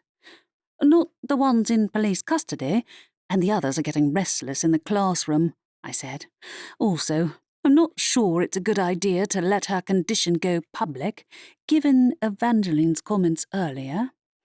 You spoke to Evangeline? Asked Aunt Adelaide. Where? She was hanging around the police station pretending she wasn't nosing around for information on the murders, I explained. I'd rather avoid drawing her attention again if I can help it. I know Lainey isn't afraid of her, but I feel like she was waiting for the opportunity to speak to me about her. I didn't doubt Lainey's confidence, but Evangeline was centuries old and had no moral scruples whatsoever. Her desire for knowledge and control over all other vampires had no bounds, and I'd never completely dismissed my suspicion of her involvement with the founders. I don't doubt she is, said Aunt Adelaide. I never checked with Lainey about how she's getting on with her vampire training, though. I didn't know she could do one-on-one mind reading without side effects. She's working on it, I said. She also did a scan of everyone in the classroom and figured out Beverly took the manuscript. So she's getting better at dipping into people's thoughts without getting overwhelmed. I didn't want to tell her that she'd done the same to me, though, because then I'd have to admit to my own mixed feelings about her newly honed abilities. I didn't want Lainey to think I was afraid of her, because I wasn't. I'd get past my unease in time, and it wasn't worth causing damage to our friendship in the short term, while I tried to adjust to the idea of her being able to peek at my inmost thoughts. Well, good on her, said Aunt Adelaide. Where was the manuscript, then? Over there. I pointed to the right shelves. We went looking around the area for more clues, but all we found was that perfume scent again. Haley's perfume? She said. The same one, yeah. I wished Lainey could question her, and Betsy too, while she was at it, but I doubted Edwin would consent to letting a vampire interrogate his suspects. And besides, Evangeline had been waiting there for a reason. Lainey herself reappeared a moment later, and I hastily blanked my thoughts. There you are, said Aunt Adelaide. It sounds like you've been practicing your skills a lot. I'm impressed you managed to see into Beverly's thoughts without any others intervening. Her mind was all over the place, so it was hard to pin anything down, said Lainey, but I don't think she's the killer. Did you get anything from the others that's worth looking into? I asked. She shook her head. No, but I only gave them a brief scan. I might have missed something. Unless the killer wasn't here, and they were among the group of major suspects already locked in the holding cells. Like the person whose perfume kept showing up, and who'd been involved in fraud years ago which might have impacted anyone here. Who do you want me to question next? She asked. Maybe we should leave it until tomorrow, I said. I mean, the people in police custody are the top of the suspect list, so they're more likely to have useful information in their thoughts. But you'd have to ask Edwin's permission to speak to them, and he's still doing the questioning himself. Oh, her brow furrowed. Makes sense. It was pretty obvious we needed more evidence before we could throw out any more accusations besides. While I could ask the Forbidden Room another question after midnight, I'd need to plan better if I was to get the information I needed, rather than hitting yet another dead end. At this rate, it'll have to wait until the morning, I added. What's the plan for the night? We're not leaving everyone locked up in the classroom, are we? No, we'll move them back to their guest rooms and order catering to be sent upstairs, Aunt Adelaide said. Sylvester is going to watch to make sure nobody tries to poison anything. I'm sure he'll be thrilled at that, I commented. Is Cass staying upstairs with the animals for the long haul? Probably, said Aunt Adelaide. I'd offer to take her some food, but she probably conjured up her own. She's self-sufficient enough to hole up there for weeks at a time if she wants to avoid us. This better not last for weeks, I said. I mean, we're meant to reopen the library to the public on Monday. Yes, and I'd rather we deal with this situation before then, said Aunt Adelaide, echoing my thoughts. We all know there are certain individuals who'd be all too happy to take advantage of our closure to dampen our reputation. Estelle knows it too. I'd bet she did. I felt bad for her, seeing another event derailed by murder, but I couldn't think of anything more I could do to solve the case, short of taking Lainey with me to the jail to question the prisoners. If Edwin agreed to it, that is. We usually ate dinner together as a family, but when I went to knock on Aunt Candace's door, she refused to come out of her research cave.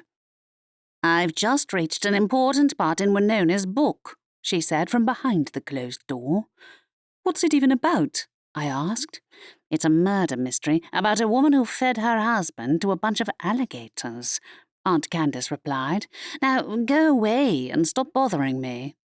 Aren't you interested to hear that Beverly was the one who stole the manuscript? I said. Was she now? She shuffled over and opened the door a crack to peer at me. Not a total surprise, I admit. I always thought the killer and the thief weren't the same person. Yeah, but the confusing thing is that there was the scent of Haley's perfume all over the place where it was hidden, I said. Which proves nothing, she said. She's been all over the ground floor, I don't doubt. I still think Betsy is the murderer. She has the most obvious motive. I don't disagree, I said. I just wish I knew why the Forbidden Room thought that manuscript counted as evidence when Beverly was the one who stole it and she's not the murderer. Quite possibly, Sylvester had been messing with me all along, telling me to use my own skills to figure out the identity of the culprit. Who even knew? I have absolutely no idea. The door closed again. I'll let you know when I get to the end. I left Aunt Candace to read the manuscript and went to join the rest of my family downstairs. After a quiet dinner, I went upstairs for an early night. My dad's journal called to me, awakened by Evangeline's taunts, and while part of me remained wary of Lainey reading my thoughts, curiosity won out. After I'd settled on the bed, I opened to the most recent page and began to read my dad's thoughts from years ago, when I was a small child. I'm beginning to think the vampires are avoiding me on purpose. They're certainly elusive, I'll give them that. I suppose their natural instincts for spectacle will eventually win out, and they'll throw a large gathering. Then I'll be able to corner them. I looked up from the page, my thoughts spinning. What did he mean? Had he been looking for the vampires? I'd assumed they were hunting him, not the other way around. Partner! Squeaked a voice. I dropped the journal, which slid off the bed onto the floor. Jet, don't sneak up on me in the dark like that. But it's important. The crow flitted onto the bed. Your friend is outside the library. What? I climbed off the bed and retrieved the book. You mean Lainey? Yes, he said. She went out. I thought you'd want to know. Oh, no. I grabbed my cloak and shoes and shoved them on, then headed out of my room and ran downstairs.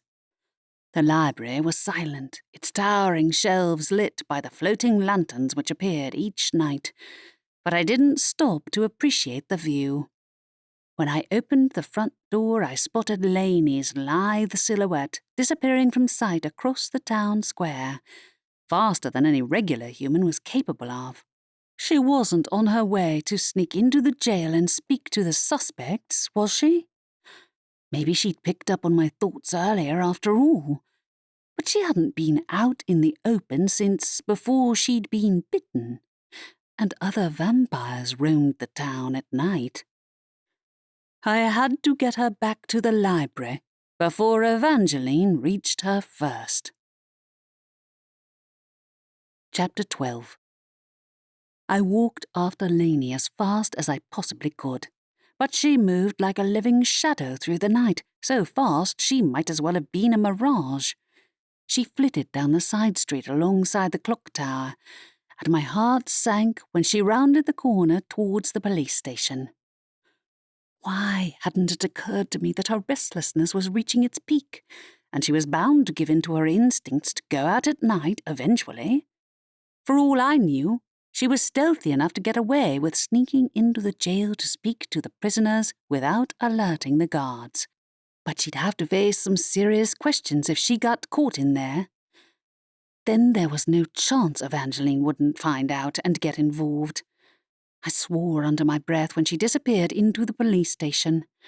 I'd missed my chance to catch her, and even using a spell to hide myself ran the risk of alerting the police's attention. I possessed none of a vampire's stealth or grace, so I'd be more of a hindrance than a help if I went after her now. Several seconds passed as I hovered outside the police station, shrinking back against the wall to hide myself from view. A cold breeze blew off the sea, making me shiver, and then, without warning, Evangeline appeared at my side, a wide smile on her pretty face. My heart leapt into my throat. "Fancy seeing you here again, Aurora Hawthorne," the vampire said softly. "Evangeline?" I buried my freezing hands inside my cloak pockets, now shivering for reasons entirely unrelated to the cold. "What are you doing here?" "I saw your friend," she said. "It looks like she's roaming around of her own accord now, isn't she?" My hands clenched. "She's free to do as she likes. She doesn't need to consult you before leaving the library." "I don't disagree," she said mildly.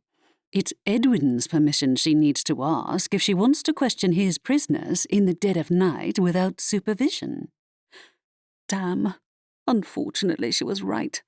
But if I went in there myself, I was more likely to draw the guards' attention than Lainey was, which Evangeline herself knew perfectly well. It wouldn't surprise me if she wanted to goad me into drawing attention to both of us, and I refused to rise to the bait. "Yes, I know," I hissed. "You need to leave. You're not supposed to be here either." "I'm not trespassing, unlike your friend," she said. "If Lainey succeeds in tracking the killer, that indicates her mind-reading skills are sufficient enough that she is more than ready to be educated by another vampire in order to make the most of her considerable talents." "That's up to her, not you," I responded. A fanged smile curled her lip. "You can't keep her from being around her own kind, Aurora. I told you so more than once, but you still refuse to see the truth in front of your own face." I managed to hold her gaze by sheer willpower. "She isn't like you," she laughed. "You think all vampires are the same as I am? Do you believe all humans are identical too?" "Lainey was a normal before she turned," I countered. "That's completely different to growing up in the magical world. She's also younger than most of you, and has no ties here in Ivory Beach, aside from with me and my family. The library is her best shot of learning all about being a vampire before—" "Before what?" she said. "Before she goes home to the normal world and returns to that mundane customer service job of hers. You—" I broke off.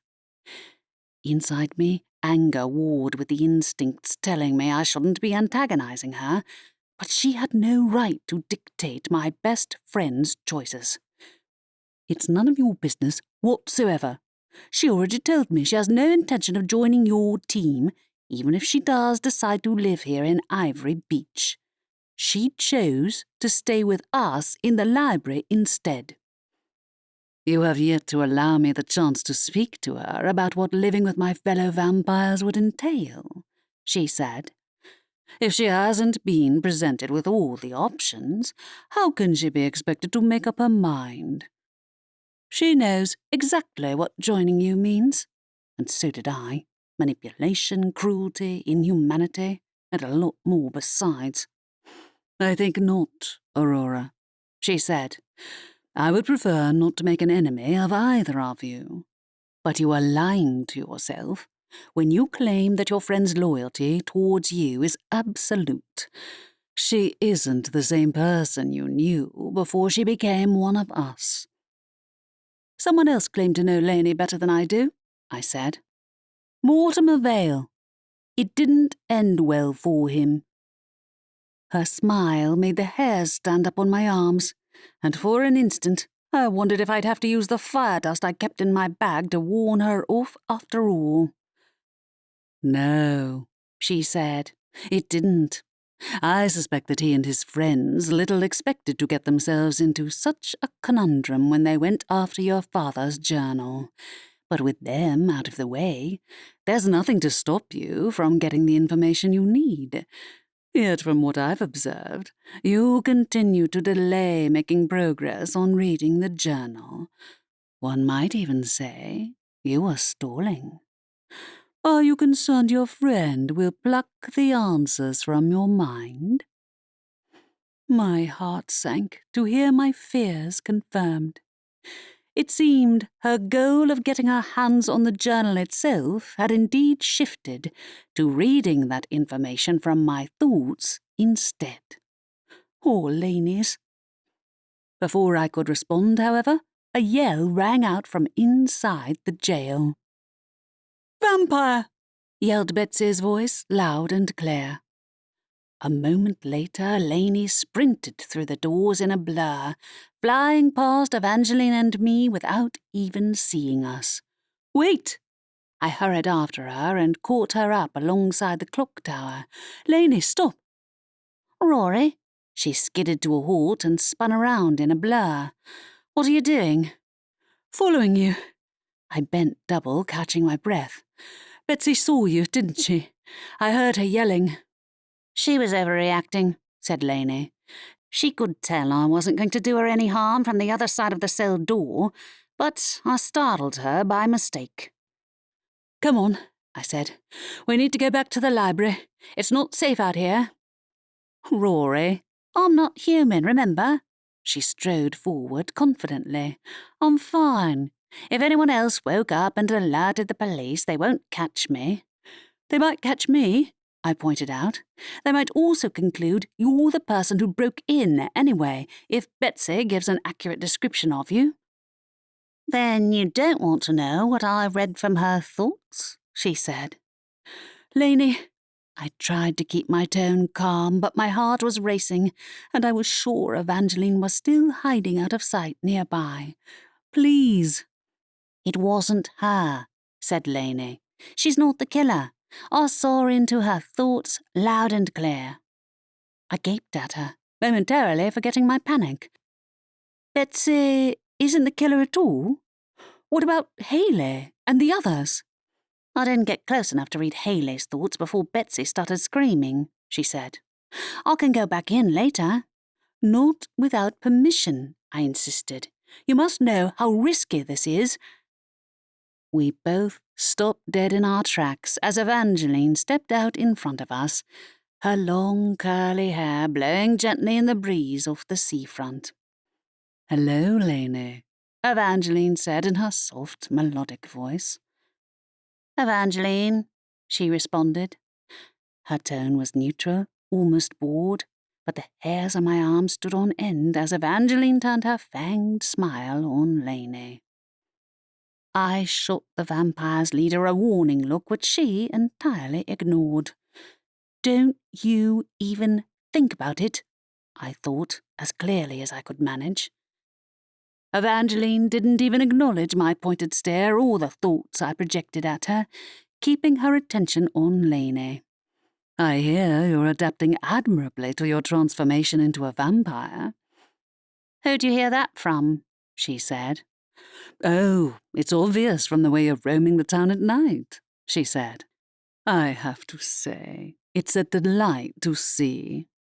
I did wonder if hiding in the library away from your fellow vampires would stunt your progress, but it looks as though that hasn't been the case for you." "Why are you complimenting me?" said Lainey. "What do you want?" My shoulders tensed again. Evangeline was as dangerous to her fellow vampires as she was to humans, and Lainey was doubly vulnerable because of her connection to me. Her past as a normal, and the consequent lack of the usual knowledge she'd have gained from growing up in the paranormal world, made me feel protective of her, despite knowing she was more than capable of handling herself.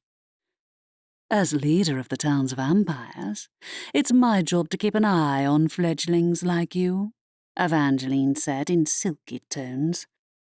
"I can't have you going out of bounds and getting into trouble with the police, can I?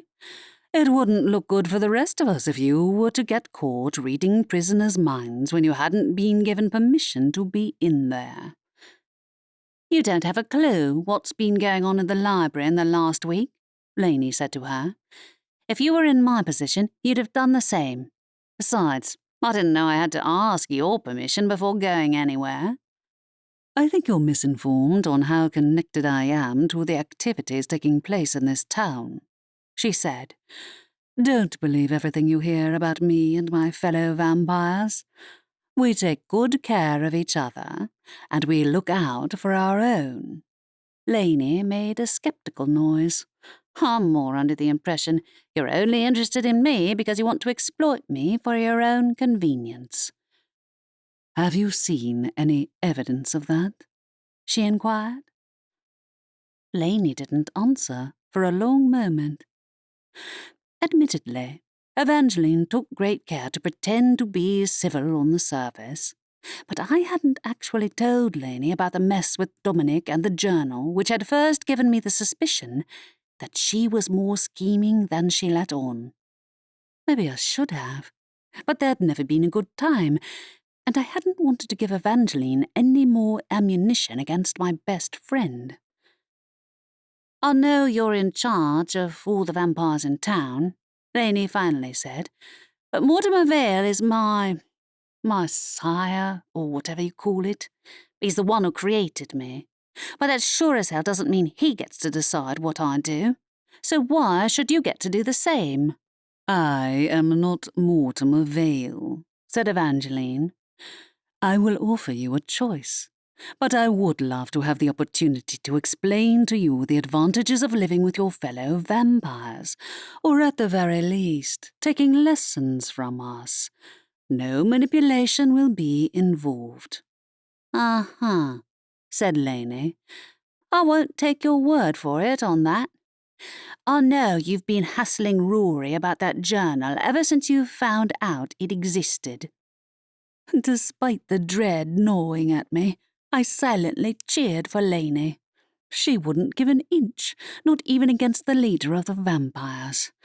If only that would be enough to convince Evangeline to leave her alone. Whatever transpires between Aurora and myself will have no impact on whether I will welcome you to join my fellow vampires or not, she said.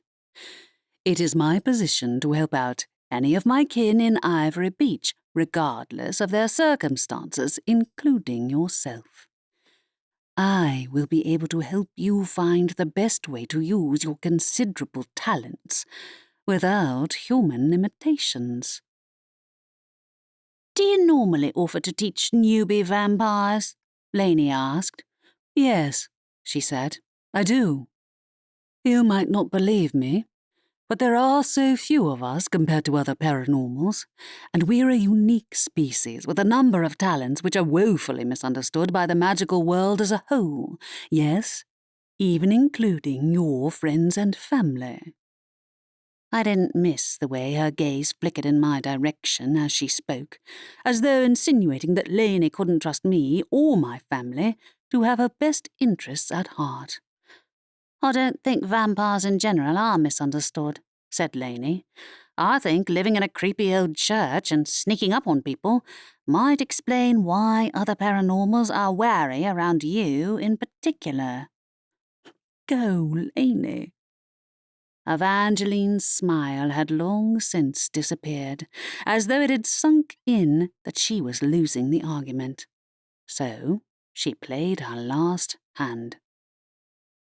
"Does Aurora mind you reading her thoughts?" she asked Lainey. "Because I'm not so sure she does. Certain members of her family definitely won't stand for it.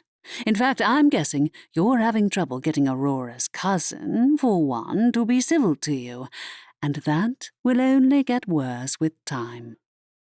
Lainey glanced at me. "What does that matter to you?" "I can teach you how to control your abilities," she said. "I have many resources at my disposal and no ill intentions." Lainey was silent for a long moment. "You haven't said what the catch is?" "There isn't one," said Evangeline. "I'm inviting you to listen to what I have to say and to meet your fellow vampires. Then you can make your mind up. If you want to return to the library afterwards, you're welcome to do so, and I will do nothing to stop you." "Lainey," I began. "Quiet, Aurora," said Evangeline. "Let her decide." "All right," said Lainey. "I'll come with you and hear you out." "Lainey." "Evangeline, don't—" "It's your friend's choice," Evangeline interrupted. "I'll thank you to let her make the decision for herself." My hands clenched and my eyes burned. "If you hurt her, then my entire family will come after you. I can promise you that." She made no reply. When Lainey took a hesitant step over to her side, she turned around and walked away. Lainey shot me an apologetic look, but she continued to follow the leading vampire until both of them had vanished from sight. Lainey was gone, and I couldn't shake the feeling that it was my fault. Chapter 13. I returned to the library, wrapped in a dark cloud of despair. When I entered, I thought there was nobody in the reception area, but then a pair of bright yellow eyes blinked at me from the shadows and made me jump. "Really, Sylvester, you didn't need to scare me like that." "What's up with you?" said the owl. "You look like someone kicked you.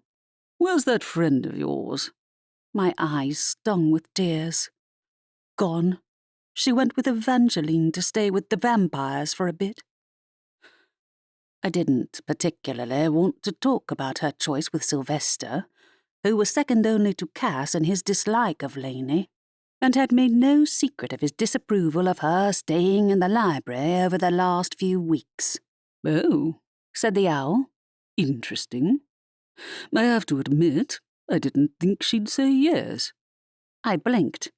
"You didn't? I thought you didn't want her to stay." "That's not the same as expecting her to choose the library over the vampires," he said. "I assumed she was wise to Evangeline's trickery." "She is," I said. "But she decided to go and hear her out anyway. Evangeline pretended she had no agenda and told Lainey that she'll get to meet her fellow vampires and have lessons from them. I hoped she'd say no, but she just went." "Then she might come back if she doesn't like what she hears," said Sylvester. "What was she even doing outside the library? Will nobody in here do as they're told?" "She went to the jail to read the other suspects' minds," I said. Yes, I know it was a bad idea for her to go alone, but she was impatient, like the rest of us, so she decided to go and get answers for herself. It wasn't a bad idea, he said. I'm sorry. What? I blinked at him again. Are you saying she had a point? I wouldn't go that far, he said. But it's true that she made a decision which made sense to her, given her newfound talents. Did Edwin catch her at it? Nope. Betsy did, I said. She screamed her head off when she realised there was a vampire inside the jail. Lainey did read her mind first and told me she wasn't the culprit, but now we're back at square one. This time without my best friend to help us. Your friend should have spoken to someone else, said Sylvester. Betsy was the obvious choice. Too obvious, in my opinion. Do you have any theories, then? I asked. Haley's perfume was all over the crime scene, but I thought she was too obvious a choice as well. Not to mention, I don't know if she and Tiffany really knew each other well at all. But if it's not Betsy, then who is it? Did Beverly somehow manage to hide her thoughts about the murder from Lainey when she read her mind? I wouldn't know, said Sylvester. I can't read minds. I'm an owl. You have all the knowledge of the library, I pointed out. Do you really have no other evidence to give to me? I think you've already done enough searching for physical evidence, the owl responded. You need to think outside of the box. Was that a reference to the Forbidden Room? I said. Because Aunt Adelaide wasn't impressed with what she found in there either. Is it worth waiting until after midnight to ask another question? Not if you do the same as last time, he said. Your questions are so pedestrian. Hey, I can only work with what I have, I said. It's not like anyone's confessed so far. None of the guests are causing trouble, are they? Everyone is on their best behaviour, including me, he said. Uh-huh. Behind the owl, I could hear footsteps inside the living quarters, and I knew I had to break the news about Lainey's departure to my family. Okay, I'm heading off. Maybe I can come up with a new theory overnight. Not that I felt like sleeping. My mind spun in circles after what Sylvester had said, while pangs of guilt at Lainey's choice kept nagging at me.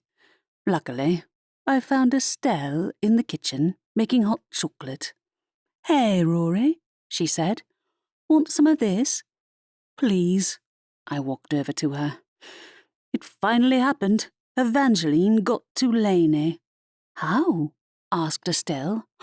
She didn't go out, did she? She went to the police station, I said, to read the prisoners' minds. Estelle groaned quietly.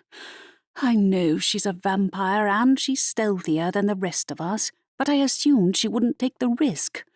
I should have known better. She got impatient, I said. Wanted to talk to the suspects. I think it's my fault for putting the idea into her head.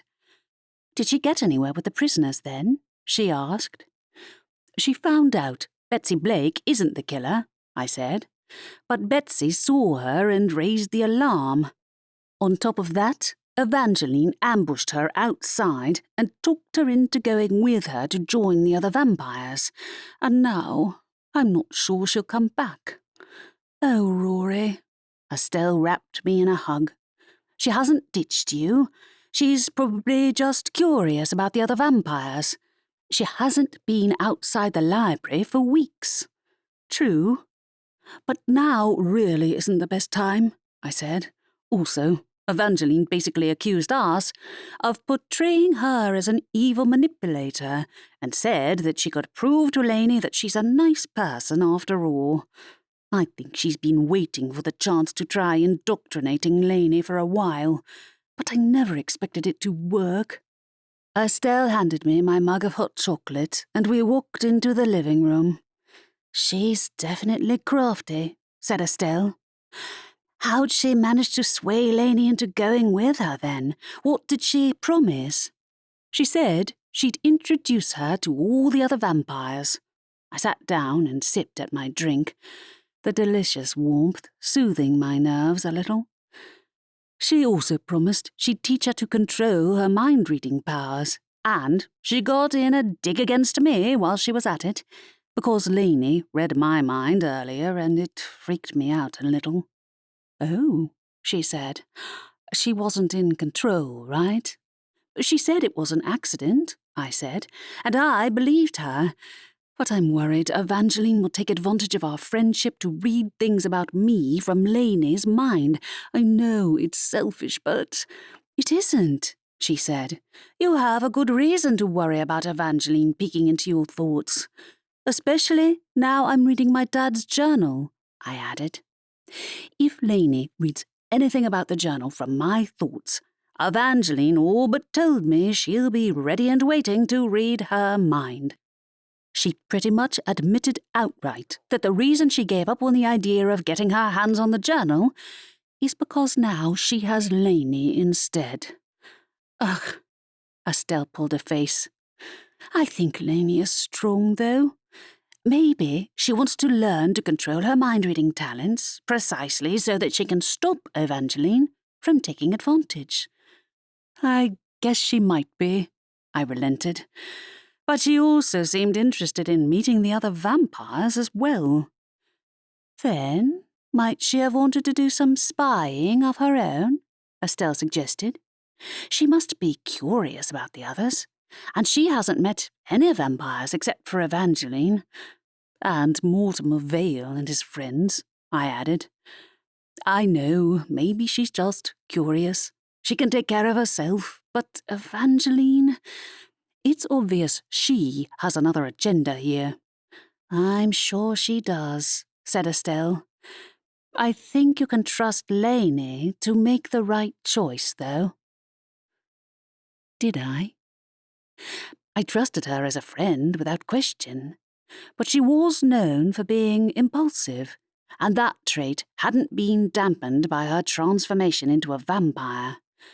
Look at how she'd killed those vampires who'd threatened my life, and not to mention her recent choice to break into the jail under cover of night to read the prisoners' minds.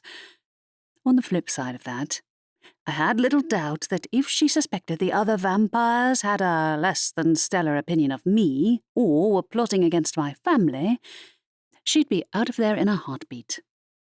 Yes, I trusted her. But the fact remained that we might well have lost our shot at reading the minds of the other potential suspects.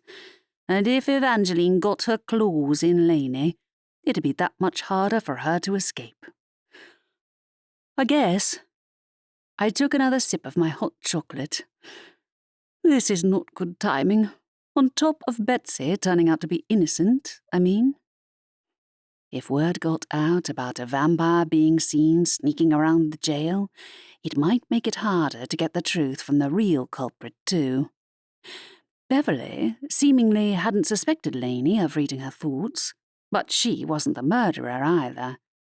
All our attempts to get answers had led us into dead ends. Estelle and I sat and drank our hot chocolate in companionable silence for a few minutes before she spoke again. "Betsy has an obvious motive, true, but losing the prize is only one possible reason to commit murder. She doesn't have a personal connection to the victims. And Haley does." I dug out my phone and found my internet connection was working for once, so I ran a search for the article Aunt Candace had found on Winona's dispute with Haley under her old pen name. She definitely had issues with Winona over that publisher fiasco, but she must have known she was in the wrong. I'm not sure why she'd choose now to bring it up again. "Maybe Winona threatened to expose her," said Estelle. "I don't know, I'm just throwing out ideas here." "Worth looking." I typed varying phrases into the search engine, but found nothing new. No idea how that accounts for Tiffany's death, though. "Maybe Tiffany found out, but no, she already knew," said Estelle. "That's what Aunt Candace implied, anyway. but there's no proof she's connected. Maybe there is. I paused my scrolling on a more recent article. Looks like Haley was accused of cheating in another contest a few years ago. Really? She peered over my shoulder as I loaded up the article. She was caught bribing people to vote for her?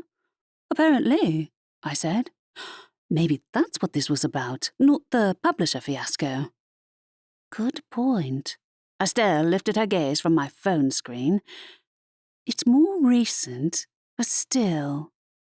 Winona invited her to the ceremony, and she was one of the runners-up. It doesn't make much sense for her to send Haley an invitation if she thought her life was in danger. Maybe she didn't, I said. Or, I don't know. I'm still not seeing how Tiffany fits into this. Maybe both of them found out the truth, she said. Or Tiffany found out Haley killed Winona, so Haley retaliated. I'm definitely channeling Aunt Candace here. This is all guesswork. No, it's not a bad theory. But if Tiffany had learned the identity of the killer and died for it, she hadn't told anyone else in the library about her suspicions, had she?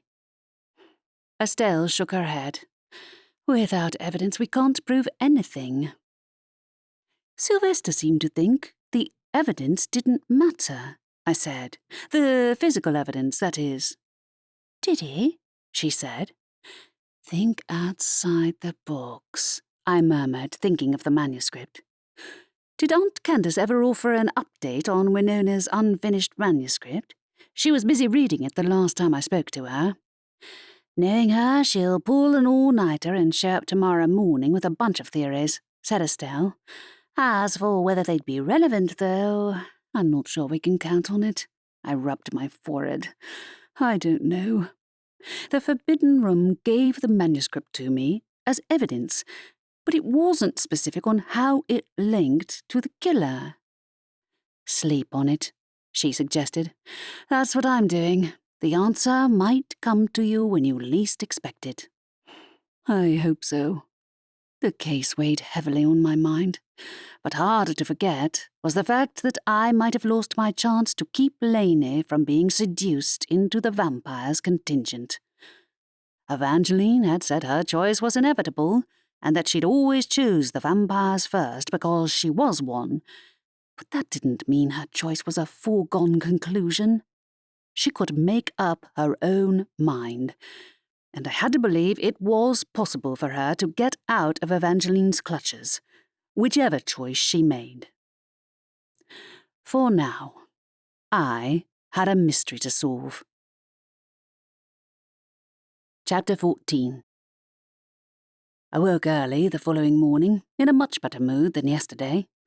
It helped that I'd slept decently for a wonder, probably because Sylvester was too busy watching the guests to wake me up by singing in my ear or pretending to fly off with my dad's journal.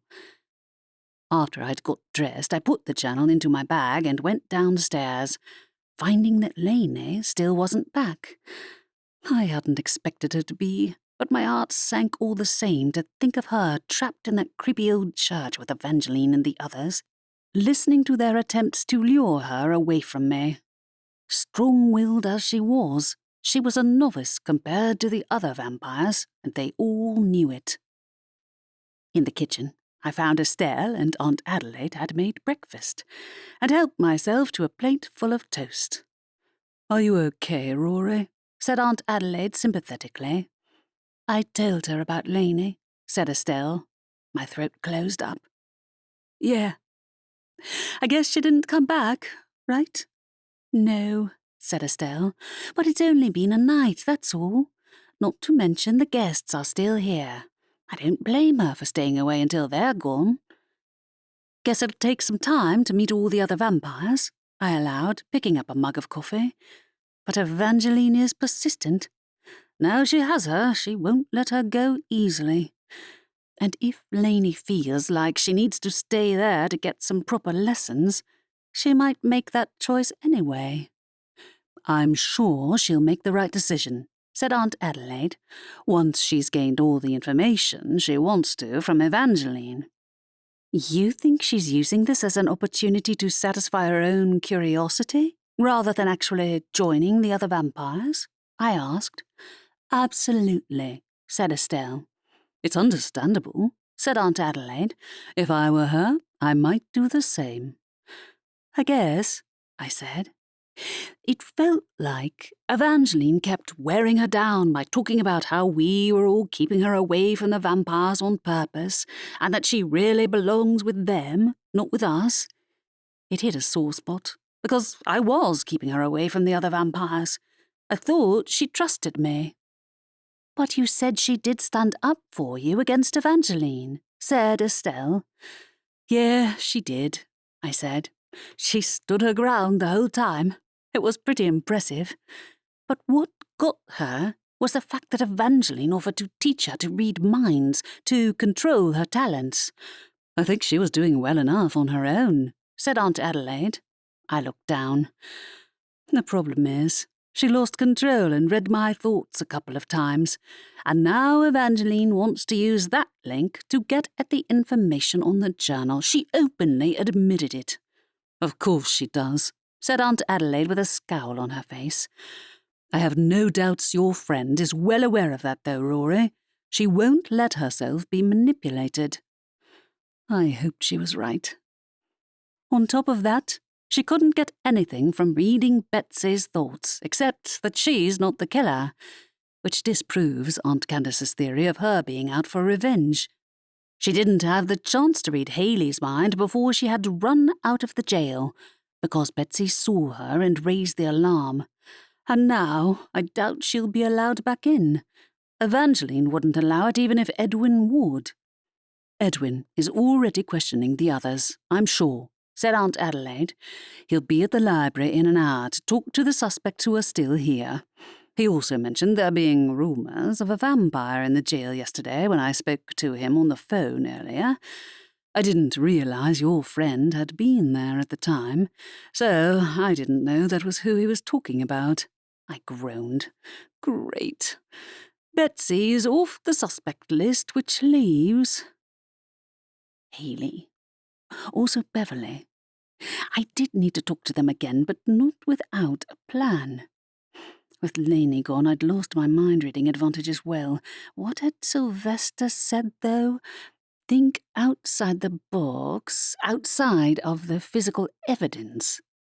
Whatever that meant. Haley, said Estelle. I reread that article yesterday about her argument with Winona, and the other one which mentioned her cheating in a past contest. We can ask Edwin to probe further. We have to solve this today, if we want to open the library as normal tomorrow, though, I added. Not that the others needed to know. We were all painfully aware of the time limit. Did the other guests get up to any mischief last night? No, said Estelle. Sylvester was keeping a close watch on them. I think he'd let them know it, too. So that's why he didn't come to wake me up, I said. I wonder if Aunt Candace has finished reading that manuscript yet. I bet she probably has, said Aunt Adelaide. I'm going to make a start on the returns while we wait for Edwin. I'll help you in a bit, said Estelle. We finished up our breakfast and went into the lobby, which was deceptively quiet. Edwin and the trolls had yet to show up, so I slipped upstairs to check up on Cass. Go away, she mumbled when I knocked on the door to her corridor. Just checking you're still alive, I said. If you need us, we're downstairs. As I headed for the stairs, Sylvester gave a loud hoot of laughter from behind, startling me. Good luck with that. I continued downstairs with one eye on the owl flying above my head. I heard you were watching the guests last night. You didn't terrorize them, did you? Why would I do such a thing? He said. I gave him an eye roll. We both know why. Is the Forbidden Room likely to be any help today? You only get one question, he said. I'll be nice and not count that as a question. How generous of you. Below, I spotted Aunt Candace walking out of the living quarters with Winona's manuscript tucked underneath her arm. Maybe there was a clue inside that book. Sylvester clucked his beak. Or maybe she just wanted to read it anyway. He might well be right, but we were short enough on concrete evidence for me to be willing to try anything. So I reached the lobby and approached Aunt Candace. "Did you read it?" "Yes, I did," she yawned. "I finished at 5 this morning. Interesting read. Riveting. The details on how to hide a body were particularly meticulous, but it's unfinished." "Anything which might point to who killed Winona?" I pressed. She gave another yawn. "I'll have to think about it. I believe the police will be wanting this back." "Or her family," I said. "Edwin isn't here yet. Can I take a look?" I didn't exactly have time to read the whole thing myself, but I took the manuscript from her anyway. The thick wad of paper was unwieldy enough that it surprised me that she'd carried it all the way here. As I placed it on the desk, my gaze fell on the front page, which was imprinted with the name of the publisher, Sunny Day Press. I'd seen that name before. Pulling out my phone, I checked the article and found the name of Haley's former publisher. "Hey, Rory." Estelle appeared behind me. "What? Oh, that's Winona's manuscript. Aunt Candace finished it." "Look at that." I pointed to the publisher name. "That's the name of Haley's old publisher." Why would Winona publish under that imprint, considering they stole people's money and Winona herself is one of the people who exposed them as frauds? "Good question," said Estelle. "I'll check and see if Winona's website mentions the name of the publisher." As she picked up her phone, I gave the opening pages another scan, my gaze snagging on the dedication. The book was dedicated to Riley James. I'd seen that name before, too. Aunt Candace cleared her throat. "Is nobody going to thank me for reading through that whole book in search of evidence?" "Aunt Candace," I said, "do you know of someone called Riley James?" She blinked. "I recognize the name. Why?" "Winona dedicated her book to this person," I said. "Not only that, she's also apparently publishing with Sunny Day Press, which also happens to be the name of Haley's old publisher. Who is Riley James?" "Good question," said Aunt Candace, pulling out her phone and loading up the article again. "According to the footnotes on this article, she's a biographer." "She is," said Estelle, her eyes on her own phone screen. "She was working on a book about fraud in business." "But publishing under the name of a fraudulent publisher?" I raised a brow. "Something's weird there." "Tell me about it." Estelle scrolled down her phone screen. "Not sure what we're missing, but—" She trailed off, then showed me her phone screen. I loaded up the same article on my own phone, confirming they matched.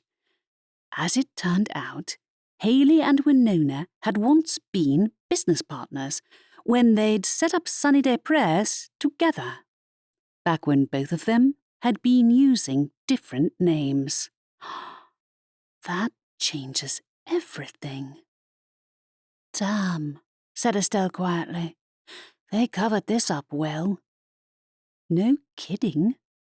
It looked as though Haley had indeed stolen money from the authors and from her ex-business partner, and they'd parted ways as a result. Then Winona had recreated the publisher as her own imprint and taken the name for herself in order to publish a new manuscript, while dedicating said manuscript to her old pseudonym. If I were Haley, I might be pretty ticked off at that. But did that mean Haley had killed her? "Why did Haley end up being nominated for the award, then?" I asked. "Was it legitimate?" "Maybe," said Estelle. "Or not, given her history. This looks bad for Haley, I'd say that much." The only way to know for sure was to talk to her again. So we'd have to wait for Edwin to show up before we could tell him about our new discoveries. I wish Lainey had been able to read Haley's mind as well as Betsy's yesterday, I said. Is everyone else still in their rooms? Yes, said Estelle. We're going to bring them down in small groups to speak to Edwin in order to reduce any opportunities for potential trouble. All right. I returned my attention to my phone and ran another search on the publisher name. Halfway down the page, I found a link to a blog which had reviewed one of their first titles, published back when Haley and Winona had still owned the press together. I skimmed down the screen and came to a halt. The name attached to the blog was Beverly's. Beverly, I said. What about her? Said Estelle. She used to be a reviewer for Sunny Day Press's titles, I said. Not sure if she still is, but she supported and promoted their titles on her blog. Looked like I needed to have a word with her again, after all. She'll be on her way downstairs with the others soon enough, said Estelle. Ah, there's Edwin. The elf policeman entered the library, accompanied by his troll guards, and walked over to the desk. Everything in order? He said. More or less, said Estelle. The guests are on their way downstairs. I'll ask my mum to start bringing them into the lobby. Sure enough, the guests began to come down the other staircase, following Aunt Adelaide's lead. The trolls stood at the ready in case anyone tried to make a break for it, but the guests moved in an orderly procession through the reading corner. When I spotted Beverly, I walked into step with her. Can I have a word? Sure, she said. Where are we going? Edwin wants a word with you all, I said. But first, I need to ask you a question about Sunny Day Press. She blinked. Huh? You know, the publisher, I said. You used to review their titles on your blog. Oh, she said. Yeah, that. I frowned. You do remember, right? I'd never thought she was all there, but this was the first time her expression had showed no recognition whatsoever. Her blog had looked fairly active, too, and had been updated recently, even though it had been years since she'd reviewed any titles from the seemingly extinct small press. Is your vampire friend still around? She asked. Not right now. Uh-oh. Had she figured out Lainey had been reading her mind? She might be sharper than I'd thought, but that didn't explain why she was pretending not to remember the publisher Haley had once worked for. Or maybe she wasn't pretending and had genuinely forgotten. If you remember anything about the publisher, can you tell Edwin? Everyone, come over here, said one of the trolls, and Beverly was herded into line along with the others.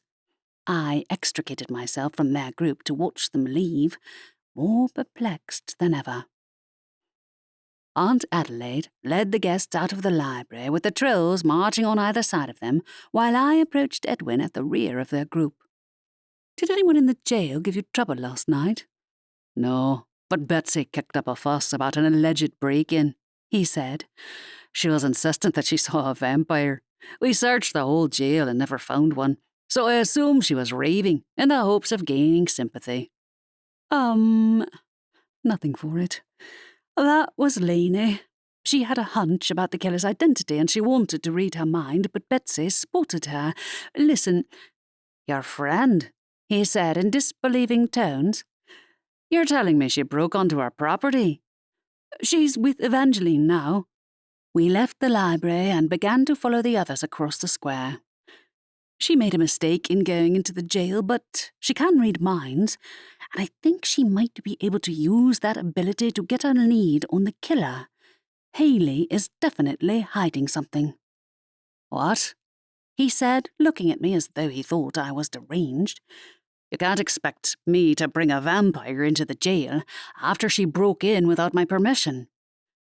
She's with Evangeline anyway. Who knew? Maybe the culprit would confess of her own accord now we had more proof. Okay, forget Lainey for a moment. I found out that Winona's new book is going to be published under an imprint which used to belong to her and Haley. They used to be business partners. What? he said. "I fail to see what that has to do with your friend's transgressions." "It doesn't.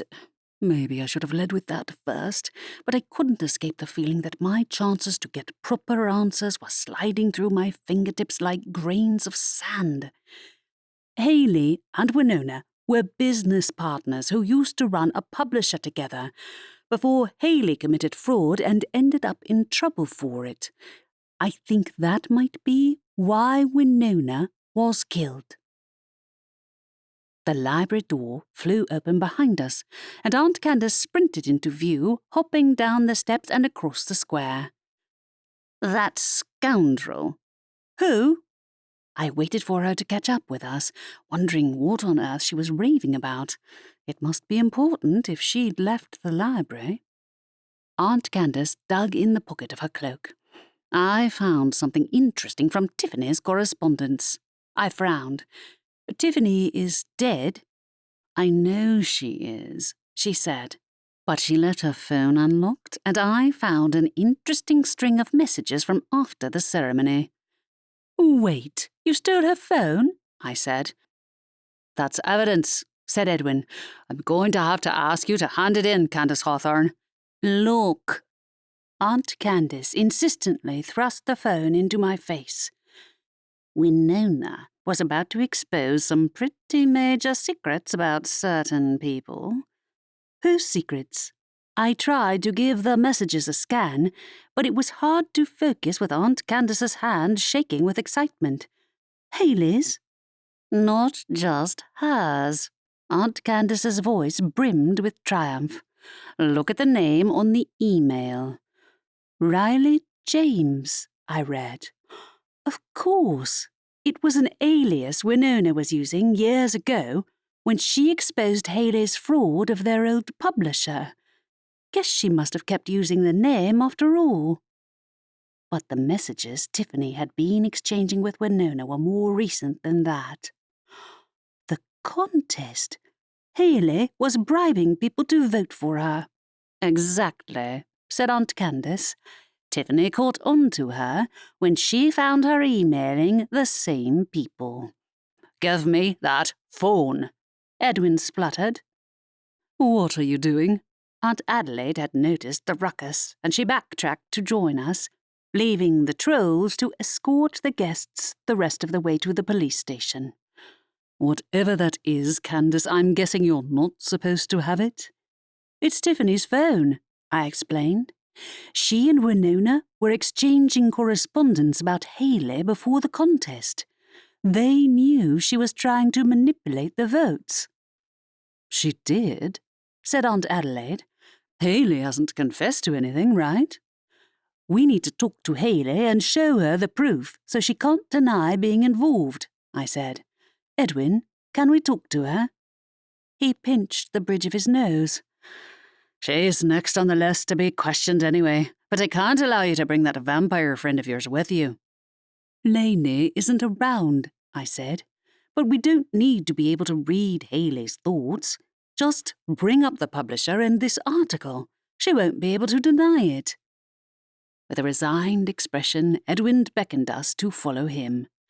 "Fine, but Candace, you're not to hassle the other prisoners. Is that clear?"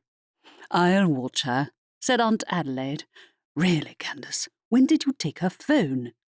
"She left it lying around when I caught her inside the living quarters," said Aunt Candace.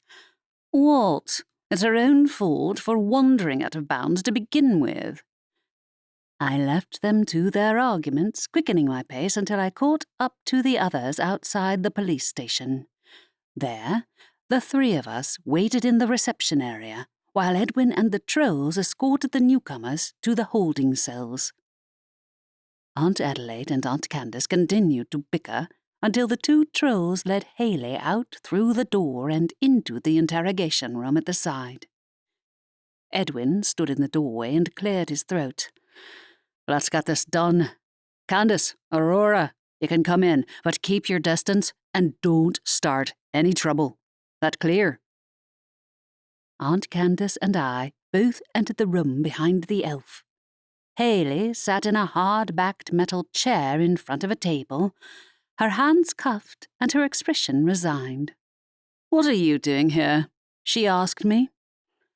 "Does the publisher name Sunnyday Press mean anything to you?" I said. She frowned.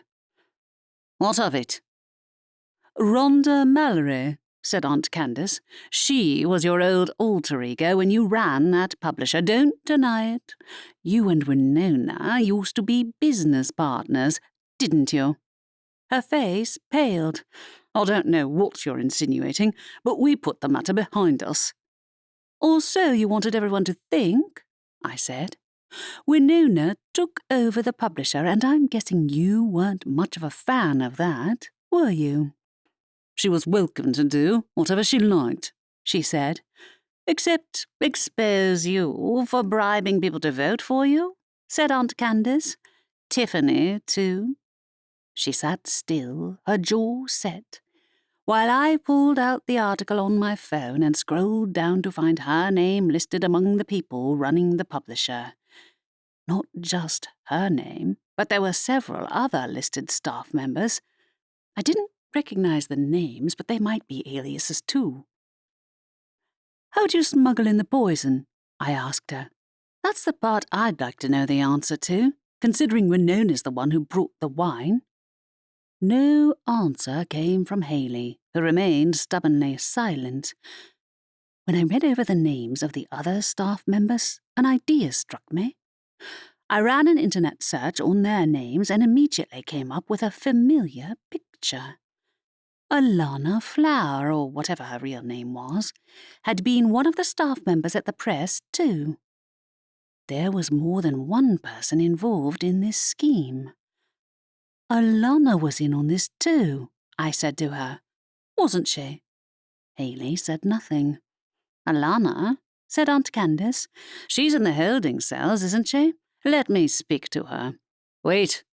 Edwin tried to block her path, but Aunt Candace marched out of the room before he could stop her and went straight for the holding cells.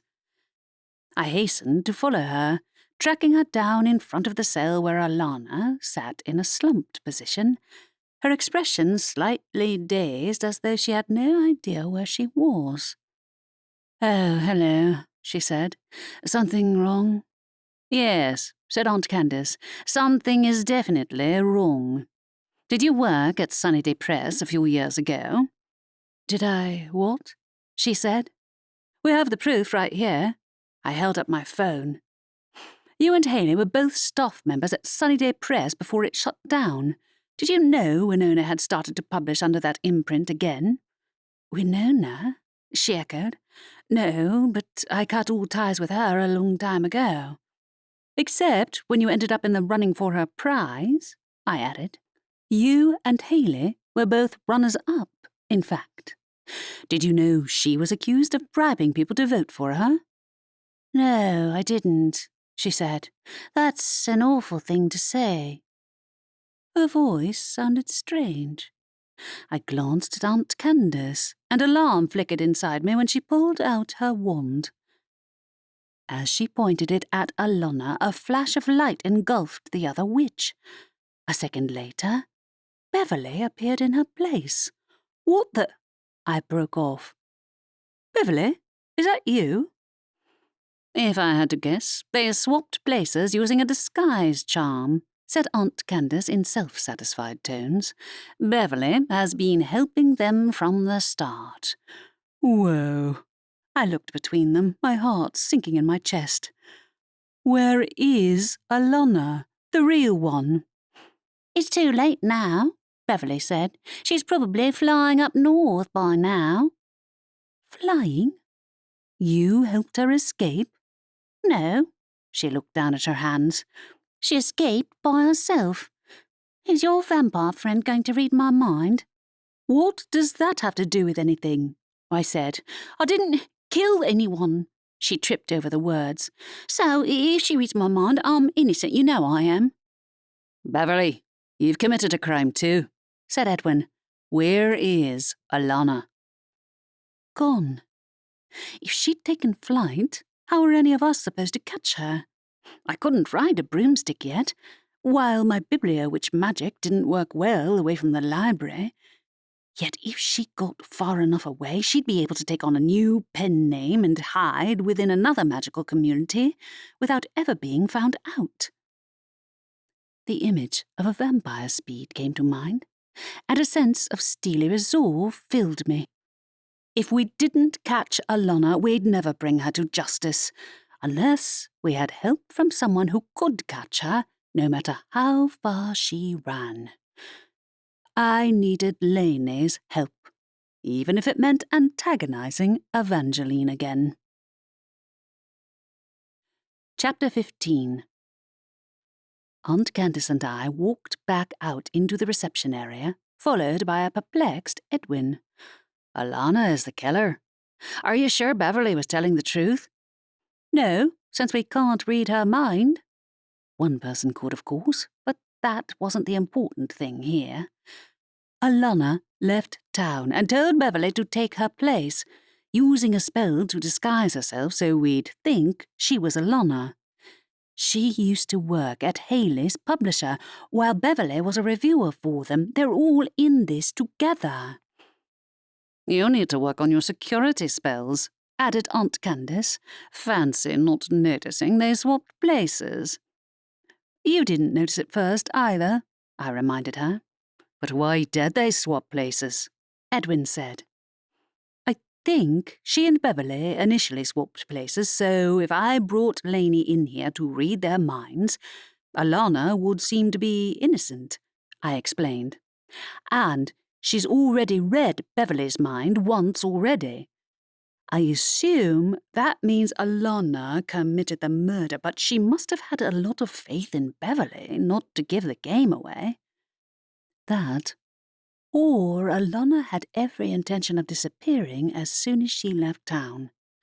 With the number of alter egos she and her allies had already used, this probably wasn't the first time she'd vanished and started afresh as a new person.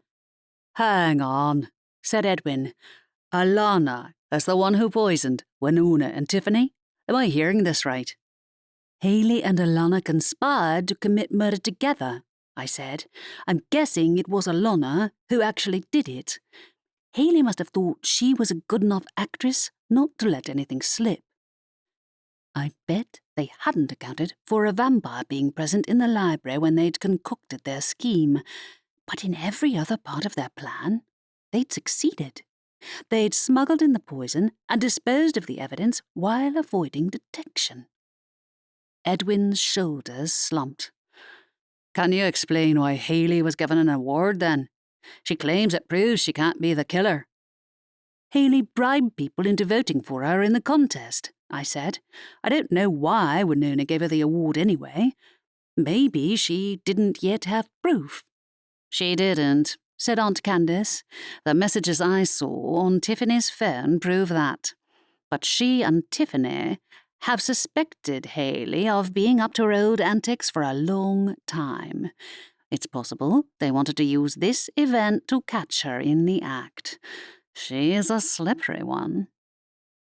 I returned to Haley's interrogation room where she sat with a belligerent expression on her face. You never explained why your perfume showed up all over the crime scene. I was framed, she said.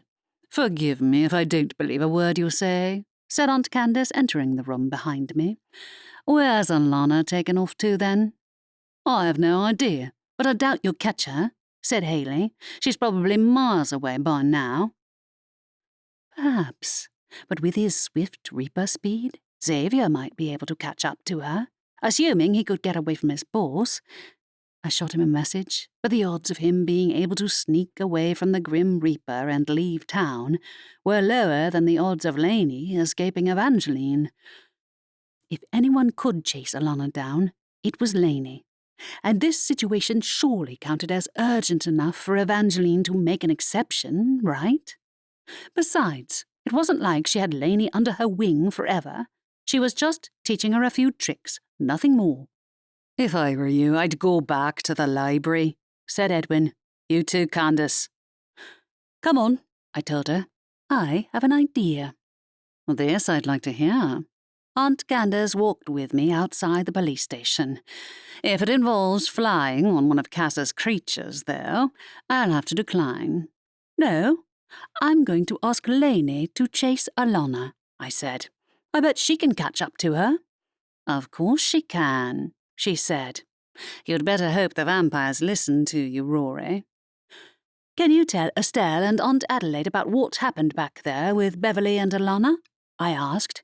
I'll be back before you know it. Oh, and you know those other staff members listed as working for Sunny Press? I bet some of them are still out there under other aliases, too. Precisely my thinking, she said. We'll hunt them down. I'll tell Adelaide.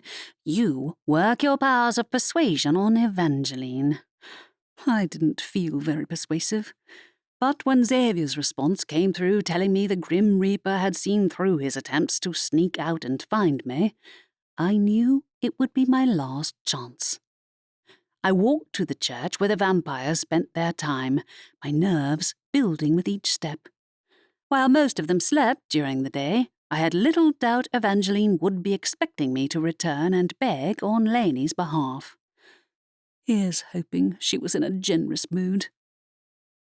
When I knocked, a male vampire I didn't know answered the door. Aurora Hawthorne, Evangeline said you might show up to collect your friend. I'm not here to collect her, I said. I've found the culprit who committed 2 murders, and she flew out of town. I need Lainey's help to chase her down before she gets out of range and disappears. Evangeline glided into view, wearing a stunning black dress that matched her waterfall of hair. Come to beg me to allow you to see your friend, have you? No, I've come to politely ask for Lainey's help in chasing down a killer. I see, she said. My answer is no. I thought it was Lainey's choice, I said. You let her decide whether to stay with you or not, and she chose to stay here with me, she said. She has yet to decide otherwise. This isn't... I broke off at an alarming screeching noise, as Sylvester swooped overhead away from the library and off into the overcast sky. It looks to me like your family is already on top of things, she remarked. Good day. The second vampire slammed the door in my face without a word. I debated knocking again and pressuring her to hear me out, but we'd wasted enough time already. With a curse, I spun on my heel and ran back downhill towards the town square.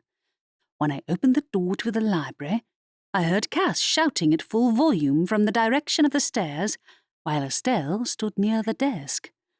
What happened? I asked Estelle.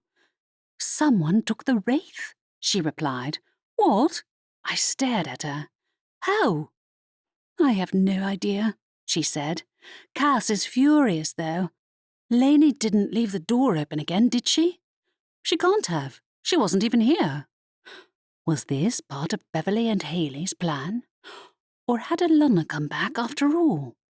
Did Aunt Candace tell you that Alana is the killer, and she and Beverly swapped places so Alana could sneak out of town? She must have taken the wraith with her. More like she bribed Beverly into helping her escape, said Aunt Candace, emerging from behind a shelf. She's certainly resourceful. I can turn up all kinds of information if I search her aliases. You don't have time to search her aliases, Candace, said Estelle. We need to get that creature back. It's never been outside the library, and I don't know what we'll do if it finds its way into a normal community and starts attacking people. Not only that, Evangeline won't let Lainey help us chase Alana down and catch her, I said. Can we use a tracking spell or something? I saw Sylvester flying out of town, but I don't know that he'll be able to catch her. A tracking spell takes 2 days to brew. There's no time. Estelle pulled out her Bibliowitch inventory. We can hop to the next town over with the travel spell, but that's not precise enough. Might have to do. I pulled out my own Bibliowitch inventory. We can keep hopping around until we find her. It's inefficient, but I can't think of any other way. With luck, we'll spot her on a broomstick somewhere north of town. Cass marched into view. That's it, I'm going after her. Wait, said Estelle, but her sister was already pulling out her own Bibliowitch inventory. Cass flipped open the book and pressed her fingertip to the page, and in a flash of light, she disappeared. Should have seen that one coming. I looked away from the spot where she'd vanished. Can she handle Alana and the Wraith at the same time? You should stay here and watch the library, Aunt Adelaide told us. I'll go after her. One of us ought to stay with Edwin, I said. I wouldn't put it past Haley and Beverly to have something else cooked up to make sure they get away without punishment. And there are the other staff members from Haley's old publisher to find, too. They might have been hidden among the other guests. Very well, said Aunt Adelaide. Candace, you stay here. Rory, are you sure you want to go after Alana? I'm sure. I wanted to help my family. And besides, I was the one who'd got Lainey stuck under Evangeline's watch at a time when we needed her help. It was also hard to forget that if she'd read Haley's thoughts, we might have managed to solve this case much sooner. I'll go with you, Rory. Estelle held up her Bibliowitch inventory. Ready? Sure. I called Jet over to me. Jet, can you fly up north of the town and look for a witch on a broomstick flying away from Ivory Beach? We're tracking a killer. Sylvester is too, so keep an eye out for him. Of course, partner. He swooped out of the library through the open window. Meanwhile, I pictured the fields I knew lay north of Ivory Beach, opened my Bibliowitch inventory and tapped the word travel. Estelle and I both vanished in the same instant.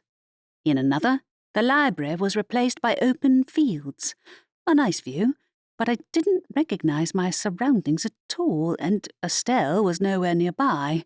Oh no, we'd ended up in different places. I tapped the word travel again and reappeared at the end of the same field. This way of travelling was awkward, but quicker than running on foot. I couldn't see Estelle or Cass, though my heart lifted with relief when I spotted the dark shape of Jet flying over the fields. Hey, Jet, I called. Can you see her?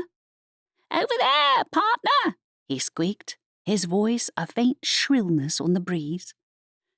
I ran to the edge of the field and spotted the dark shape of a figure on a broomstick in the distance.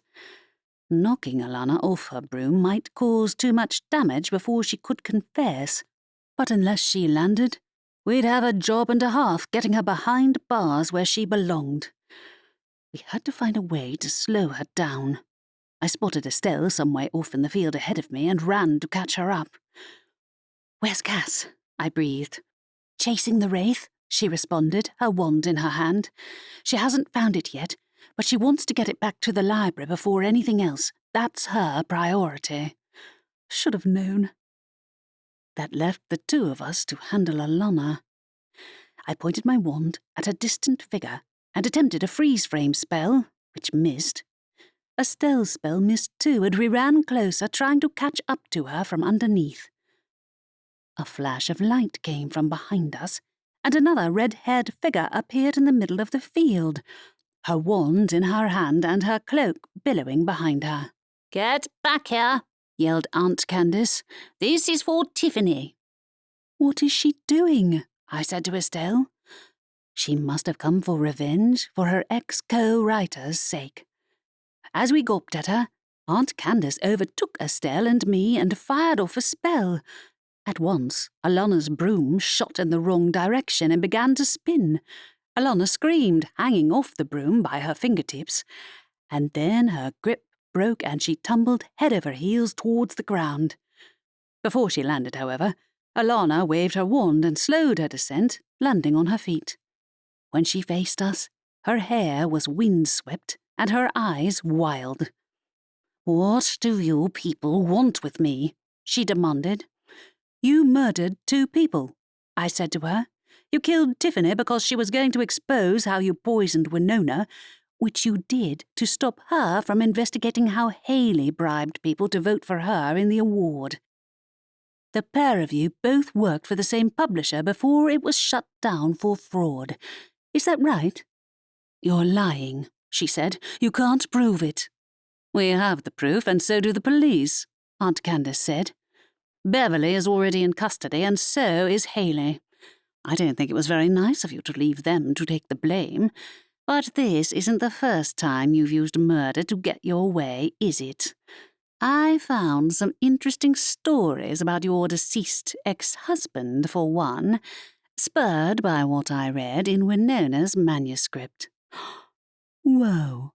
If it was true, no wonder Alana had been so quick to volunteer to be the one to commit murder. Alana's expression flattened, and she held up her wand, waving it in a complex motion I didn't recognize. Estelle cast a shielding spell, as did I, and the spell fizzled out before it could make contact with any of us. Then a blast of air hit both of us from behind. My wand flew from my hand and I tumbled head over heels, catching my balance in time to see someone else running uphill. Haley. She waved her wand again, this time sending Aunt Candace tumbling in mid-air. How did you get out of jail? Aunt Candace caught her balance, but she dropped her wand too. I pushed upright and got to my feet, but my wand had vanished somewhere in the grass, and both Alana and Haley were armed, while the rest of us weren't. The battle suddenly looked decidedly one-sided. Worse, a familiar shadow swept in behind Haley. The Wraith slithered across the grass, following her lead, shadows creeping through the field. Thanks for loaning me this creature, Haley said to us, and for leaving that cage lying around. I doubt Beverly would have been able to smuggle it out of the library otherwise. Beverly did that? She was sneakier than I'd given her credit for, though she and Alana had done something similar with their face-swapping trick. How'd you get it to follow you here? Your elf policeman ought to have put the same spell on the jail as the one you used on the library, which prevented us from getting out, she said. It was easy to transport both of us out of there after its escape distracted everyone for long enough for me to get out of my handcuffs. Damn! It was a good job Estelle and I had bound the library so that nobody could use magic to get out, because if we hadn't, Haley would probably have already done a runner a long time ago. So would Alana and Beverly, while our attention was too focused on Betsy Blake to consider whether there was more than one person involved in the two murders. On the other hand, we hadn't foreseen the Wraith getting captured either, while all three of us had ended up divested of our wands. I kept an eye on Haley and the others as I took a step forwards, my other eye searching the grass for my missing wand. You still left Beverly behind? She was happy to stay in jail to make sure we got away safely, said Haley. Oh, that's nice. Beverly had been willing to do anything for the authors she hero-worshipped, apparently even capture a book wraith and set it loose in the police station to help Haley get out of her cuffs. And Haley had repaid her by leaving her to suffer the punishment on her behalf. Get away from that wraith! Cass waved her wand and fired off a quick spell at Haley. Haley spun on the spot and deflected the spell with a wave of her own wand. You should have stayed in the library, Haley told her. I wonder if book wraiths like the taste of bibliowitches as much as they like ancient texts. My heart sank as the creature's creeping tentacles inched closer and closer. Not only did we not have our wands, except for Cass, and I suspected she'd never attack a magical creature even in her own defense, we didn't have any means of returning the beast to its cage either. The wraith oozed around Haley, its shadowy tentacles inching across the grass. Then it struck. I cringed, startling when my wand flew into the air, propelled by a shadowy tendril which pushed it into my hand. Two more threads of shadow handed Estelle and Aunt Candace their wands back too, and both of them looked equally startled. Cass let out an unexpected laugh. You didn't think it'd attack us, did you? The creature lives in the library. It trusts us more than it trusts you. I guarantee it." "It's helping us, not attacking us at all." As Haley and Alana stared at the wraith, Cass raised her wand and blasted both of them off their feet. I raised my own wand and cast a freeze frame spell on both the witches before they could recover, while Estelle conjured up a rope. "Help me restrain them," she called over her shoulder to Aunt Candace, who moved in to help her tie Haley and Alana's wrists and ankles together in order to prevent them from running off when the freeze frame spell ran out. As for me, I approached Cass. "Did you know that was going to happen?" "Of course I did," she said. "They made a mistake targeting the book wraith. I knew it'd take our side." "You'll both spend a long time in jail where you can have a good think about what you've done," Aunt Candace told the two restrained witches, "without using a spell to get out this time." Haley screamed incoherently. "I shouldn't be here. This is a mistake. A mistake." Aunt Candace flicked her wand, casting a spell which silenced her in an instant. Meanwhile, Sylvester flew down from the sky and plucked both witches' wands from the grass with a menacing caw. Both witches sagged onto the grass in defeated silence. "That's that taken care of, then," Aunt Candace said in a satisfied tone. "We just need to get those two into jail, and we're done." I frowned. "How are we going to get the wraith back to the library, then?" "Leave that to me," said Cass. Chapter 16. We used magic to travel back to the library, landing in the lobby with our two captives trussed up behind us. Aunt Adelaide was on the phone when we landed. She glanced at us once and said, "Edwin, come here to the library. We have Haley and Alana restrained." She hung up the phone before the elf could ask any more questions. "I don't remember telling you to go chasing after the others, Candace." "I wasn't about to let those two get away with what they did to Tiffany," she said. Haley tried to headbutt her in the legs, but missed, her mouth open in a silent howl. As Aunt Adelaide moved towards the captives, Cass appeared in the lobby with the wraith wrapped around her shoulders. Aunt Adelaide let out a startled noise at the sight of her. "What are you doing?" "Don't worry. The wraith is loyal to us and the library," she said. "Also, it wants to move into the ancient languages section downstairs. I think it wants a change of scenery, so I'll drop it off in there. That okay?" She shuffled away, wraith and all, without waiting for an answer. Aunt Adelaide shook her head. "We can talk about that later, but really—" The library door flew open, and Edwin's troll guards walked in, followed by Xavier of all people. "I managed to get away from the boss, but it took a while," he said to me. "What's going on?" "We caught them." I stepped aside to let the trolls take the two prisoners away, and then hugged Xavier. "Let me guess. The Grim Reaper didn't see chasing after magical criminals as a good enough reason for you to shirk your duty. I did give you that stone to call for my help," he reminded me. I pressed my hand to my forehead. Of course, he'd given me a stone by which I could call him from anywhere, and he'd be able to immediately appear at my side. But it had slipped my mind. Besides, it wasn't as though my life had been in danger. I forgot. "Don't worry," he said. "It looks like your family had the situation in hand." They did. Even Cass, though she didn't stick around to chat with the rest of us once she'd dropped the wraith off in its new home. I needed to make a note of that one, otherwise I'd get a nasty shock the next time I went looking for something in the ancient languages section.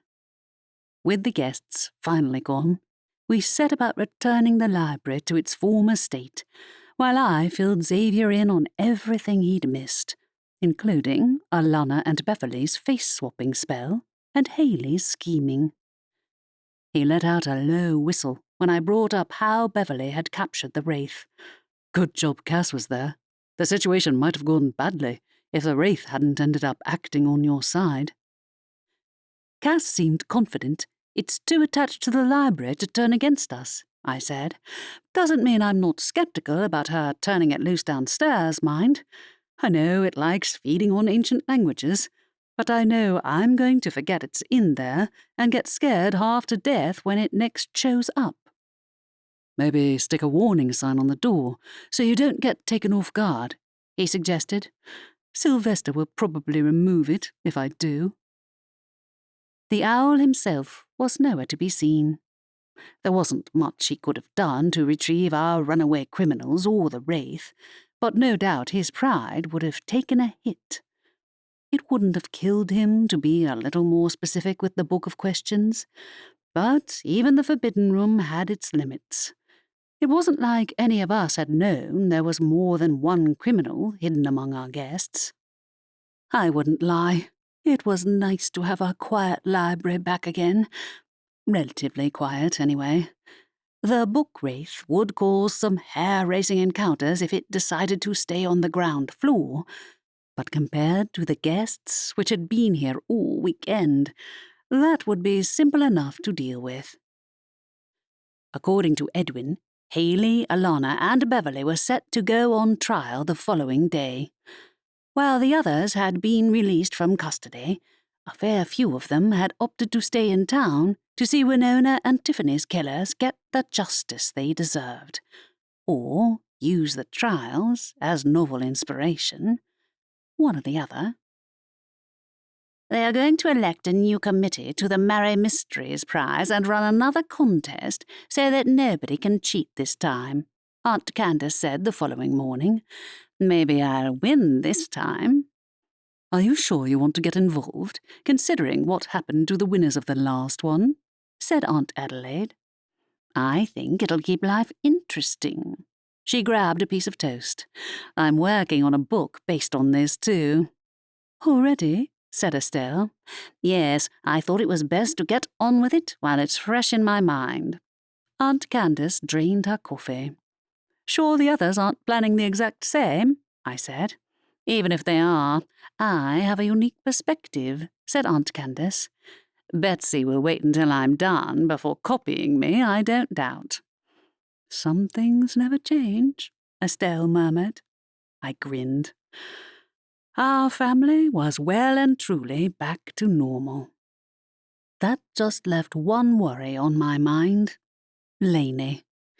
She hadn't come back to the library yet, nor had she sent me an update on how she was getting on with the other vampires. Understandably, she had a lot to learn, but I still worried that she'd made a firm decision and picked the other vampires over us. Despite my worries, Estelle maintained that she'd be back any day now, so I did my best to put it out of mind. Over the next few days, life returned to normal. I hung out with my family, I went on dates with Xavier.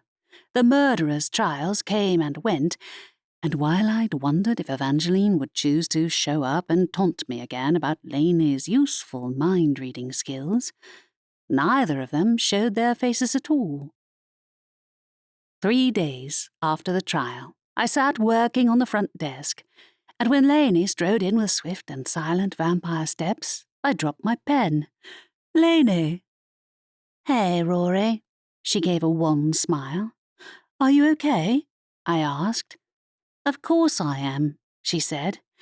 If Evangeline had tried to hurt or threaten me, or you or your family, I would have been out of there in a second. I know, I said, but I worried that she was manipulating you or forcing you to join her team. We never established whether she was one of the founders either. Yeah, I don't know about that part, she said. I can't read her mind. I don't think anyone can, I said. I know how to control the mind reading now, she added. I should be able to get back to interacting with people normally soon enough. You learned that fast? We came to an agreement, she said. I'll be joining night classes at the academy with the rest of the local vampires, so I can become proficient in the right skills, but I won't be living with them.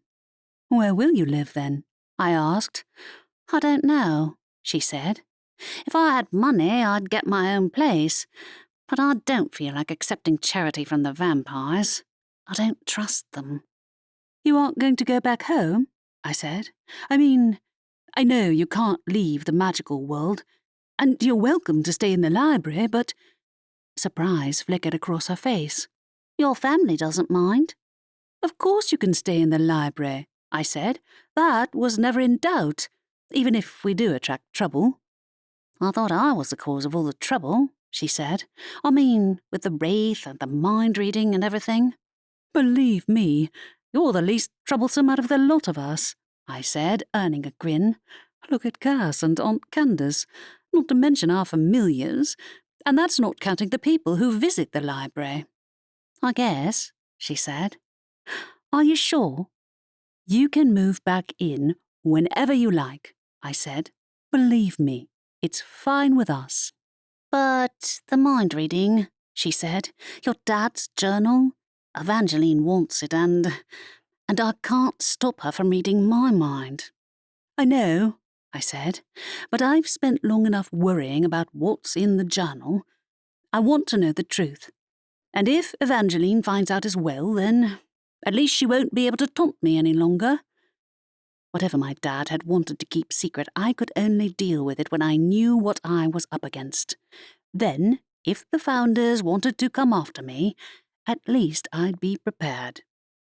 It was always better to know the truth than to live in fear of it. I should know that by now. Okay, said Lainey. I'm in. A smile stole onto my mouth. Evangeline hadn't won. The vampires hadn't claimed my best friend. She might have a lot to learn about the magical world, but so did I. We could learn together. As for the founders, if they showed their faces in town again, we'd be ready. This has been Wraiths and Writers, a Library Witch Mystery Book 7, written by L. Adams, narrated by Hollis McCarthy. Copyright 2020 by L. Adams, production copyright 2020 by L. Adams. Edited by Sean Toole.